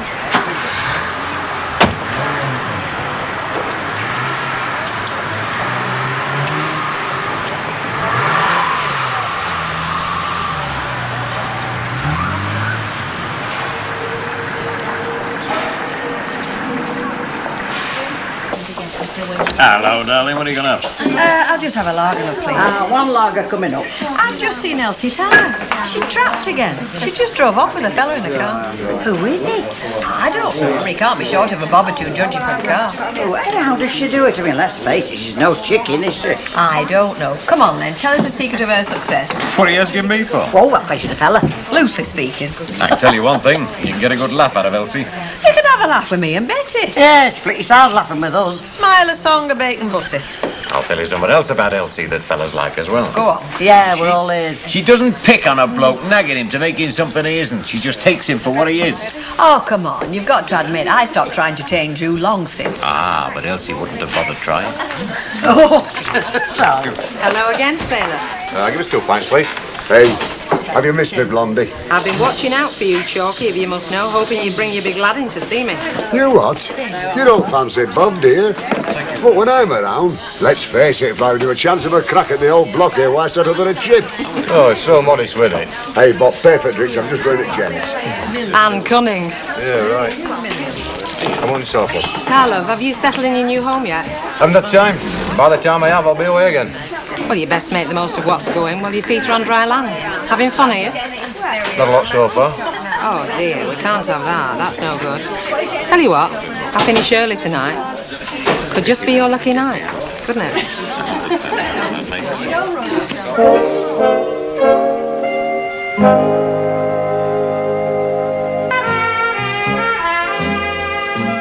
Listen to this, Emily. In the narrow confines of the hen house, she had a sudden overpowering sense of his maleness. Her heart fluttered in her breast and she felt the mind-stopping panic of the trapped thrush. Oh, Rita, Victor didn't bring his story in here for you to read bits out to everybody. Me and Emily aren't everybody. We're in your corner. Look on us as your seconds. And this Victor, he's the man you mentioned, the one you've met on the English course. He's a night school Romeo. Oh, you see how she just has to cheapen everything. Oh, give over. I'm all for him. He wears trousers. He seems to like you. I'm not going to knock him. You're writing a story for this radio competition, aren't you, Mavis? Oh, yes, well, I've already written it, but Victor's rather critical of it. Well, he won't be one of the judges, will he? Oh, no, but he's very perceptive. Well, you don't want to let his opinion put you off. I mean, have you read this yet? Yes, I had a quick read of it over lunchtime. Well, it's a bit fruity in parts, isn't it? I mean, weren't you, shocked? No, I wasn't. I'm not narrow-minded, you know, Rita. And you could understand it, could you? Well, yes, of course I could. I mean, parts of it are very deep. Yeah, well, what about this bit, then? In the wild eyes of the cornered beast, David heard a mute cry of silent defiance. How can you hear something silent? Well, that's sort of symbolic, you see, of his own predicament. What's the story about exactly? Well, as far as I can gather, it's about this fella that works on a farm where he don't get on with t'other fellas. And anyway, they trap a fox where he still keeps going on about his mother. Oh, you see, Rita, you just don't understand. That's why it's called The Vixen. And it's all about mother love and repression. I didn't get any of that. Well, perhaps you should come to the course then. Well, it all sounds very interesting. Oh, it is, Emily. It's really challenging. I'm having my horizons widened all the time. He's very hot on peasant strength, isn't he? Suppose he lives very close to the soil. I thought you said he worked in town hall in the housing department. Well, yes, he does. But that doesn't stop people having a vivid imagination, does it? No. Oh, right. My word. Oh, I suppose a haystack's as good a place as any. Hey, you're going to have to watch this fella.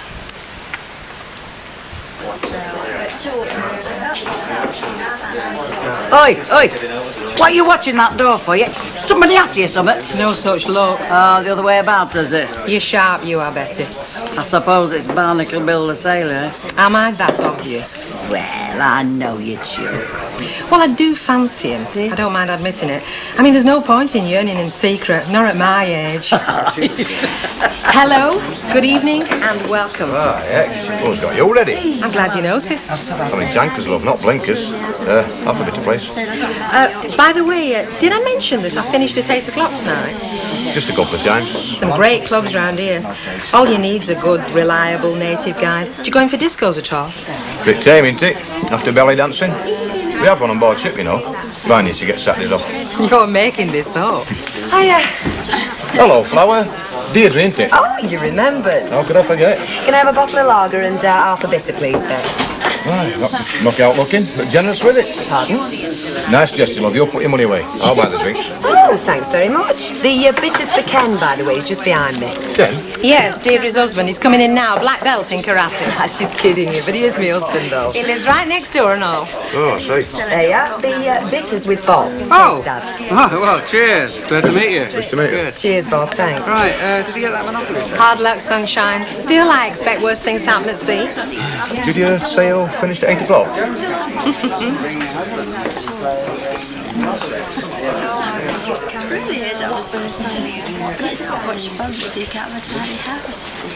Oh, getting a bit taters out there. Well, don't stand there, you daft apers. Come in and get warm. What's in here? Ah, well, it crossed my mind you might be feeling a bit peckish. You must be clairvoyant. I was just toying with the idea of baked beans on toast. Good thinking, but I'm ahead of you. Fish and chips twice. Oh, good lad. You can call again, you can. Not bad, that Chippy, is it? Hey, dead nosy, that guy who runs it, though. I mean, he stopped serving and came outside for a stroll round the car. Well, I don't suppose everybody picks up the fish and chips in a car like yours. I bet you've got the whole of the inside stinking of vinegar now. Ah, so what? They're only boxes on wheels, aren't they? And for washing down the aforementioned. Nothing special, just a bottle of Vino Collapso. Oh, how lovely. What else do we need? Only a corkscrew. Oh, there. Right. There you go. I bet even Arthur Scargill isn't sitting down to a meal like this.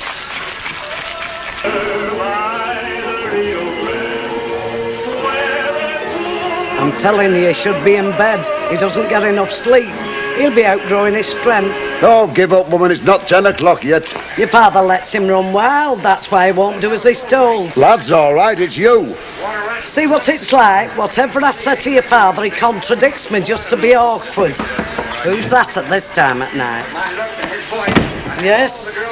I'm expected. Hiya. Hiya. Good evening. Hello, love. What can I do for you? I'm invited. Come and sit down, love. Make yourself at home.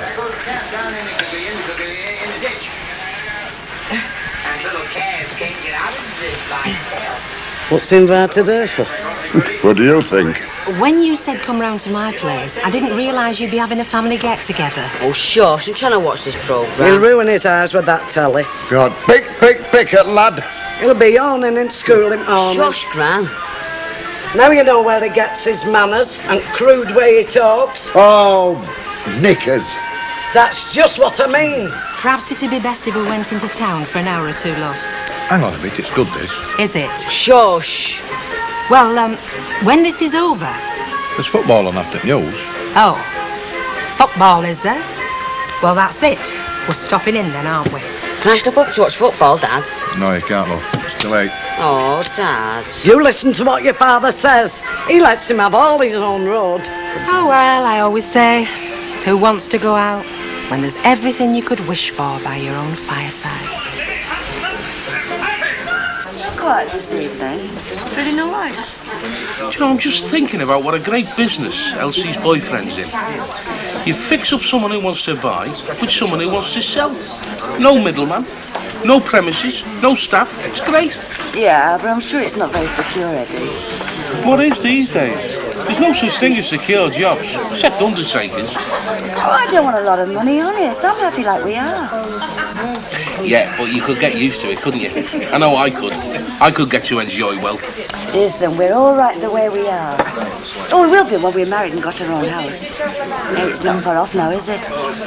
Got enough for a deposit? It is what you want, isn't it, love? Of course it is. You know it is. Yeah.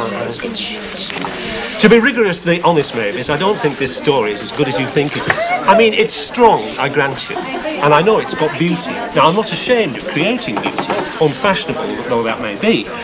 Are you? Oh, no. But you see, in a sense, my strength is a problem. It needs your delicacy, Mavis. I mean, that's a very enviable quality. You underrate yourself, you know. Do you think so? I know it. I mean, your delicacy of feeling and my strength, I mean, that could be a really good combination. Have you ever thought of writing something with a collaborator? No, never. No, neither have I, till now. What do you mean us to write a story together? Yes. Well, you don't have to decide now. I mean, I think it's it a over. wonderful idea. Oh, yes, I'd like to, very much. Hey, give us a pint, Betty, please, love, and a vodka and tonic. Yeah, thanks. Are you on your own, Betty? All right, Bet's night off. Mrs. Walker's horizontal with one of her headaches. Good job it's quiet, isn't it? Look, Mavis is over there with a new boyfriend. Yeah, and the good news is we're over here. Oh, don't be wrong. She wants us to join her. Just the last quiet half hour, that's all I want. Victor, this is Mr. Fairclough, Rita's husband. His name's Len. Len, this is Victor. How do you do? Do you want a drink? Not for me, thanks. I don't go for that chemical rubbish. I'm a real ale man myself. Oh, I see. Well, as beer goes, it's not a bad pint. Rita, we're going to write a story together, Victor and me, for the radio competition. Oh, that'll be fun, won't it, Len? It's not meant to be fun, Rita. It's serious writing. No, but there's no reason why you shouldn't enjoy it. Where are you going to work? Your flat, I should think, Mavis. Oh, yes. I dare say that's better than your place. It'll be quieter, won't it? Can't work with kids running round, can you? Well, I wouldn't know. I'm not married myself. Do you write at all, Leonard? Him? Takes him all his time to write his own name.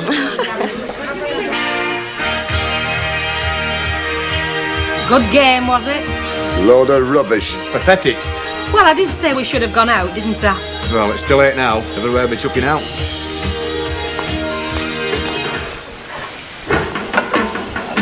What the hell's that? Al Craig in his bedroom drumming. He's only doing it to be awkward, because I haven't let him watch the football. Stop that row! Good night, Dad. Good night, Dad. You going, love? No. No, I thought you might be going to bed. Me? No. It's 11:30. Don't you have to be up early for that bin round? 5 o'clock. Don't you need your beauty sleep? No, I get my head down every day after my dinner, you see, so I don't need much sleep at night. I see. Well, it's been quite an evening.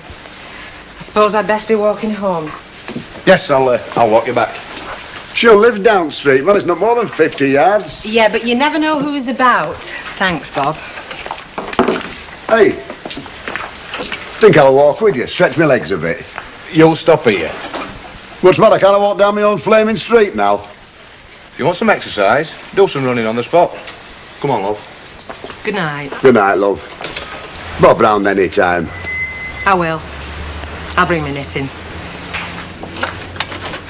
Sure don't want anything to eat, Jeff? No, thanks, love. We had fish and chips earlier on. I'll just wash these few pots up. No, leave them till morning. Oh, no, Elsie, I can't bear a sink full of dirty dishes first thing in the morning. It's all right, I'll come and put the kettle on. Jeff, are they taking any blokes on this firm you work for? No, I don't work for the firm, Eddie. The firm works for me. Oh, it's your own business. Oh, I'm sorry, I didn't realise. No offence, mate. No, when I say the firm works for me, it's a partnership, a syndicate. We all put a few thou in just to get the thing turning over. Sort of high finance, like? Nah, not all that high. Just a few thou piece to get the thing off the ground. Yeah, I haven't got that kind of money. I mean, I've got some money, you know, savings, like. It's getting the first couple of thou that's hard, Eddie. Once you've got that and you can put it to work for you, it gets easier. Well, I've got about 1,000. Yeah, well, good luck to you, mate. But like I say, we're a syndicate. I mean, I couldn't let you in even if you had the money. No, I understand that, yeah. Mind you, as well as the firm's business, I have one or two private ventures of my own going, usually in the same line. You know, I might bring back a car now and again for a special customer who can't get across himself.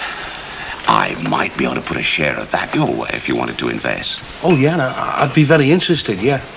Well, I can't promise definite, but if something comes up, I'll do my best. Any friend of Elsie's is a friend of mine. Here, finish this off.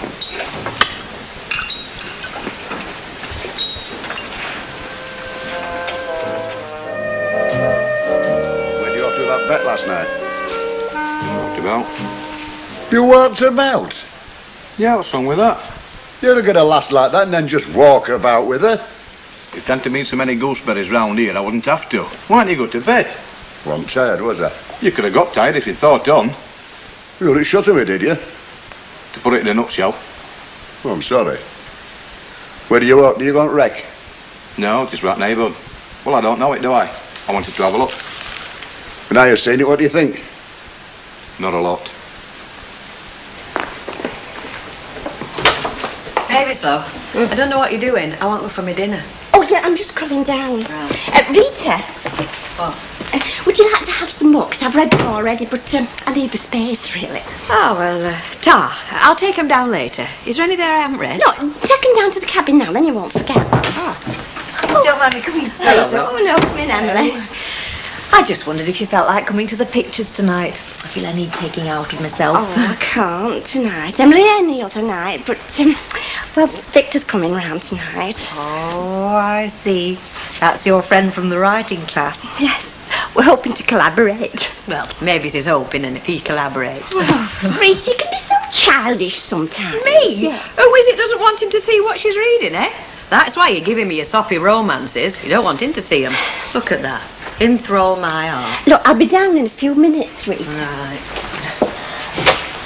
Getting on well with your writing, then? Well, I don't know, really. I mean, Victor's being quite helpful and encouraging. You know that we're going in for a competition. Oh, the Pulitzer Prize. No, it's just on local radio, but they'll actually read out the story on the radio, the winner of it. Well, it all sounds very exciting. What's your story about? Oh, we haven't got a story yet, but it'll just be about somebody ordinary and seemingly humdrum, but we'll bring out how the lives underneath are not really humdrum at all. I see. It is fiction, then. Oh, you're not me going out tonight, then. No. I'll get your box for this lot. Oh, You realise I should be asking for a rise, don't you? I mean, this lot amounts to a bonanza around here. Well, you've heard about sailors ashore, love. Supposed to chuck it around. You only in rolls. Yes, Bet says she's had some very good times with sailors ashore. Yes, I bet she has. Yeah, according to her, they chuck all sorts around, but always including money. Well, if you're single, you've not else to do with it. You get paid off, it's all in your hand. The money I've seen some blokes blow in one night in Singapore, you won't believe it. Yeah, they can get through the whack in Salford, I'm told. Yeah, right. Listen, might you pop in tonight for a drink? Hey, married woman you're talking to here, you know. You're about the 5th person to tell me that. Listen, bring your husband. Pop in yourself. Okay, thanks. Oh, Tar, I will. Right. Right. Oh, any party, are you? No, I'm just having a few friends round for a drink, that's all. I don't remember being asked. You don't need to be asked. Have you thought of something for them to eat? Who wants to eat? Eat, drink and be merry. For you have no better thing of your labours under the sun than to eat, drink and be merry. Comes out at good book. Oh, anything she says, put it on your good book then, Alf. Oh, delighted. See ya. When's he going back, do you know?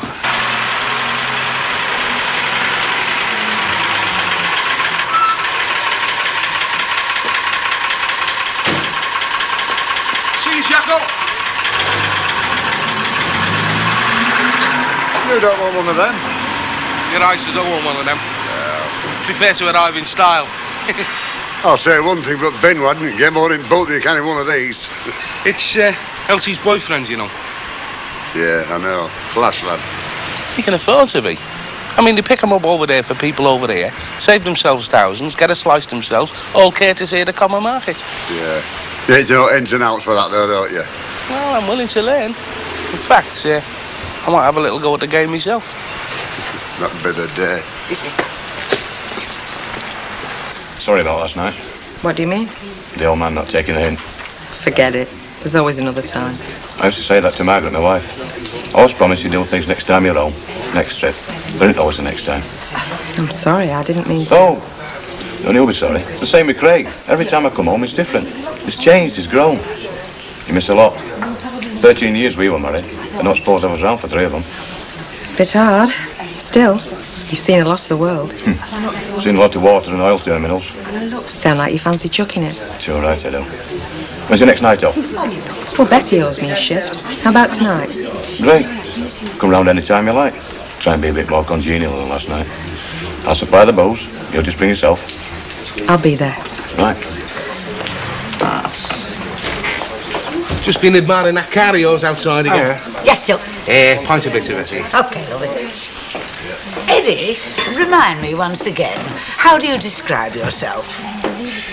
Pleasantly plump and always willing to oblige, Mrs. Walker. No, I mean professionally. How about refuse disposal operative? And would that imply that you dispose of refuse? All right, Mrs. Walker, what is it? Well, in this case, it is what I believe to be refuse. A large cardboard box in my yard. Now, it has not been disposed of for 2 weeks. It is becoming soggy, and I daren't move it because the contents will fly all over the yard. Yeah, well, I've not been doing you, have I, Mrs. Walker? No, but some refuse disposal operative has, or has not. Yeah, well, we're only supposed to pick up bins, you see. I mean, if it wasn't in the bin, you see. I see. So you're not really a refuse disposal operative. You are merely a bin man. Look, Mrs. Walker, I don't make the rules. And I don't stick by them neither. But, I mean, obviously somebody has. Perhaps you've upset him again. When I think of the rates I pay and the wages I pay out of those rates, I think I am the one who is entitled to be upset. All right, Mrs. Walker, I'll have a word with Jacko. It'll be attended to. Thank you. And the speed they go round is a favour if they stop at all. It's so we can get in here and give you your rates back, Mrs. Walker. Why does everybody think bin men are rolling in money? Hey, I brought this BMW over, you know. The real one. Fella in Ashton it was. Scrap dealer. He only pays me in readies. Can you imagine? I had to ask him for a bucket to carry it away in. That's all money, isn't it? Oh, I'm not turning my nose up. Hey, don't forget what I said. I mean, I'd be interested in putting some cash up if there's a quick return on. Yeah, well, the trouble is, Eddie, you got to put the money up first. Well, I know that. I mean, it didn't come up the air well on roller skates. No, I'll put the money up. I wasn't sure you were serious. Oh, too right, I'm serious. Well, I got this punter lined up who wants a Merc. If you want to come in with me, I'll start the ball rolling.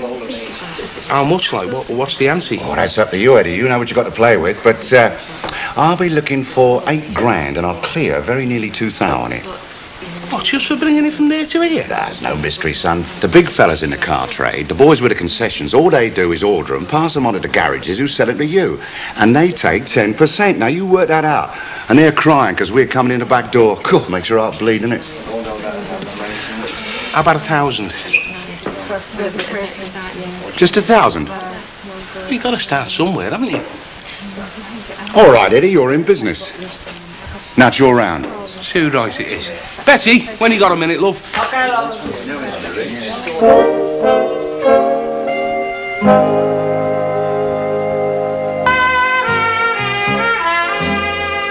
Hey, I've no time. I've got to get back to the shop. Look, it's important. Well, can't it wait? Tide, time and opportunity. You know what they say? Well... Look, you know Elsie's fella?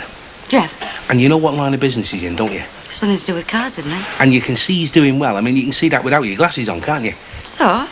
He's giving me the chance to go in with him. You don't know anything about cars. You don't have to know nothing about cars. Oh, Eddie. Look, let me explain. You're not talking about chucking your job? No. Oh, well, I'm glad, because I can't see you selling cars. I'm not going to be selling You're not cars. the type. Look, will you let me explain? It's just a question of putting money up. Whose money? Our money. No. Look, if we put 1,000 quid in and he does a deal, in 2 weeks we'll have 200 quid profit. Now, how long would it take us to get that in the Building Society? But at least it's in the Building Society, which is where I like it to be. Yeah, but he's given us the chance. I mean, if we want a good deposit... We're getting a good deposit.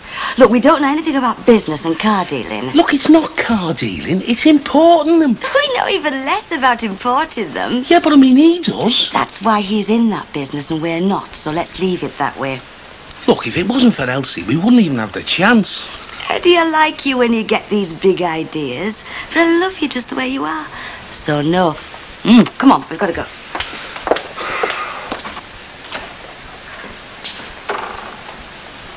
What's going on here? You're not to touch anything. Orders. What's all this about? Feeding the 5,000 and What? they'd have gone hungry if it hadn't have been for me. What 5,000? Are you going to stand there asking daft questions? Well, it's only my house, isn't it? Get them doilies and covered sandwiches, make yourself useful. And remember, it's Bob's house as well if he wants to throw a party. A party? All he thinks about's drink, I suppose you'd be saying. Well, if he wants to invite his neighbours, we don't want to think it's a shebeen. Well, hope I'm invited. What was he asked? I know he's asked her at corner shop. Well, bet the lodger. Don't know about her, but he's asked the other one. Fat fella too, I suppose. I expect the husband's got invited too. Don't know else. I hope he's not gone on a bus, or we'll have 56 passengers and 1 conductor to come. Well, where are you taking me then? To the 10th best restaurant I know. The 10th best? Well, that's all I'm worth, is it? Well, I would take to the best, only it happens to be in Belgium. Is there anything worth looking at in Belgium? I mean, I wouldn't know, really. Well, why don't you find out? I'm going over again. Collect another car, probably next week. Why don't you come along? I hope you mean that, because I fancy the idea. Then pack your bag. Oh, that be Hilda Ogden. That bottomless cup of hers again, just because you left your car outside. Come in! Oh, you're just on your way out, are you? If I can find the means of getting in again, yes. Keys, Well, it's keys. Jeff I wanted to see anyway. Oh, I haven't got time to talk business now. Got a table booked for 9 o'clock. I haven't come to talk business, we've done that. I don't go back on my word, you know. 50's all right. You don't hang about, do you? Do you? Well, you'll need a receipt or something. I don't normally do business this way. Well, Elsie can be a witness, you know. I mean, she's a friend of yours. That's good enough for me. Well, I must say, I'm only letting you do this as a friend of Elsie's. I mean, this is not a lot to come in with. It is to me.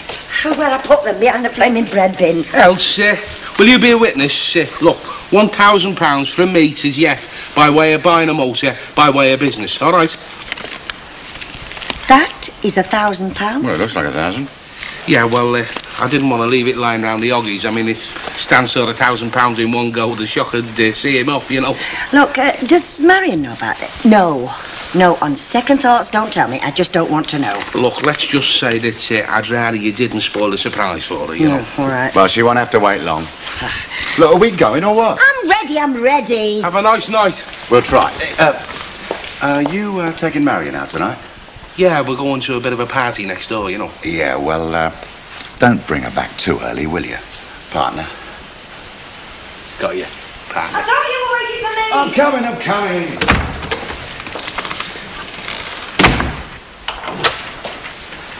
Oh, look at that.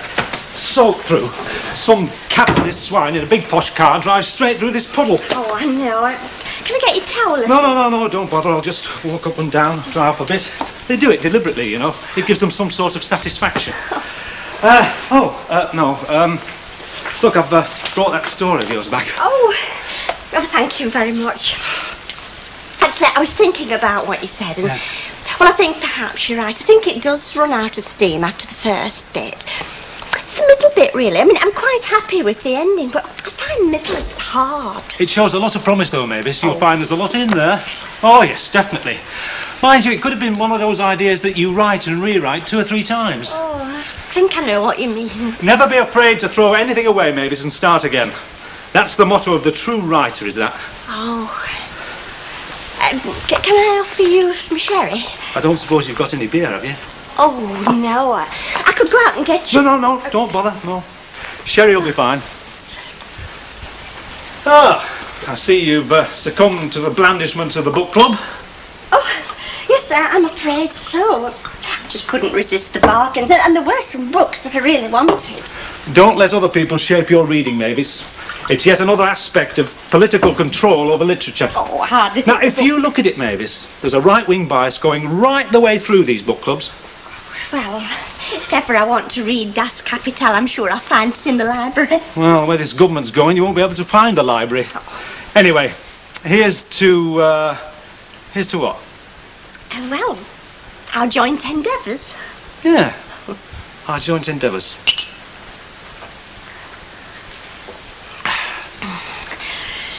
Well, how do we start?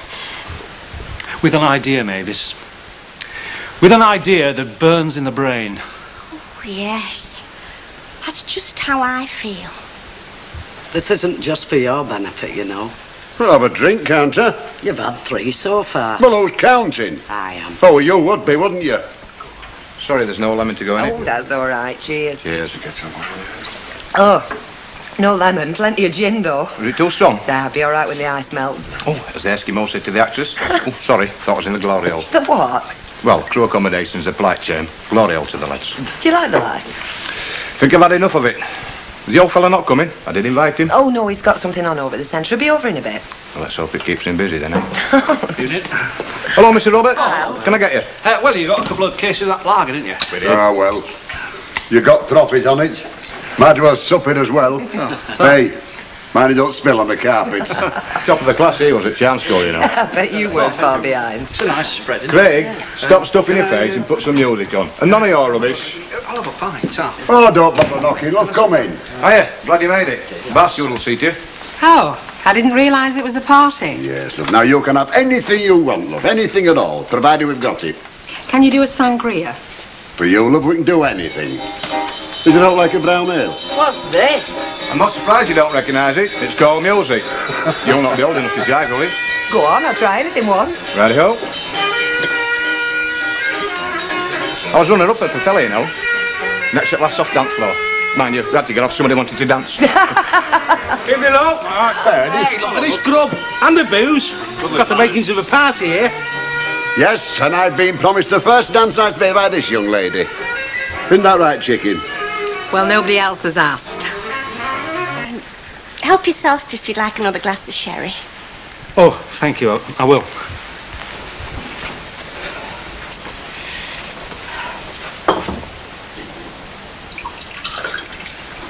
You? No more for me, thank you. No. I think the key to this man, Mavis, the key is his anger. Surely the key is his loneliness. But don't you see, it's his anger that makes him alone. Well, I'd have thought that it was his loneliness was stronger than his anger deep down. But Mavis, we're talking about deep down. Yes, I know we are, but... Well, I think his loneliness is deeper down than his anger, because no matter who you are, you can't be angry all the time, but you can be lonely all the time. I mean, I'll say like on a desert island. But he doesn't live on a desert island, Mavis. He lives and struggles in a grim industrial environment. Yes, I know, Look, we seem to be talking about two different characters here. I mean, maybe we're not really cut out to collaborate. Well, maybe we're just seeing the same character with different eyes. I mean, isn't that the point of collaboration? Oh, I'm sorry. I mean, my vision's too strong, too clear. Your voice is quieter. I must listen. I will listen. We do have an outline of a story here. We haven't really got a story yet. Well, we have a man trapped by circumstances, convention, and prejudice, who meets this woman, a free spirit, attainable yet inaccessible, because he's a prisoner of his own loneliness. Can I have another? Oh, yes, please do.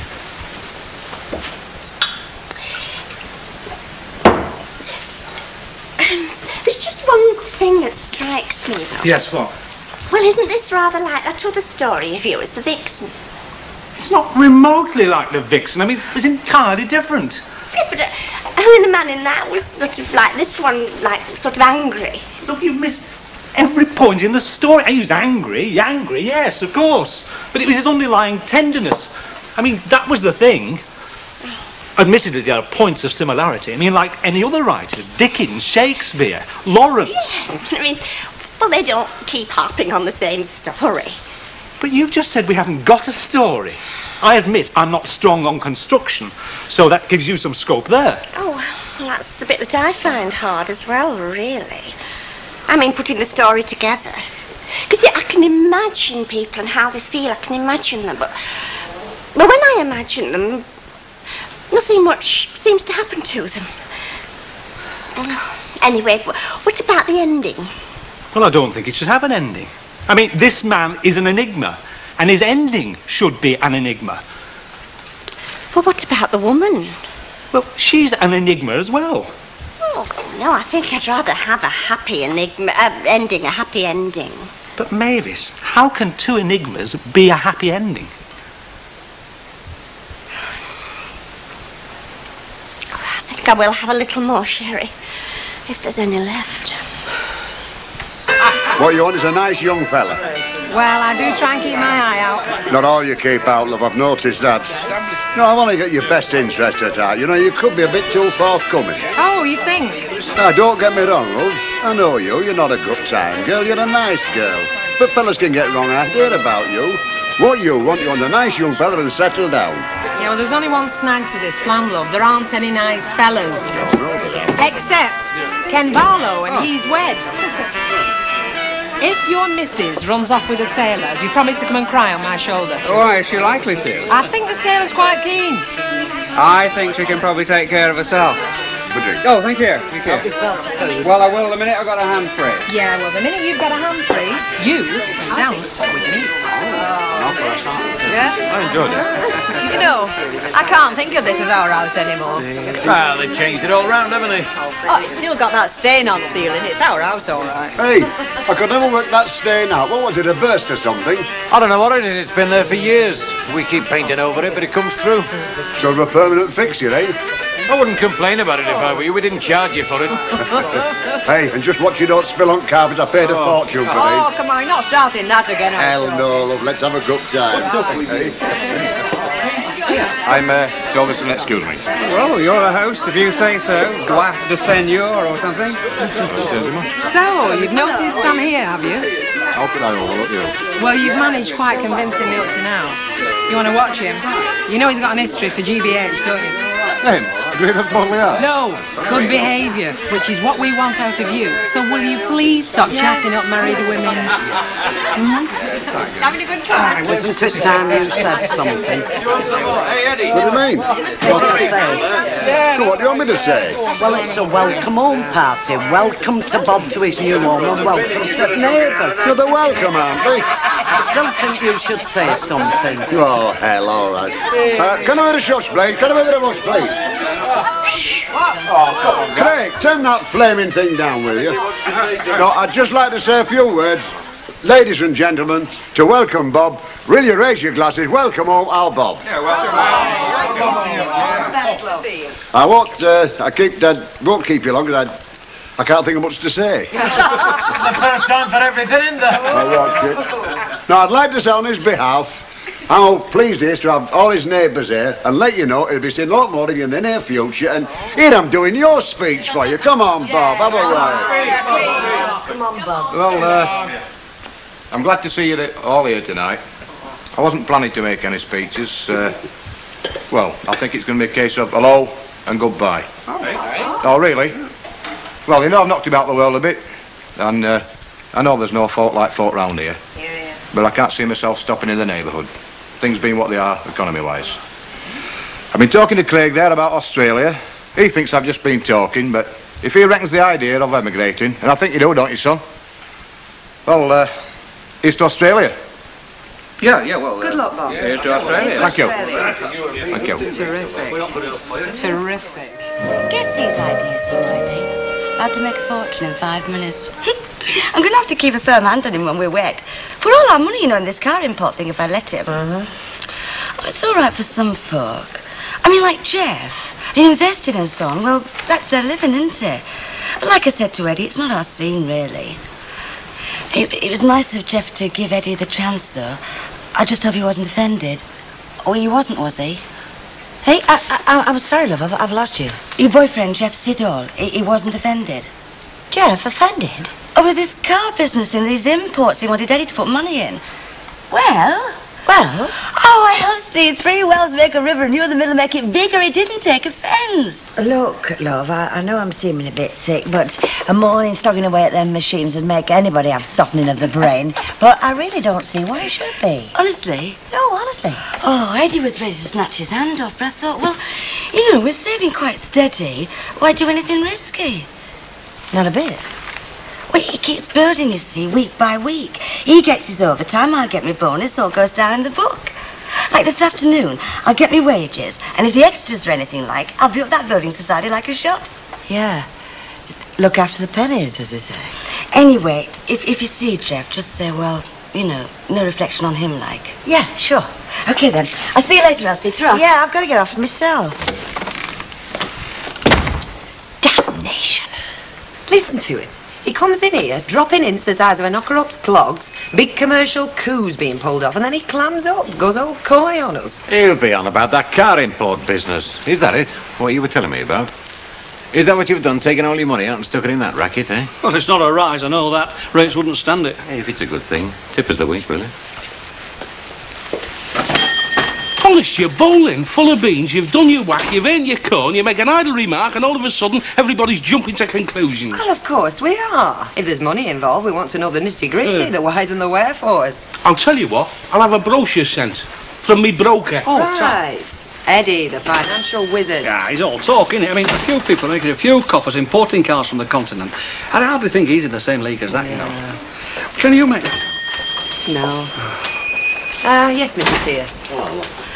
A quarter of ham sliced thick and a Right. packet of those chocolate eclairs for our Craig. You were at a party last night? Yes, I was. I enjoyed it. Did you? I thought it was a bit of a rum do myself. Rum? Well, what would you call it? Supposed to give him a welcome home party, and he turns round and announces he's going to Australia. She sank to the earth. She felt the nettles stinging her bottom. Coast clear, is it? Is it all right for a cup of tea while Sharon looks out at shop? Of course it's clear. Oh, I just thought with it being your day off, you and Victor might still be at it. At it? At it, writing, collaborating, whatever you call it. Look, he doesn't have a job to go to, Rita. No. I'll make the tea.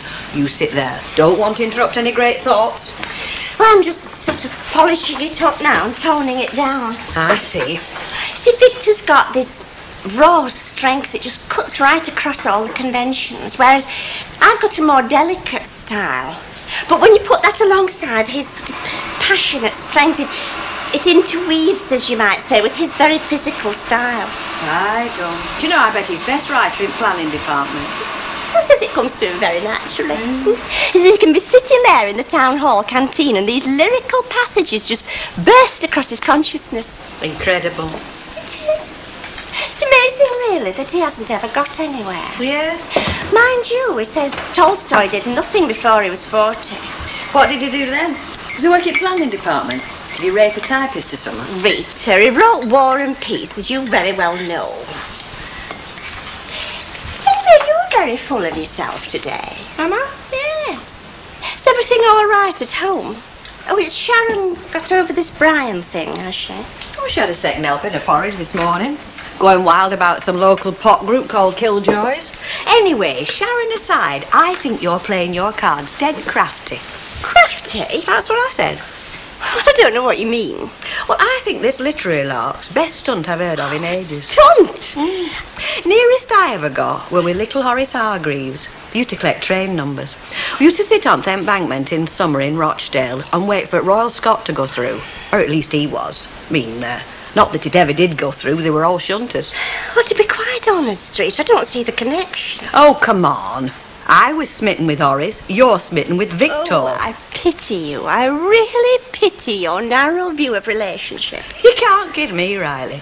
You've got that dreamy expression, that dopey Derek look. Well, if you don't think that we were writing, what do you think all this is? Scotch mist? Well, if Tolstoy didn't write War and Peace till he were 40, it wouldn't take you half an hour to write that. All right, if you don't believe me, if you think it's all a blind, just listen to this. Go on. A Night to Forget by Victor Pendlebury and Mavis Riley. All rights reserved. She had vibrant eyes. She quivered with mental energy. She'd never looked dreamy or dopey in her entire life. Her whole being seemed charged with creative passion. I think it's shameful, upsetting a boy like that. It's about your time you pair realise that bringing up a motherless child is a serious matter. We know it's a serious matter. Ah, it sounded like it last night. Going to Australia, I've never heard such daft talk. Nothing daft about it. Did I sound daft or something? No, you didn't. Sounded got it worked out to the last flaming detail. Well, naturally. I've been to Australia. I like Australia. It's got a damn sight more to offer than this clapped out lonely bin. Mrs. Pierce, put kettle on, will you, and make us a nice pot of tea. Put your own kettle on, you shiftless pair. Sat here, place a tip. Where's our Craig? Why? I've brought him some sweets, poor little mite. Listen, he's neither poor, nor little, or a flaming mite. All right, he's at school. Where do you think I was having his jabs? I've had enough of your tongue. We've had a damn sight more of yours. Don't you worry, Tom Whiteley. I'm only here for our Craig's sake. Poor little mite. Mother gone. God rest her soul. And here's you threatening to tear him away from the only bit of family he's got. Mrs. Pearce, I'm his family, and there's no threats. Australia for me and Craig is a fact. Arrangements are in hand, we're going. So you better get used to the idea. I'll never get used to the idea. Then that's a pity. Well, what about my daughter's child? If he doesn't like it, will that be a pity and all? Len, you hit the nail right on the head before, but I'd rather you said nothing, you know. I opened my mouth a bit, did I? Well, let's just say that I'm playing my cards close to my chest. I mean, it's all above board. I mean, this Jeff Siddall, he's a straight fella, like. You know. That's half the battle, then, isn't it? Yeah, and the firm he works for, this Transglobe Imports, like, well, they're a brass-bottom genuine outfit, like. So I believe, yeah. Yeah, but having said that, when you got 11 grand floating... £1,000 quid? Oh, the heck, I'll bet that's got Witherfield economics staggering, hasn't it? Yeah, but it's a spit in the cough to them. And I'll tell you this, I'll be bunging in 1,200 when my ship comes in. Or should I say, me cut-price Mercedes. Serious? He's flaming doolally. Playing with the child's life, that's what he's doing. So now it's settled, like? Settled? Comes home once in 6 months and starts throwing his weight around. You're dancing with a fella, thinking you've cracked it. Then he turns round and says, "Nice knowing you, gorgeous. I'm off to Australia." 25 bet, please. Are you going to have one, love? No, I've just nipped out, haven't I? Else, will you tell Marion I'll be in here about 7ish? Toodle pip. Ta-ra, mate. Flaming pie camp would murder him. Why, what's he been up to? Well, you know this fella that I'm knocking about with, Jeff Siddall? I've seen him around, yeah. Yeah, well, Eddie burst in last night with £1,000 clutched in his hot little hand, pestering Jeff to put his money, if he'd put his money into this car import thing he's doing. Well, it seems like a good deal. Yeah, I know. Marion doesn't want him to. She wants him to keep his money where it's safe, in the building society. Oh, well,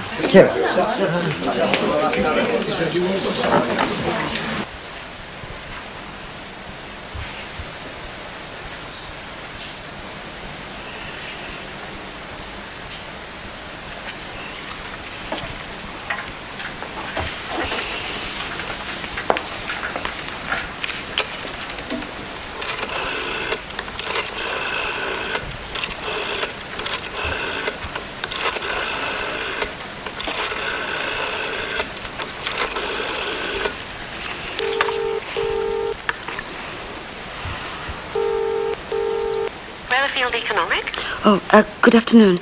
I'm inquiring about a withdrawal that was made yesterday. On what account, love? A joint account in the names of Mr. Edward Yates and Miss Marion Willis.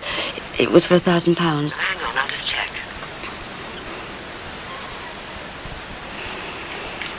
The withdrawal was made by Mr. Yates. Mr. Yates. I see. Is there a problem, Miss Willis? No problem. Thanks. Bye.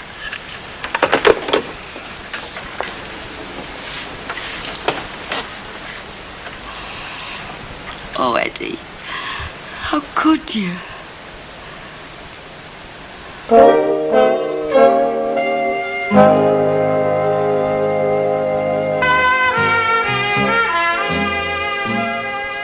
There's the beaches, you see. Miles upon miles upon miles of beaches. And it don't rain like it does here. Never find yourself stuck in house. Good. Oh, Sunday mithering. By the time we get there, we're playing the test matches. Look at this. Are you flaming haunted us? I don't know how you don't bring your bags, not done with it. There's things to be settled, that's why I'm here. Here we go. Hello, love, you're pleased to see me, aren't you? You brought any sweets, Gran? Don't be so greedy. Just had one locked. Ruin his teeth, all them sweets. Never mind his teeth, there's more to talk about than his teeth.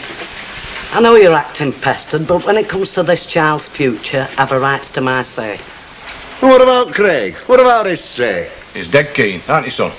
Oh, I don't know. Don't worry, love, if you don't want to go, you've no need to. Oh, hang on a minute. Wait a minute, missus, you're entitled to your innings, but that's coming a bit strong. That's all of us, Heather. I'm not surprised with all this squabbling going on. You can't uproot a lad and snatch him away from his family and friends and not do damage. Snatch? There's no snatch about it. But you're taking him away from folks who brought him up. My dad's brought him up. Your dad's not going to Australia, is he? He can come if he wants. No, lad. Well, why not? What's to stop you coming? Nothing to stop him coming, he won't be missed.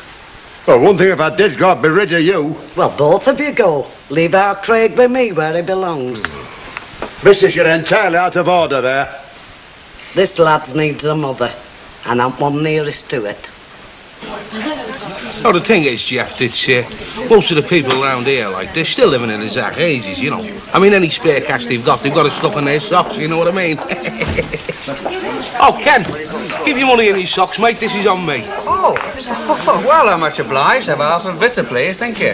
Didn't know Eddie was flush, did you? You could have left that gas meter alone. Yeah, well, that's life, isn't it? Yeah, you know Jeff, don't you? Oh, pleased to meet you. See you.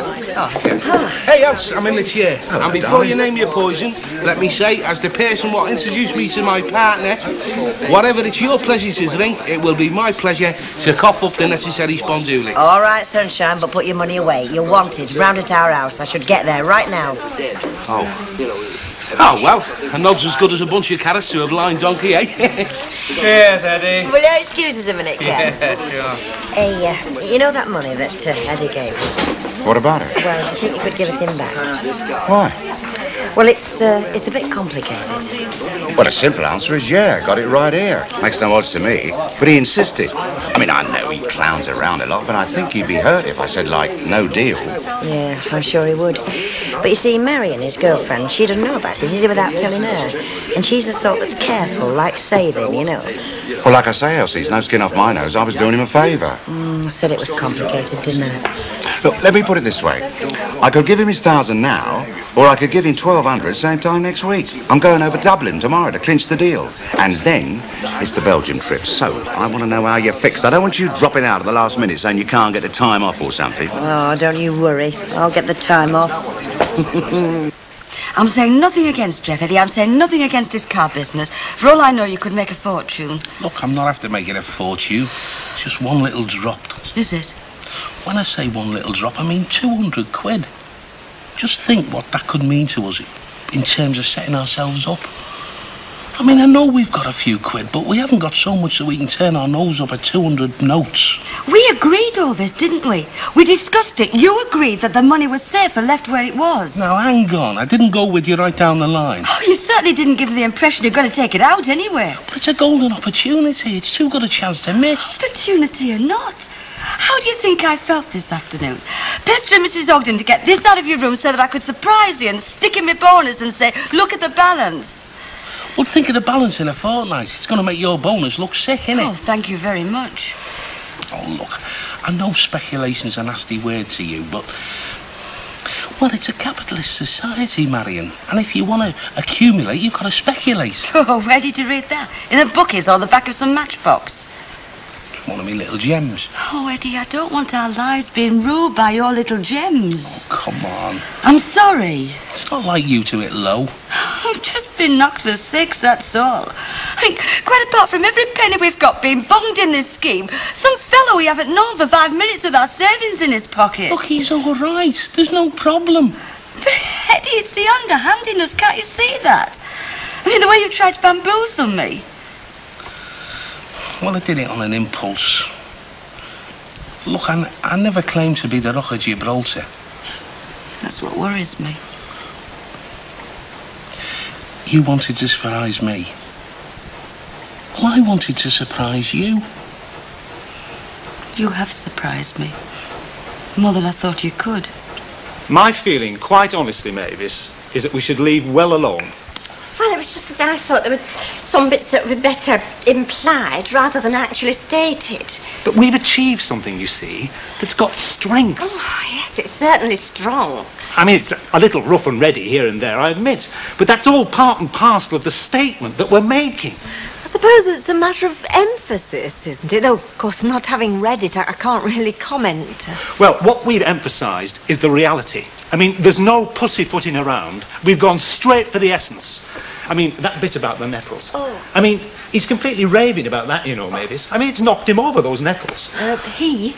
That's Mr. Spencer, our night school tutor. Victor took him the story to read.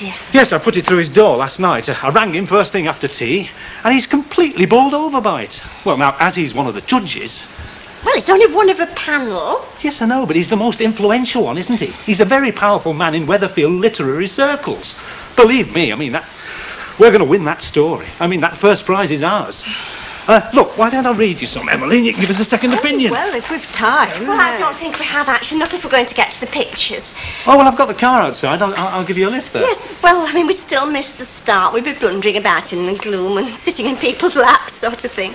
Oh, OK. Well, I just thought I'd pop over, give you the good news. I'll push off then. I've just got time to write 1,000 words before bedtime. Mind you, if you ladies do want a lift. Oh, well, as long as it's not out of your way. Oh, no. That's fine. Oh, right. You ready, Mavis? Yes, I'm just coming. All right.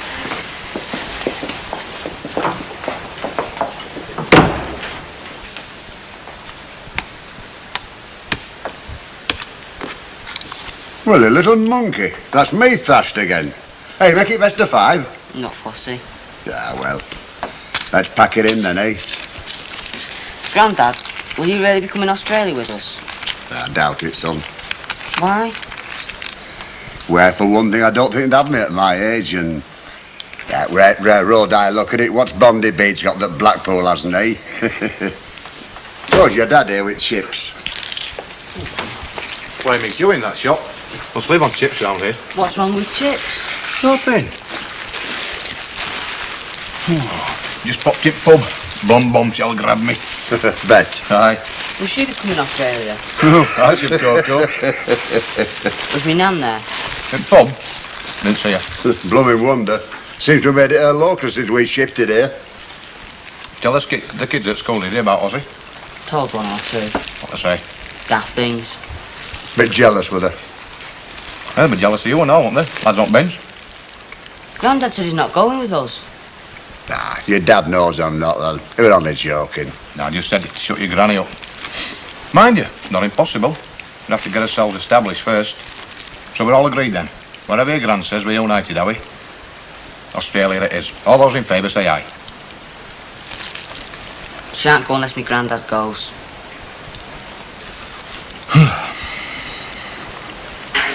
You did say tomato juice, didn't you? Yes.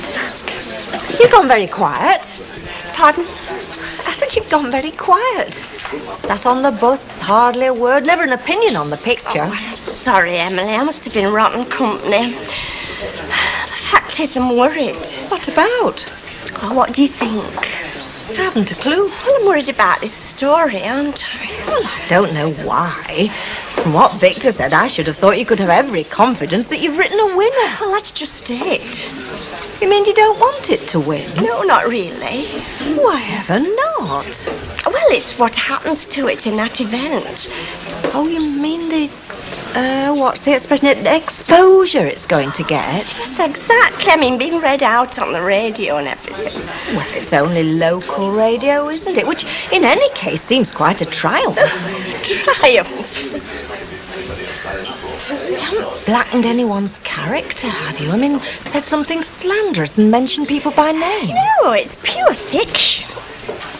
Well, when I say pure, I mean, surely they wouldn't broadcast anything slanderous. There's nothing slanderous about it, Emily. Well, it's just that in the final version, when we actually made it, you see, well, Victor's very influenced by D.H. Lawrence. I mean, he much admires Lady Chatterley's lover. I mean, not that he's not a perfect gentleman, but when he gets going, like, in a literary sense, these things start creeping in. You're not telling me it's sort of ex-certificate stuff. Oh, not ex. Well, maybe V or... well, certainly W. Oh, I mean, what's the use? You see, I read it out to Rita. I didn't go more than halfway, and you know how broad-minded she is. Oh, I don't know why I don't stop fooling myself. And when that story's broadcast, my name will be mud. All right, good night, Jack. Give you a call tomorrow. Yeah. Hello, love. Hi. Hey, I tell you what, it's getting to be hard work, is this courting. Still, I don't mind. Have you got a fag? Smoked up. Oh, you have, haven't you? You have been bashing the ash. Yeah. What is it? This business with Eddie? Yeah. Oh, come on, love. Get to bed and get a good night's sleep. Look, I tell you, this time next week you'll be laughing. Tessie? Oh, look, it's not as if he's blown it on the dogs. He hasn't gone back to favourite that didn't come in. Look, love, I'm telling you, if I had a few quid tucked away, I'd be on this bandwagon and all, I can tell you. It isn't the money, Elsie. I mean, it's not whether we end up in pocket or out of pocket. It's what it says about Eddie. I mean, if he can play a trick like this, well, what couldn't he get up to? I can't trust him. And if you can't trust the man you're going to marry, then what have you got?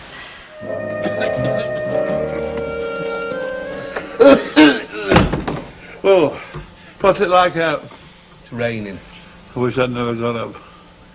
Have you late, man? Nah. Well, you might have put a couple of rashes in while you're waiting for the tea to brew up. You reckon? Well, it wouldn't have killed you, would it? Look, Stanley, let's get one thing straight, shall we? I am not your chef while Hilda's away. If you want to feed that tar boiler of yours, well, you feed it yourself, all right? I'm only talking about 2 rashes of bacon, you know. Oh, get knotted. So many object killers, eh? That's right. Down the door. And next one. You get more like man and wife every day, them two next door. Price of gold's gone up, if you're interested. You're not. Oh, come on, love. You have to look on the bright side. What bright side? Well, it could have been a lot worse, you know. He could have spent it on another woman. He could have lost it on the horses. Elsie, it doesn't matter what he does with it. Getting it out of the building society, if you have me back, that's what hurts. And I think you're being a bit hard on him. A bit, well, not very understanding. Well, how do you make that out? I tell him I don't agree with him drawing £1,000 of our hard-earned savings, but he does it anyway. But he's going to make more money, isn't it? Elsie, that's not the point. He deceived me. It is to Eddie. And if you don't understand that, you don't know him very well. Chance to make a bit of extra brass, that's a great temptation to Eddie, especially if he thinks he's making it for you as well as for himself. He thinks he's being very smart, very clever.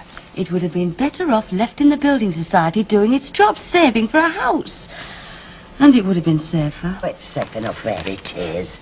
I'll keep my beady eye on it, don't you fret. Oh, I don't know, Elsie. Maybe I am being a bit hard on him. I can understand you being a bit disappointed with him, but, you know, he did it for all the right reasons. I suppose so. Look, all you've got to do is to wait for him to collect his profits from Jeff. Then you can clatter him. Are you seeing Jeff today? Yeah, he's come round tonight to tell me what time we're leaving for Belgium in the morning. You really fancy him, don't you? Oh, he's all right, yeah. Oh, he's more than all right. Good-looking, successful businessman. Oh, sure hope you make him sound like French Octone. Who? A fella I used to keep marrying. In my dreams. What's your honest opinion of Victor? My honest opinion of Victor? Yeah. Whole truth, nothing but the truth? Yes. Warts and all? Yes. I like him. Well, that's not an opinion. That's an emotion. I didn't say we're passionately in love with him. Oh, you're getting worse, Rita. You really are. It's almost impossible to have an intelligent conversation with you about anything. Dead shallow, aren't Yes. I know. I haven't got your brains, you see. Or your talents. And certainly not your literary talents. Have we, Adelaide? No. I mean, we couldn't sit down and compose a story with an egghead like Victor, could we? Probably not. He's not an egghead. He's very earthy. I mean, down to earth. Is he? Did you get that impression, Emily? Certainly seems to believe in realism in his writing. See. You mean like calling a WC a lavatory? Yes. See. Anyway, what sort of a story have you concocted? Do you mean what sort of a story? It's a very sensitive love story. It's dirty, isn't it? No, it is not dirty. It is. It's written all over your face. Look, it is not dirty. It's real. Dirty. Real. Dirty. Real. Oh, ladies. Dirty.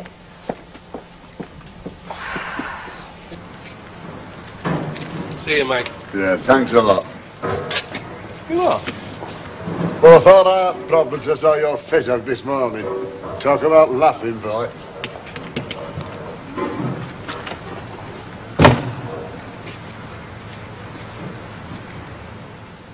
Hey, 90 in Melbourne yesterday. Not a fact. I do.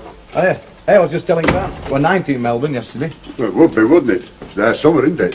Too damned hot for me. Too damned hot for anybody, if you ask me. Hey, you've run out of sugar. Yeah, I'll go. Might just be my lucky day with Daisy.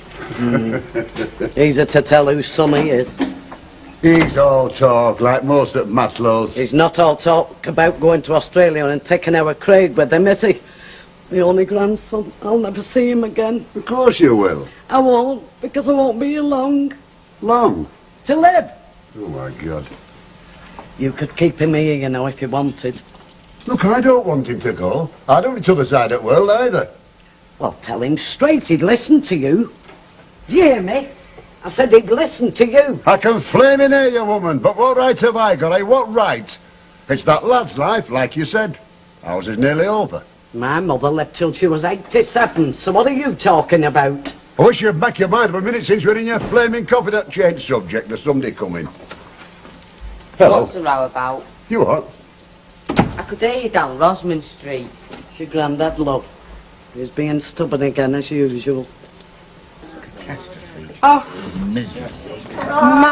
my, Crispin's done you proud. Oh, it wasn't Crispin, love. It was Philippe. Pardon me? Lager, please, love. Where have you been all morning? Why weren't you at work? What do you mean, why wasn't I at work? Where have I been? I've got the week off. You give it me. I did. Well, what for? She's going abroad, aren't you, Elsie, with her man from the motor trade? Brussels, actually. So you'll be buying her a drink to wish her bon voyage, won't you? No, she'll be having enough drinks bought for her in Brussels. I don't want to spoil it for her, do I? Isn't he a jolly little hobgoblin? Here you are, love. Have one with me. Tarcock, and then they wonder why us women stick together. Brussels, eh? I should have been a car salesman. I'd have cleaned up with my engaging personality. Oh, you would. Actually, Jeff isn't quite a car salesman. It's just a sideline. Yeah, well, I could do with a sideline. Like making a few quid. What's up with him today? Oh, he has these fits of depression, you know. And then he comes in here expecting a blonde, buxom barmaid to listen and comfort him. But he forgets I hate him. Good afternoon, everybody. Mrs. Walker. Not the best of days. No, I reckon it'll be a day like this when the end of the world comes. It'll gradually get darker and darker Oh, do and darker. shut up, Mike. It's hard enough living through November round here without you making it worse.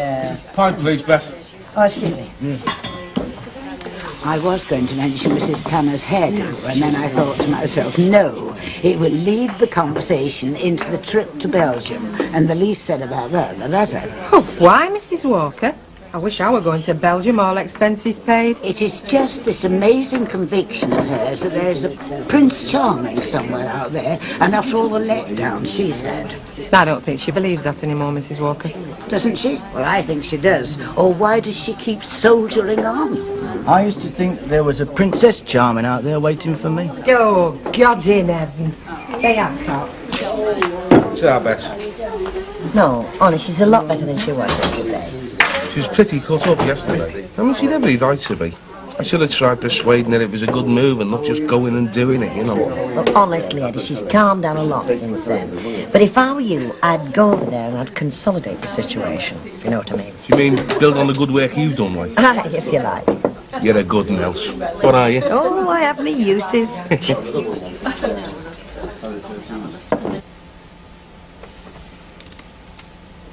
this where to get a bus for Accrington?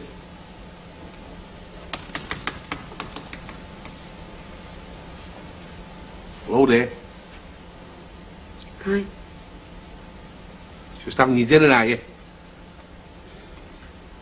Yeah. I've just had my liquid as usual, you know. You want me to make you something? No, don't bother, I'm not all that hungry.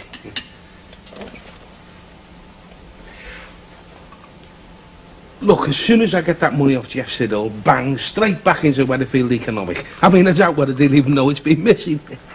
The computer will notice. Yeah. Yeah, well, you can't fool them, can you? Unless you're a master criminal. Mind you, there is another possibility, isn't there? What's that? No, forget it. It's just me being stupid. Go on. What other possibility? Well, look, I mean, if we make a big wad from this one, We could make another big wad next time he goes to Belgium to import a car, and then another, and then another. In the end, the Bank of England won't be big enough to hold all our lolly, will it? What's wrong? I thought you'd learned your lesson. I have, yeah. Yeah, of course I have. Just me talking rubbish.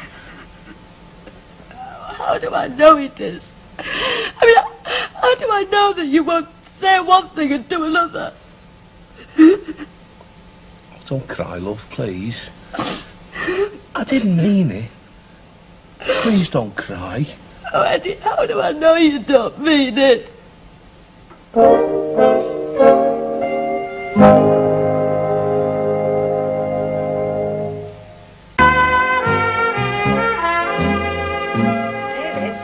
If any of them Ratcliffe kids come in for toffees, pin the paper bill to the coat. It's the only way we'll get it to the man. Come on, for Pete's sake. Why can't we buy a bathroom mirror on a Saturday afternoon instead of wasting our dinner hour? Because Saturday afternoon you'll be at the match, won't you?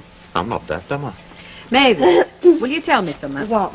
Would you say that Victor's as earthy as Leonard here? You know, as male. Earthy? What are you on about? Well, this story they've written together, it's a bit spicy, I believe. Come on, before I get corrupted. Very wise. See you, kid. Ta-ra. Davis, your collaborators here. Bye.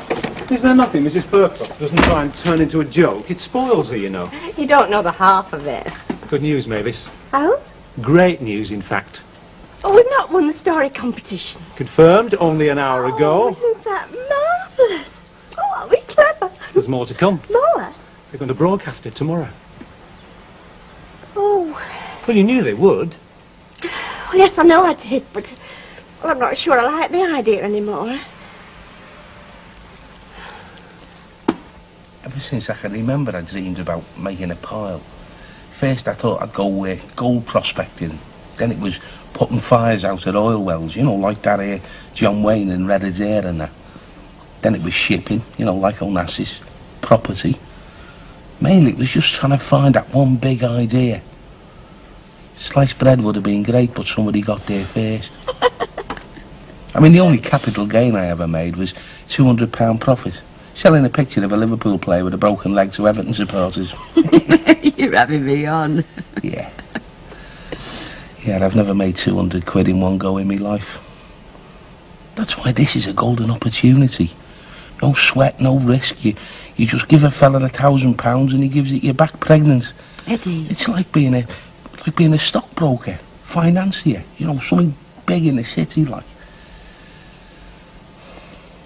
Yeah, I just couldn't resist it. I know. But you shouldn't have done it after promising me you wouldn't. You shouldn't break promises, Eddie. Especially not to me. I'll never do it again. Not even if Jeff Siddall reckons you can become a millionaire overnight. No, not even then. Cross me heart. Then you're stupid, Eddie Yates. I'm not stupid. No, you're lovely. Mates again, are we? Yeah, of course we are. Still, it was... Yeah, of course we're mates.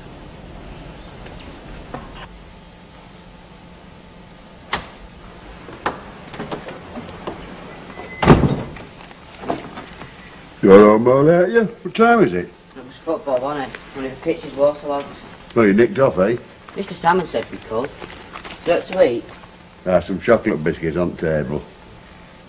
Where's me dad? They've gone out shopping for some clothes for you for Australia. Hey, Craig, I bet football matches never get rained off in Australia. No. Oh. About Australia, Craig? What about it? Well, you know, I'm not as young as I used to be, and it's a long way for an old fella to go like me. Be a big change for me as well, wouldn't it? I told you, I'm not going without you. Don't you think that's being a bit daft? Why? Do you want to get rid of me or something? Of course I don't. It sounds like you do. I just don't want to throw a chance like this away just for me. I don't want to go to flipping Australia. I'll have no mates. You can make some new mates. Australians. Well, they don't speak English, you know. Mr. Salmon said he'd go if he had half the chance. Well, there you are, then. You saying I should go then? Am I, heck? Not telling you to go. It sounds like it to me. General the biscuit. Aye, help yourself. Are these the cheapest you've got? Yes, Mr. Tatlock. No wonder folks aren't sending so many. When did you start selling them off cheap? We don't. I reckon you'll have to this year, so I'll hang on a bit. Yes, Mr. Tatlock. Oh, hello, Uncle Albert. Oh. I see he doesn't speak to you sometimes either. I thought it was just me. Oh, quite often. I bumped into him in the post office the other day and he cut me dead. Mind you, he was talking to one of his lady friends. One of them? Sorry I'm late back, kid. Yes, Ken. Can I have a packet of elastic bands, please? I actually only want one, but I don't suppose you sell them singly. I'm sorry, it's 12. Right. Oh, by the way, congratulations. Congratulations. Yes, I bumped into Victor Pendlebury in the town hall and he told me you'd won the short story competition. Going to be on the radio tomorrow, isn't it? Hey, what's this? Is that right? Yes. Well, that should be interesting. I'll certainly be listening. Thank you. Mavis, don't you think you ought to warn him about the contents? Oh, read him. The content? Yes, this story they've written's a bit spicy. It is not. It's just... what? Well, it's just real. That's how it's very real. Oh, well, that should brighten up a grey November day in Weatherfield, shouldn't it? Bye. Bye. Bye. I wonder. What? Well, you see, not everybody round here is as broad-minded as Ken Barlow, are they? Rita! I don't suppose there's any chance Mary Whitehouse might be passing through tomorrow. Mavis, why are you clenching your little fists? Is it something I said? You should be up there, shouldn't you? Putting your 2 pence in. It's between him and his dad. You've been more of a dad to him than Bob has. Heck, you change your tune, don't you, woman? According to you, I'm that lad's worst enemy. I don't feed him proper, don't look after him proper, and I'm a bad influence on him. Well, I'm here to put you right, aren't I? See that you look after him proper. I wouldn't be in Australia, would I? Probably better off there, then. You what? Note. If that child goes, it'll be your fault. And I'll never forgive you for one. And will you forgive yourself?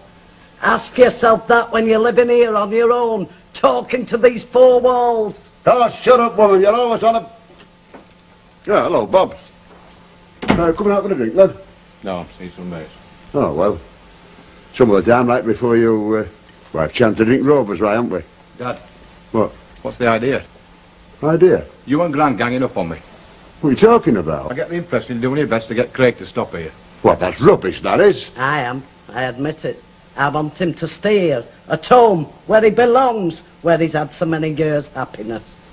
I've not said that to him. Now ask him. You haven't said he should go either, have you? I'd tear my tongue out first. I'm talking to my dad, Gran. Dad? Well, no, I haven't. I know I've neglected the lad. That's been all my fault. I've had a living to make, and C's the only job I know. But I can make it up to him in Australia, so don't interfere. I mean it. Well, I've not interfered, have I? I mean, I've sat on fence. Well, that can amount to the same thing, can't it? He's no rights to take him from us to a foreign country. He's got every right. He's that lad's dad. Can you get on your thick skull? He could still stop it. I'm talking to myself. You're not suggesting we should ask them not to broadcast it, are you? Well, would it be possible for them to postpone it, do you think? Say, have it on it in a week or 2 when it's not such hot news as it is now. I thought you were proud of it. Well, I am. Well, I'm proud of it. I think it's very good. It's excellent, in fact. And I want as many people as possible to listen to it. Do you? Well, don't you? Well, part of me does. But it's a classic, Mavis. It's a good story, well constructed, beautifully written, and above all, real. Yes, I mean, you can smell the characters. You laugh with them, you cry with them, you hope with them, you lust with them, don't you think? Oh, yes. Hello, Mavis. Fancy seeing you here. Rita. Discussing your next epic, are you? Just think, this time tomorrow you'll both be famous. Eh, Mr. Pendlebury? Very probably. Oh, do buck up, please, Mavis. You've won something. You're a winner. No, just not used to fame yet. Oh, it's on tomorrow, is it? I'll try and listen. I'm just saying, Mrs. Walker, Mavis's story's on wireless tomorrow. Most unlikely author, so I suppose it's mainly the work of her co-author. I should think all the spice has got to come from him. It couldn't come from her, not even from memory. Spice? What's all this? Leonard, I specially asked you not to mention it with Fruity. Get away. What time did you say it was on the radio, dear? I didn't, Mrs. Walker, but it's 1:15. Mavis, another Erica John. Fancy. Hey, Elsie's taking her time, isn't she? Well, she's having a tete-a-tete probably with Jeff, you know. Discussing their plans for Belgium. Yeah. Anyway, you're not getting bored with my company, are you? Oh, well, give me that idea. Do you know, your sense of humour has definitely improved since knowing me. Big Ed. Good evening, gentlemen. Putting the world to rights, are we? You really have got your own nice little gentleman's saloon in here, haven't you? Yeah, and we'd like to keep it that way if you don't mind. Yes, Mr. Chatlock. I just don't know what to do for best, Mr. Chatlock. No, it is a problem, isn't it? I know I'd miss my grandchildren if they went off to Australia. They're not really my grandchildren. Hi, Elsie. Hi. Over here, Else. Hiya, where's Jen? Better get it ordered in, love. Could I have a gin and tonic, please, love? Gin and tonic back when you're ready. Did you not want to come for a drink? Making an early start for tomorrow, are you? Elsie? He's not been. Bit late. Busy on business, is he? He won't be coming. What do you mean? Well, I thought he might have been kept late or something, so I rang his office. His boss answered. And Mr. Ward. He said he hadn't seen him for 2 days. He said he'd gone missing. One gin and tonic. Eddie? Missing?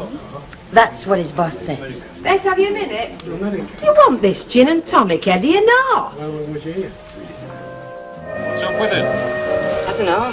Just doesn't look as lively as the others. Is it still eating all right? Yes, feeding all right. Oh, there you are then. So when it stops eating, you want to start worrying. Craig! Oh, here's where you're hiding, is it? I'm not hiding. Hey, you're not feeding them flaming birds again, are you? They'll be so fat they'll never get off the ground. You just don't like the look of Phyllis. You don't like the look of her. I can't stand the flaming sight. It makes no odds, does he? Still comes down and haunts me, doesn't she? I think he's talking about the bird. Oh, what's up with it? I don't know. It must be the ale. That's what it is with me, you know, when I'm off colour. They don't drink ale. Oh, that's why it's looking so miserable then. Looks all right to me. Anyhow, keep my eye on it. Off you go to school. Yeah, see you at dinner. Yeah. Hey, and Craig. Nothing younger in Australia, isn't it? Hey, pigeons. That's why I'm stopping here. And I thought it me you didn't want to party from. Go on, get off with you. He's still dead and set against going, is he? Hey? Craig. Why should he go? Lad wants to stop here. How does he know what he wants? He's spent all his life here, hasn't he? There's no wrong with down there. It hasn't done me any harm. And no, me neither. But things are different now, aren't they? I mean, what has he got to look forward to round here?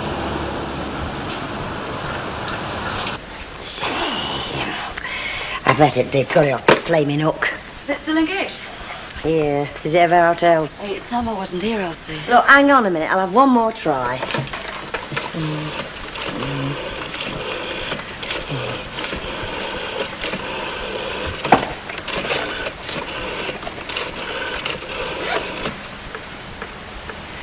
Would you believe it's ringing? I bet it's the wrong number. Hello? Could I speak to Mr. Jeff Siddall, please? Yes, Mr. Siddall, that's right. Oh. Yes, thank you. I'll hold on. What did they say? They're putting me through. Hello, Jeff? Oh, I see. Yes, I see. Yes, well, thank you all the same. Goodbye. It's like a bad dream, isn't it? You read about folk being taken in by complete strangers, but you never think it'll happen to you. Well, they only said they didn't know when he'd be back. If he'll be back. He'll be back all right. Sooner or later. And when he does... That it? Yes, for now. 15p then. Oh, you might as well take your Craig's comic. Come in this morning. Right. When are you off then? Next week. Mind you, it'll not be the same if our Craig doesn't come. Not changed his mind, has he? Had it changed for him, all right. There's a lot to answer for, I think, too. What, Mr. Whiteley and Craig's gran, you mean? Well, somebody's been getting at him. Well, still, I mean, that's his father, surely. You've got a right. Well, I'm not forcing the lad to go, love. Things don't work out, never forgive me. Didn't want to go, that's his funeral. But I reckon it won't be for long. Not once he starts getting the cars I'll be sending. Well, if you're stuck for a travelling companion, she's house trained. I'll tell you what, I'll send for you when I get the 1,000-acre sheep farm. How's that? Shouldn't bother. Only brighten she. Hey, if you want to watch yourself in here. Fellas have been known to come through that door, you know, never to be seen again. And I'm surprised that you, Mavis, taking advantage of a poor, simple sailor home from the seas. I never. I'll see you. Give us 10 minutes, Chuck. Keys behind door. He thinks I'm joking. Have you got any of them little packets of paper hankies? We did have somewhere. Yeah. How many do you want? Well, you better give us a couple of packets while I'm in here. Well, I'm surprised at you. I thought you'd have got dolled up for the occasion. What occasion? Your story. Well, it's only on the radio. Well, so what? Them fellas used to put their dinner jackets on just to read the news on the wireless, love. Why not you? Well, I'm not reading it. Maybe not, but it is your story. Folk will be coming in here all afternoon just to go up at you. That's what they'll say, the siren of Sin City. Oh, it's not that bad. You what? I've had a sneak preview, haven't I? And you can still see scorch marks on my eyeballs. Look, it's not like that at all. It's about a moving experience in a girl's life. And if all you can do is to mock and make smutty remarks, well, I'd rather you didn't listen to it. In fact, if I had my way, nobody'd listen to it.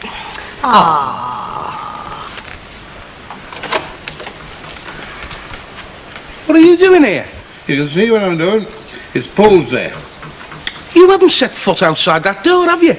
That bucket was lying neglected there when I left this morning. I won't do any good out there. What? Look, if I go out there, I'll take a couple of quid, won't I? Half an hour here, I can win thousands. Hey. You want to try that theory on Hilda? She'd be highly amused. Hilda's not here. She's there, aunties. And don't I know it? Oh, you've not even set the table, Stanley. You're a lazy hummock, aren't you? Oh, I've forgotten, sorry. Oh, well, you would, wouldn't you? I mean, you've got more important things to do than eating and drinking, like, haven't you? I didn't say that. Oh, good. Well, get them iron legs of yours wound up and cart your carcass off down to Chippy. Where can you go? Chippy, Stanley. Oh. Is anybody in? In here, love. Hi. Listen, there's something going on that nobody's told me about, like work going out of fashion. Well, I seem to be the only muggins round here who's done any graft this morning. I had a delivery at the top of Rosamond Street. I've just popped in to see if you've heard anything from Jeff. No, not a dicky bird. Mind you, I've only just come in. What about Elsie? Oh, she phoned his office this morning. And? Nothing. Well, I suppose no news is good news, eh? So they say. Aye, when I were a kid, we didn't even know where Australia was. The world ended for us at Thalaman. You're lucky. The world ended for us at the Isle of Dogs. I never did get there. What, the Isle of Dogs? Thalaman. Some did mind, them that had a bob or two. Not us, though. We were lucky if we got a week's half-board at Cleveland's. Yeah. Kids today, they don't know they've been born. They hop on and off planes as if they were buses. In fact, I bet there are quite a few kids today that have been on more planes than they have buses. It's a boring old life, though, isn't it? I mean, let's face it. If you've seen it all and done it all, by the time you're 23, what have you got to look forward to? Don't know. I'll let you know when I'm 23. I'm sorry, Mr. Barlow. I didn't know they were killed out there. Oh, you want to know. I take it it's Craig you're thinking of. Aye. You know, and what's best for him, and, well, people keep saying what opportunities there are out there for youngsters. Well, our David certainly painted a rosy picture, but if Craig doesn't want to go. I don't think he knows what he wants. That's why he needs a bit of guidance, like. Mind if he did go, it'd be like losing an arm in a lecture, me. Yeah, I know what you mean. Oh, you don't. I do, you know. I went through the same thing myself, only with me. It wasn't my grandson, it was my own kids. Eh? Yeah, when my first wife died, they went to live with their grandparents in Glasgow. They brought them up. I didn't know that. I felt of a great big gaping hole had been ripped in my life at the time. But it's true what they say. Time is a great healer, and they grew up to be a couple of kids anybody'd be proud of. Doesn't help me, though, does it? I'm talking about Australia, not Scotland. But it doesn't matter where it is. I mean, the big question is, where is he going to be happiest? I mean, it's his life, isn't it?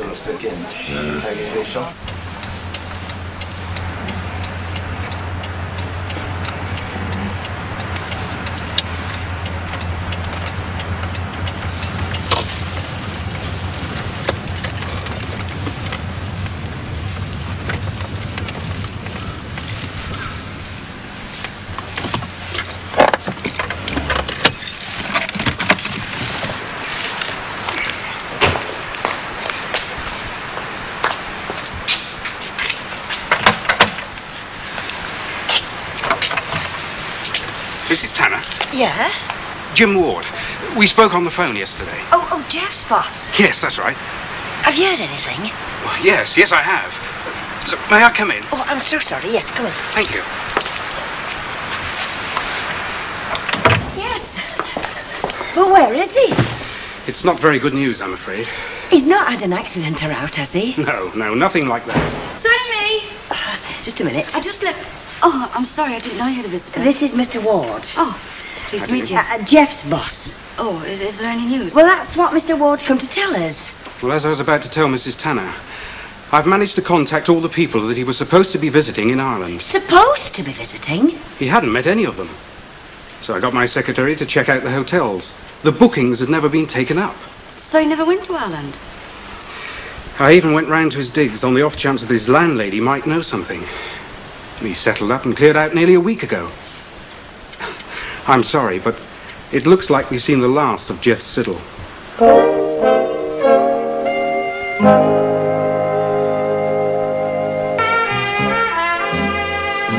You sure you've got the right station? I'm positive.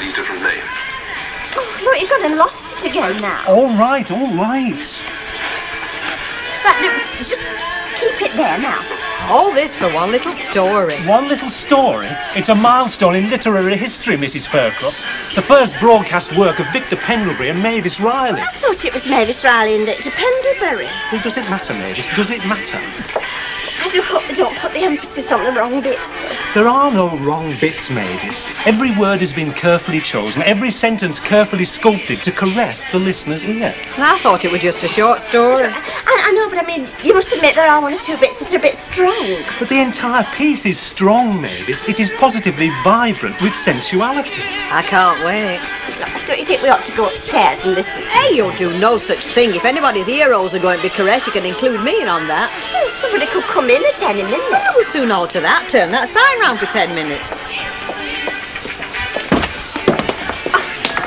What's this, half-day closing, or have I got a revolution on my hands? You will have if you don't be quiet. Hey?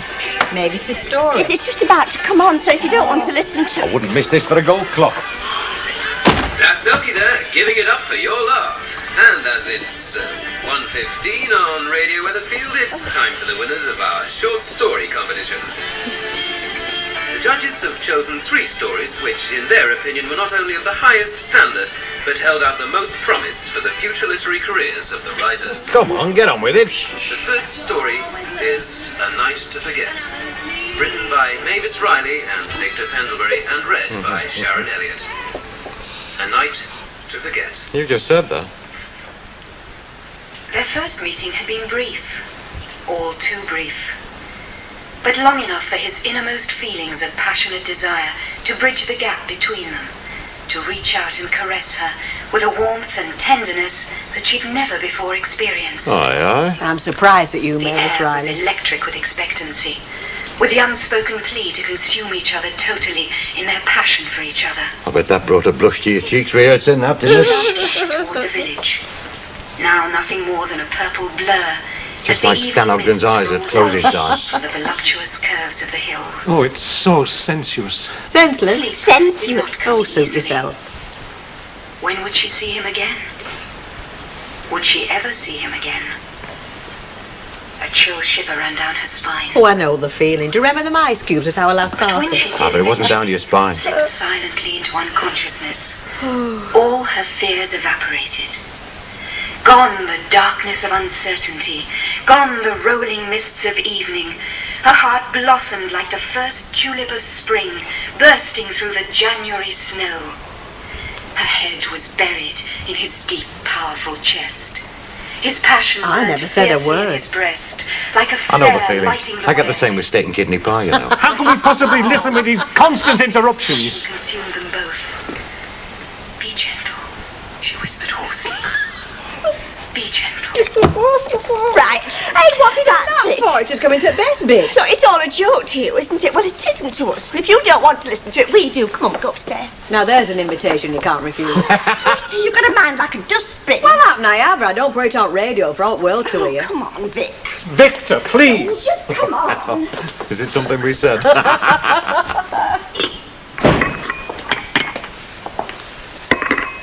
That didn't take you long, did it?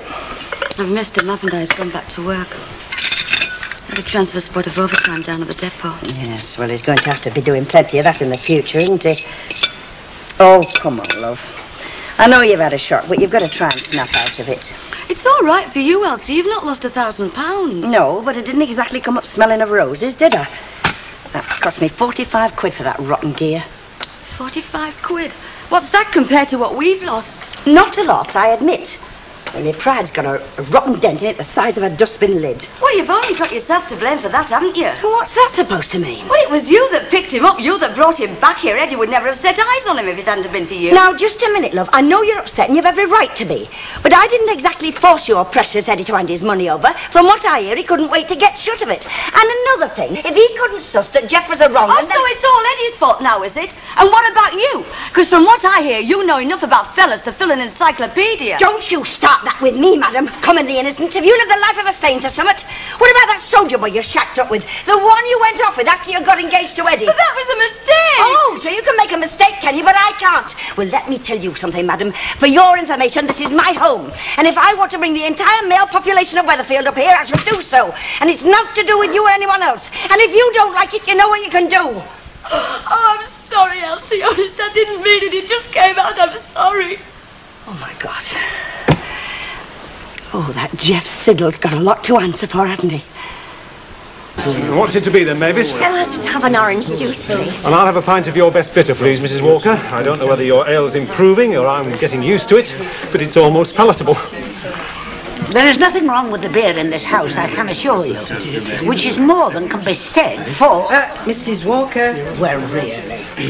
Well, did anyone hear this afternoon's little saga of invention and fantasy? No, I'm sorry, Mr. Weatherfalker. No, the story, and I forget. I forgot. Oh, Emily. I'm ashamed to say it, Mavis, but it slipped my mind completely. I took Tracy back to school, you see, and it was only after I got back that I remembered that it had been on. Oh, well, I only heard a snatch, I'm afraid. You know what it gets like at dinner in here. But I suppose you found time either, Mrs. Walker. Well, as Ben says, dear, it was at a really awkward time. Did all our efforts not fall on one sympathetic ear? Are you talking about the play? Well, it was a short story, Mr. Tatlock. Yes, we were. I heard it. You did? Yeah. And if you want to know what I think about it, it was rubbish.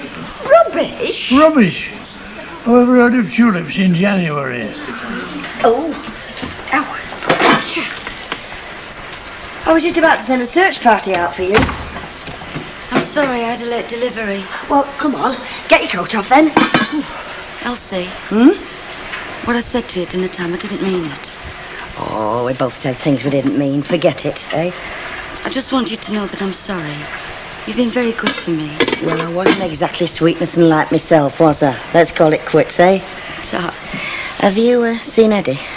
I've just got back, haven't I? Oh, heck. He doesn't know about Jeff, then? No, I'm just going round there now. Well, have your tea first. I mean, half an hour's not going to change out, is it? No, I'm not hungry. You have yours. No, I'll hang on. I'm not going to die of starvation till you get back, am I? Well, go on if you're going. Right. I'll see you then.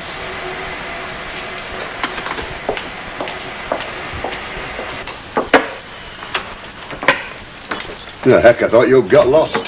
There's a queue right round the corner. Put them on table. Plates are on grill. Hey, give your dad a shout, we'll get them. Dad, tea. Right, come in.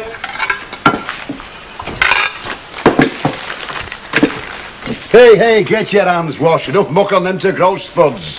Grandad. Hands. Right, they smell grand. How they do and all. Won't get fish and chips like this in Australia, you know. And that's another reason why I'm stopping here. You don't know what you're missing, son. Grandad said I'll not miss what I don't know. Aye, I bet you did. Well, you know, there's somebody what your dad says after all.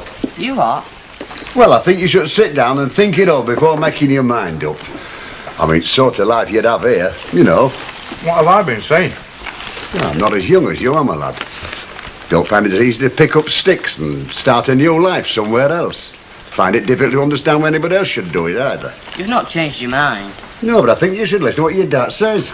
I mean, you'd have a lovely life out there, what I hear. And look at all that sunshine, you'd lap all that up, wouldn't you? You'd never want to be cooped up here like a battery hen. What's brought all this about? Been doing a bit of homework, haven't I? And a bit of thinking. Well, I don't care what you say, because my gran will still be on my side. Look, lad, it's not a matter of taking sides. It's what's best for you. I don't want you to go. You know I don't. So you've got a very funny way of showing it. That's all I can say.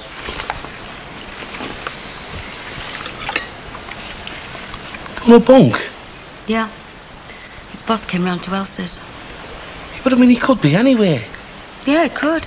South of France, Hong Kong, America.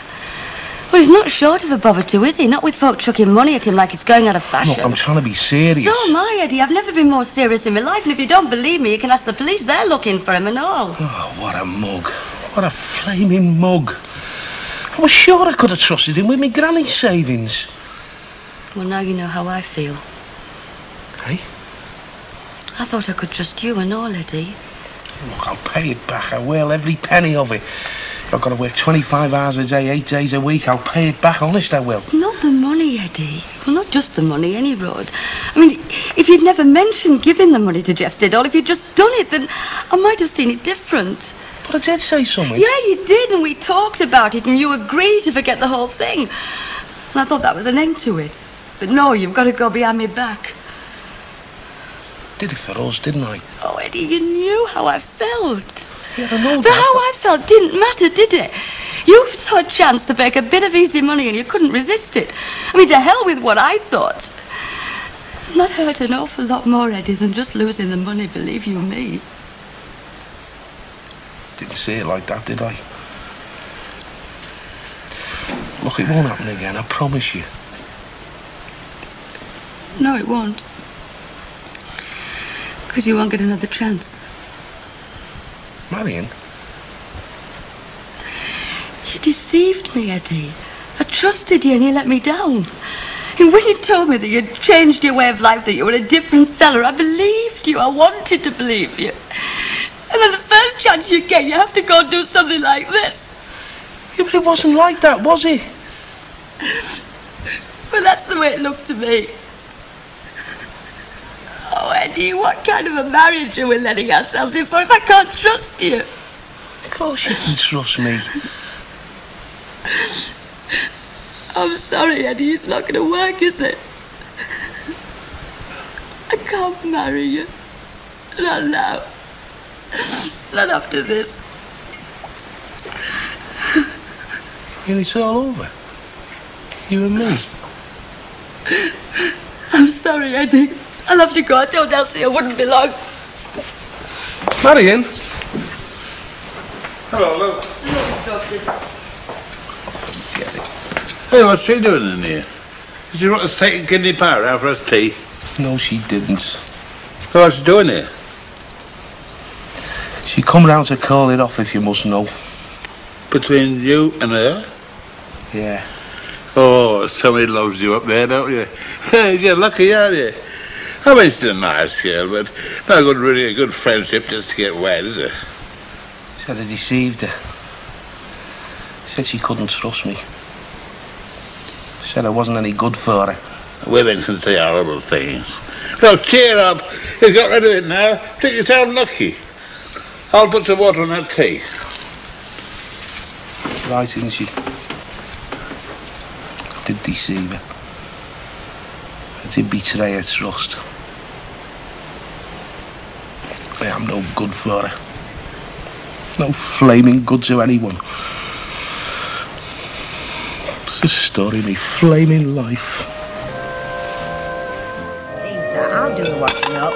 Needn't bother. It's no bother. I've got naught to do all day. Who are you? And I wasn't asking for sympathy, thank you. I should hope not, considering what I've lost compared to you. And I wasn't asking for clever comments either. What happened wasn't my fault, and well, you know it. I know it never would have if you hadn't have brought him back here. Oh, don't start that again, for God's sake. Oh, I thought I could hear the both of you. Must be nice to have somebody to chat to over breakfast time. I'm lucky if I get an echo off Stanley. Was there something you wanted, Hilda? Yeah, a drop of milk if you can spare it. Draw. Were you on Flo? Yeah. No rest for the wicked, eh? Oh, the wicked don't seem to be doing too badly, Mrs. Ogden. It's the rest of us that are having to work for our money. Oh. You can have that on there. I've got plenty. Oh, yeah, well, I thought you would have.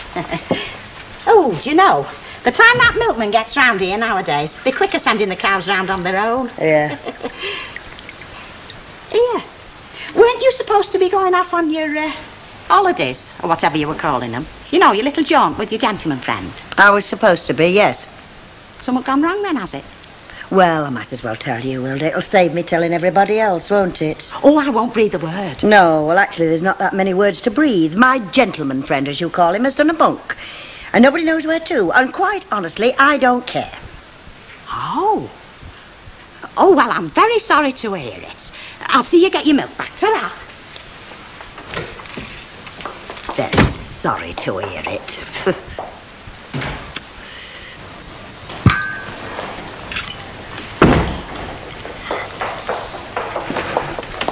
Hey! You're too late. Too late for what? Milton's been while you were nagging next door. Oh, never mind about that. I wasn't too late to catch Elsie Tanner high and dry, was I? Oh, he missed her too, did he? Oh, no, you daft lump. I'm talking about her fancy man, this fellow what's supposed to be taking her abroad. Because wherever he's gone, he's left her sat next door looking pig sick about it. Oh, I knew about that. Oh, you did you? Yep. Do you know, I nearly felt sorry for her. And then I thought, oh, well, nobody's taking me abroad neither, so why should I? I felt sorry for Eddie and Marion. Eddie and Marion? Yeah. Why, what have they got to do with it? He's taken all their savings with him. No! No, true. She was here last night. Eddie told her when she'd gone. Here, let me get this straight. This fella of Elsie Tanner's has got hold of Eddie and Marion's money. Eddie gave it to him. And now he's done the bunk and taken the money with him. Yep. Oh, well. No wonder Marion didn't look her usual self. Oh, and poor Eddie. Ah, it was poor Eddie last night after she'd wiped the floor with him. This was last night, was it? Oh. So why didn't you tell me when I got back from our arches? Why do I always have to get told stuff in dribs and drabs? Because you said you were tired and were going straight to bed. Well, I still had my ears open, didn't I? Could have got up and made Eddie his breakfast, instead of leaving him sat here all by himself the way he must have been feeling. How much was it, did they say? £1,000. Ooh, that Elsie Tanner. She's got a lot to answer for one way and another.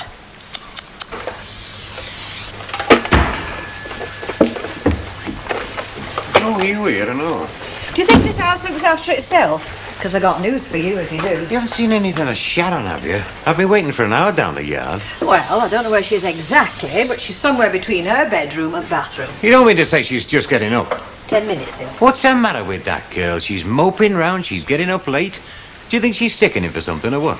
Well, I'll tell you what I think, but you won't like it. What? I think she still hasn't got over that Brian Tilsley business. Oh, no. Said he wouldn't like it.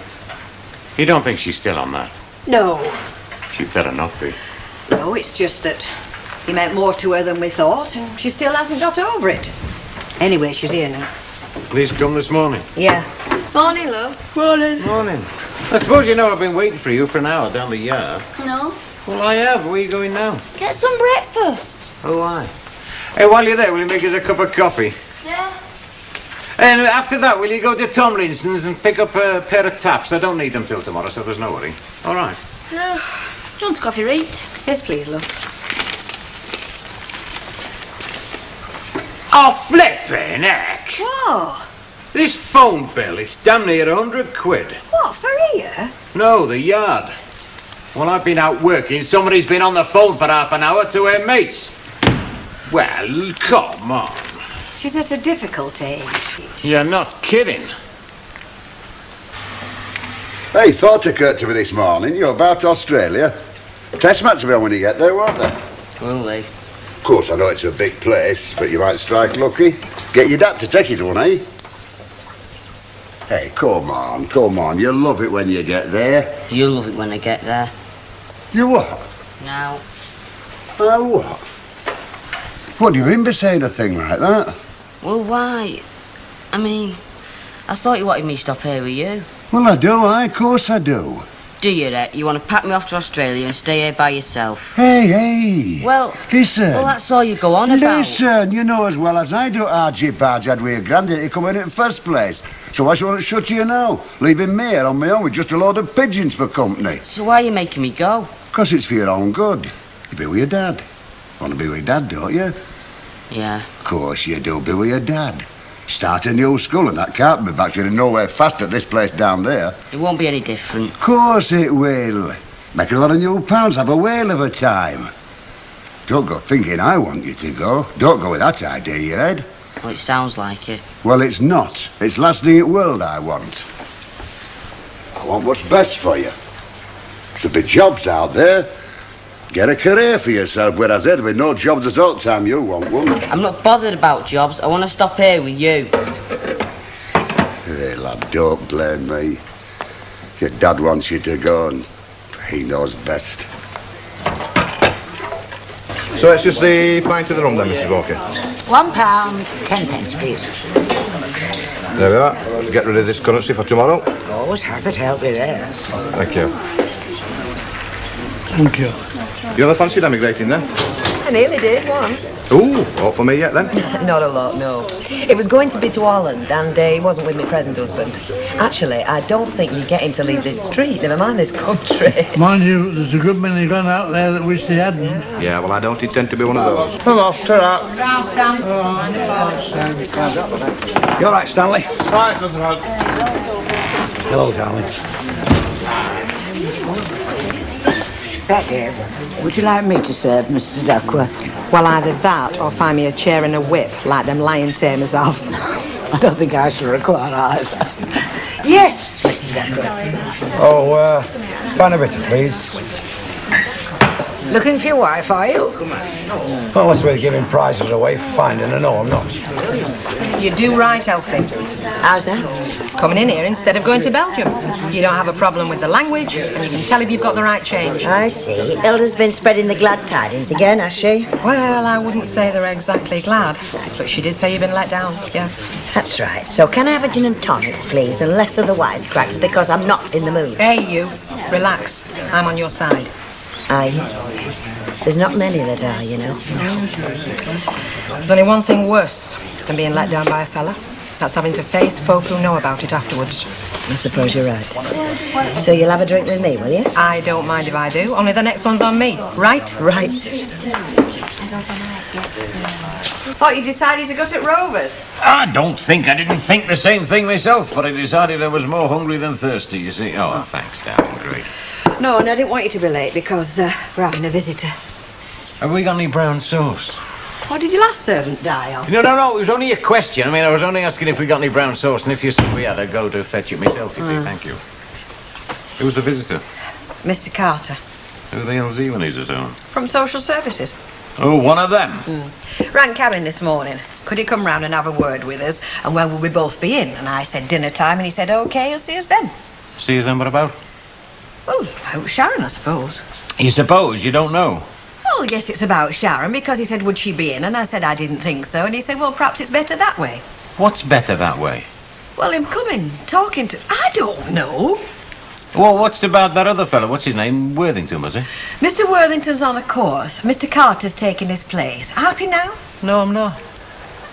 I mean, why couldn't he tell you on the phone what he's going to talk about? And why is he coming to talk to us two? And why when Sharon's not here? Don't think she's in any sort of trouble, do you? I don't know what to think, do I? We'll have to wait for Mr. Flipping Carter, won't we?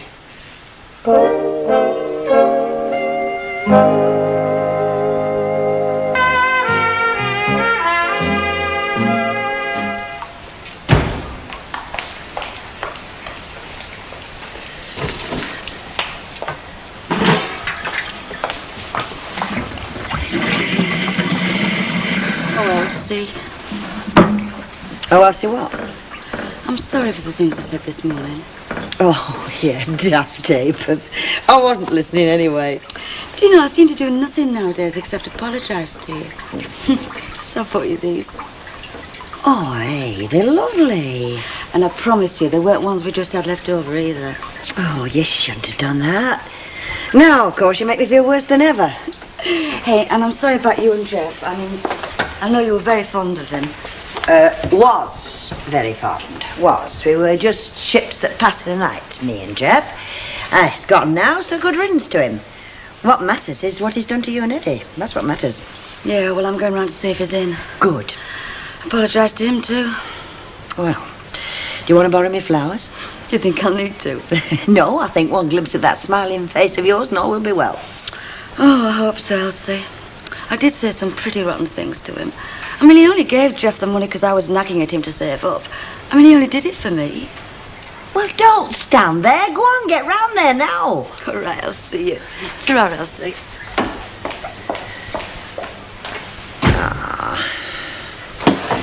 Anybody in? Oh, hello, love. Hey, it's Marion. Yeah, I know. Oh, come and sit down, Chuck. Now, you don't have to tell me, because I know all about it. And I just want you to know that me and Stan are right sorry, aren't we, Chuck? Yeah. No good crying over spilt milk. Oh, you'll have a cup of tea, won't you? I'm looking for Eddie. He's not here, is he? No. No, we've not seen half nor heard of him, have we, Stan? No. I wonder if he's in the Rovers. Well, he wasn't in there half an hour ago when I was there. You told me you hadn't been in the Rovers. Yeah, well, that completely slipped my mind. I'll speak to you later. Have you made any plans for moving yet, then, Chuck? Moving? Well, you won't want to be stopping on with her next door, will you? I mean, it's her carryings on that's brought all this about. Oh, it wasn't her fault, Mrs. Ogden. I mean, she's as upset as anybody. Well, she's got cause to be. Well, I don't hold it against her. I don't hold it against Eddie either. Although that wasn't what I said to him last night. Oh, had a bit of a Barney, did you? She could give you lessons, what I heard. I wasn't asking you. I did say some pretty awful things to him. Well, that's why I'm trying to find him now. Oh. Yeah, well, he'll have gone to Jim's cafe for his dinner. And then I'll bet you he's going to buy you a little present to make things sweet again. No. Oh, yeah, they're like that, fellas. They like to lick their wounds for a while before they can come and face you. Mrs. Fairclough. Yes, you must be Miss Carter. Come in. Sir.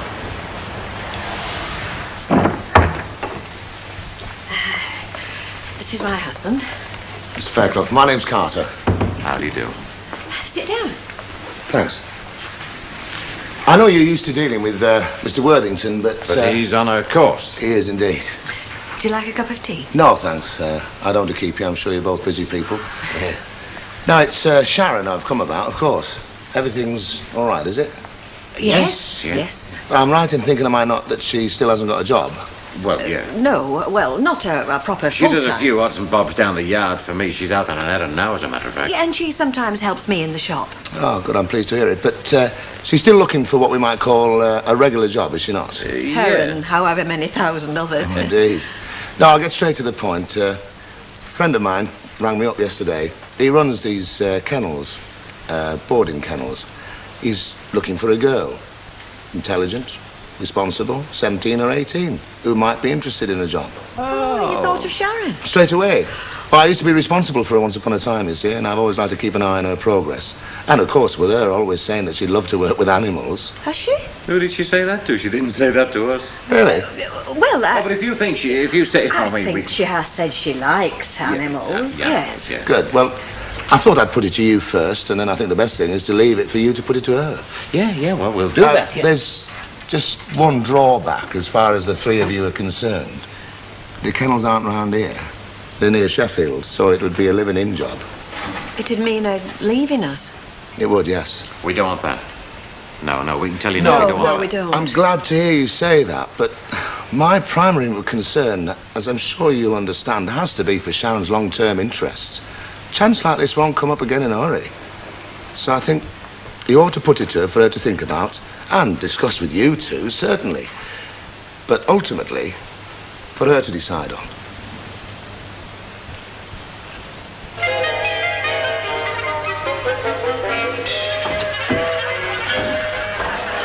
Got some clothes you have. It's worse than packing for a woman, this. There's a pal there with none.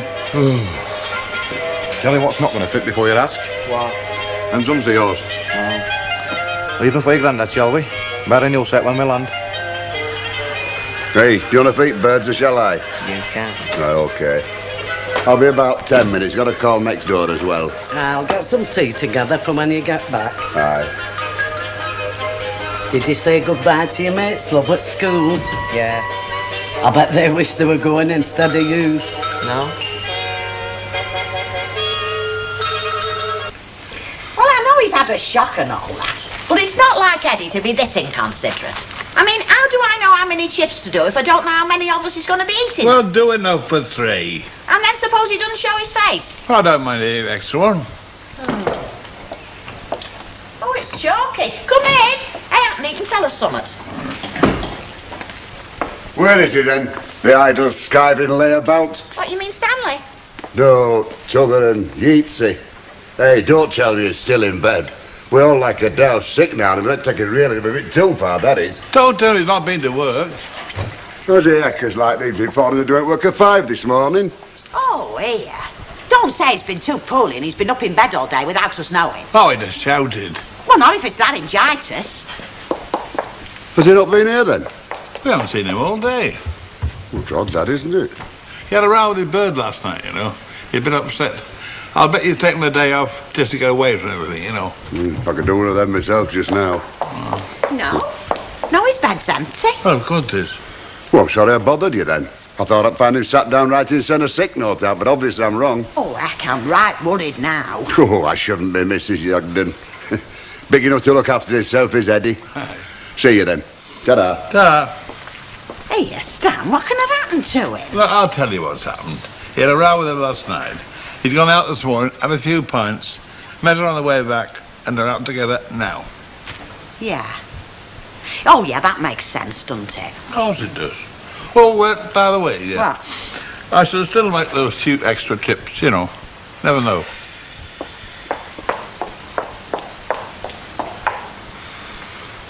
It's a waste of flipping plaster. It'll keep dirt out. Besides, I don't want you bleeding on these new carpets. Oh. So, you don't think she'll accept that job? No. I mean, what would she do in flipping Sheffield? She's happy enough with us here, isn't she? And what was all that about animals? I mean, she never mentioned flaming animals to me. No, but I've heard her talk a lot about Brian Tilsley. What's he got to do with it? I told you this morning. She still hasn't got over him. So, if she got a chance like this to go away and start afresh, You think she'd take it? I think it might be touch and go. So, are you going to tell her, or am I? Hello, love. Hiya. One pair of taps, Chrome. We fancy tops on. You've been long enough. I've no tops to do, have I? Oh, has he hurt his little finger then? She's frightened I might bleed all over the carpet. I like it. I'm glad someone does. I bet nobody's put kettle on either, have they? No. Why is it I have to do everything around here? As I was saying, am I going to tell her, or you? Neither of us are going to tell her. Neither. What's that supposed to mean? It means that she doesn't get to know about that job, and it means she stops here. So, what's been happening to you two today, then? Oh, not a lot. I've just been working very hard to keep you in the manner to which you are accustomed.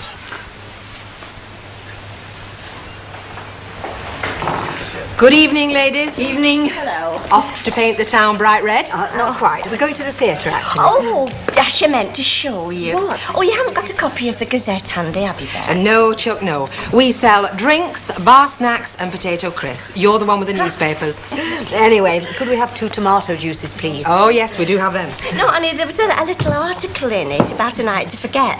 Oh, your story? Yes, you know, just saying about it being read out on the radio. Written by Mavis Riley and Victor Pendlebury, 2 budding local writers, that's what it said. Budding, eh? Can't be bad. No, and did they say they liked the story? Oh, well, it wasn't a very long article, you know, not what you could call a critique. It just said it was a first attempt, no, a promising first attempt. Oh, well. A promising first attempt at collaboration. Oh, have you been attempting collaboration as well, then? It just means writing together. Ah, just at 60p, please. Yes, so we'll sit down, shall we? Yes, good. Quiet, isn't it? As the grave, Mrs. Walker. You know the pubs of the future? They'll be self-service, all slot machines. There will be no bar staff whatsoever. Oh, great. Supposing she finds She won't. Hello. Hello. Hello, small world, isn't it? Yes. That Mr. Carter, he'll tell her. No, he said that he'd leave it to us. So we tell him that she doesn't want to know, and that's the end of it. Always nice to see a husband taking his wife out. Not when we've come out for a row. Oh. Give us a pint, love, and Vodka and tonic, vodka and- please. Coming up. Oh, it's like he said, it's in her interest. Her best interest, Sharon's. What she wants, not what we want. Supposing What? she was our own daughter, would we want her swanning off to Sheffield? She's not, is she? Well, they can't have it both ways, can they? I mean, if they want us to be parents, which we have been, Not denying that. well, then we've got to have a say in her future. And they can't just come poking their nose in, sending her wherever the hell they want to. Are we being honest, Len? What do you mean? Isn't it just that we don't want her to go? I know we get on to her from time to time, but neither of us want her to go, do we? Of course we don't. I mean, maybe she's more important to us than we are to her. Sorry to interrupt your row. £1.15. Ta. Carry on now. She's best off where she is. So that's it. We don't mention that job in Sheffield. All right? Oh, hello, Mrs. Ogden. Hi, Elsie. Hello. Is Eddie not with you, love? No, not been working over. Thought we'd never get done. Has he been looking for me? Well, that's just it, you see. Nobody's set eyes on him all day. He's not been to work and he's not been in for his meals. Well, we thought he must be with you. No, I've not seen him. Did he stop at your house last night? Well, happened not. You see, he gets up that early that we didn't think out about it when he wasn't there this morning. Oh, no. What exactly did you say to him last night? But when I told him about Jeff going off with the money... Yes? Well, I told him there was no point in carrying on, that it was over. Oh, well, that'll be what's done it then. Oh, Elsie, where is he?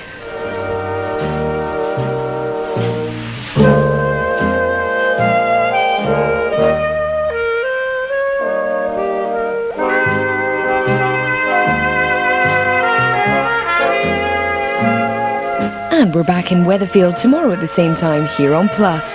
But stay with us after the break for more drama as we head further north for a helping of Emmerdale.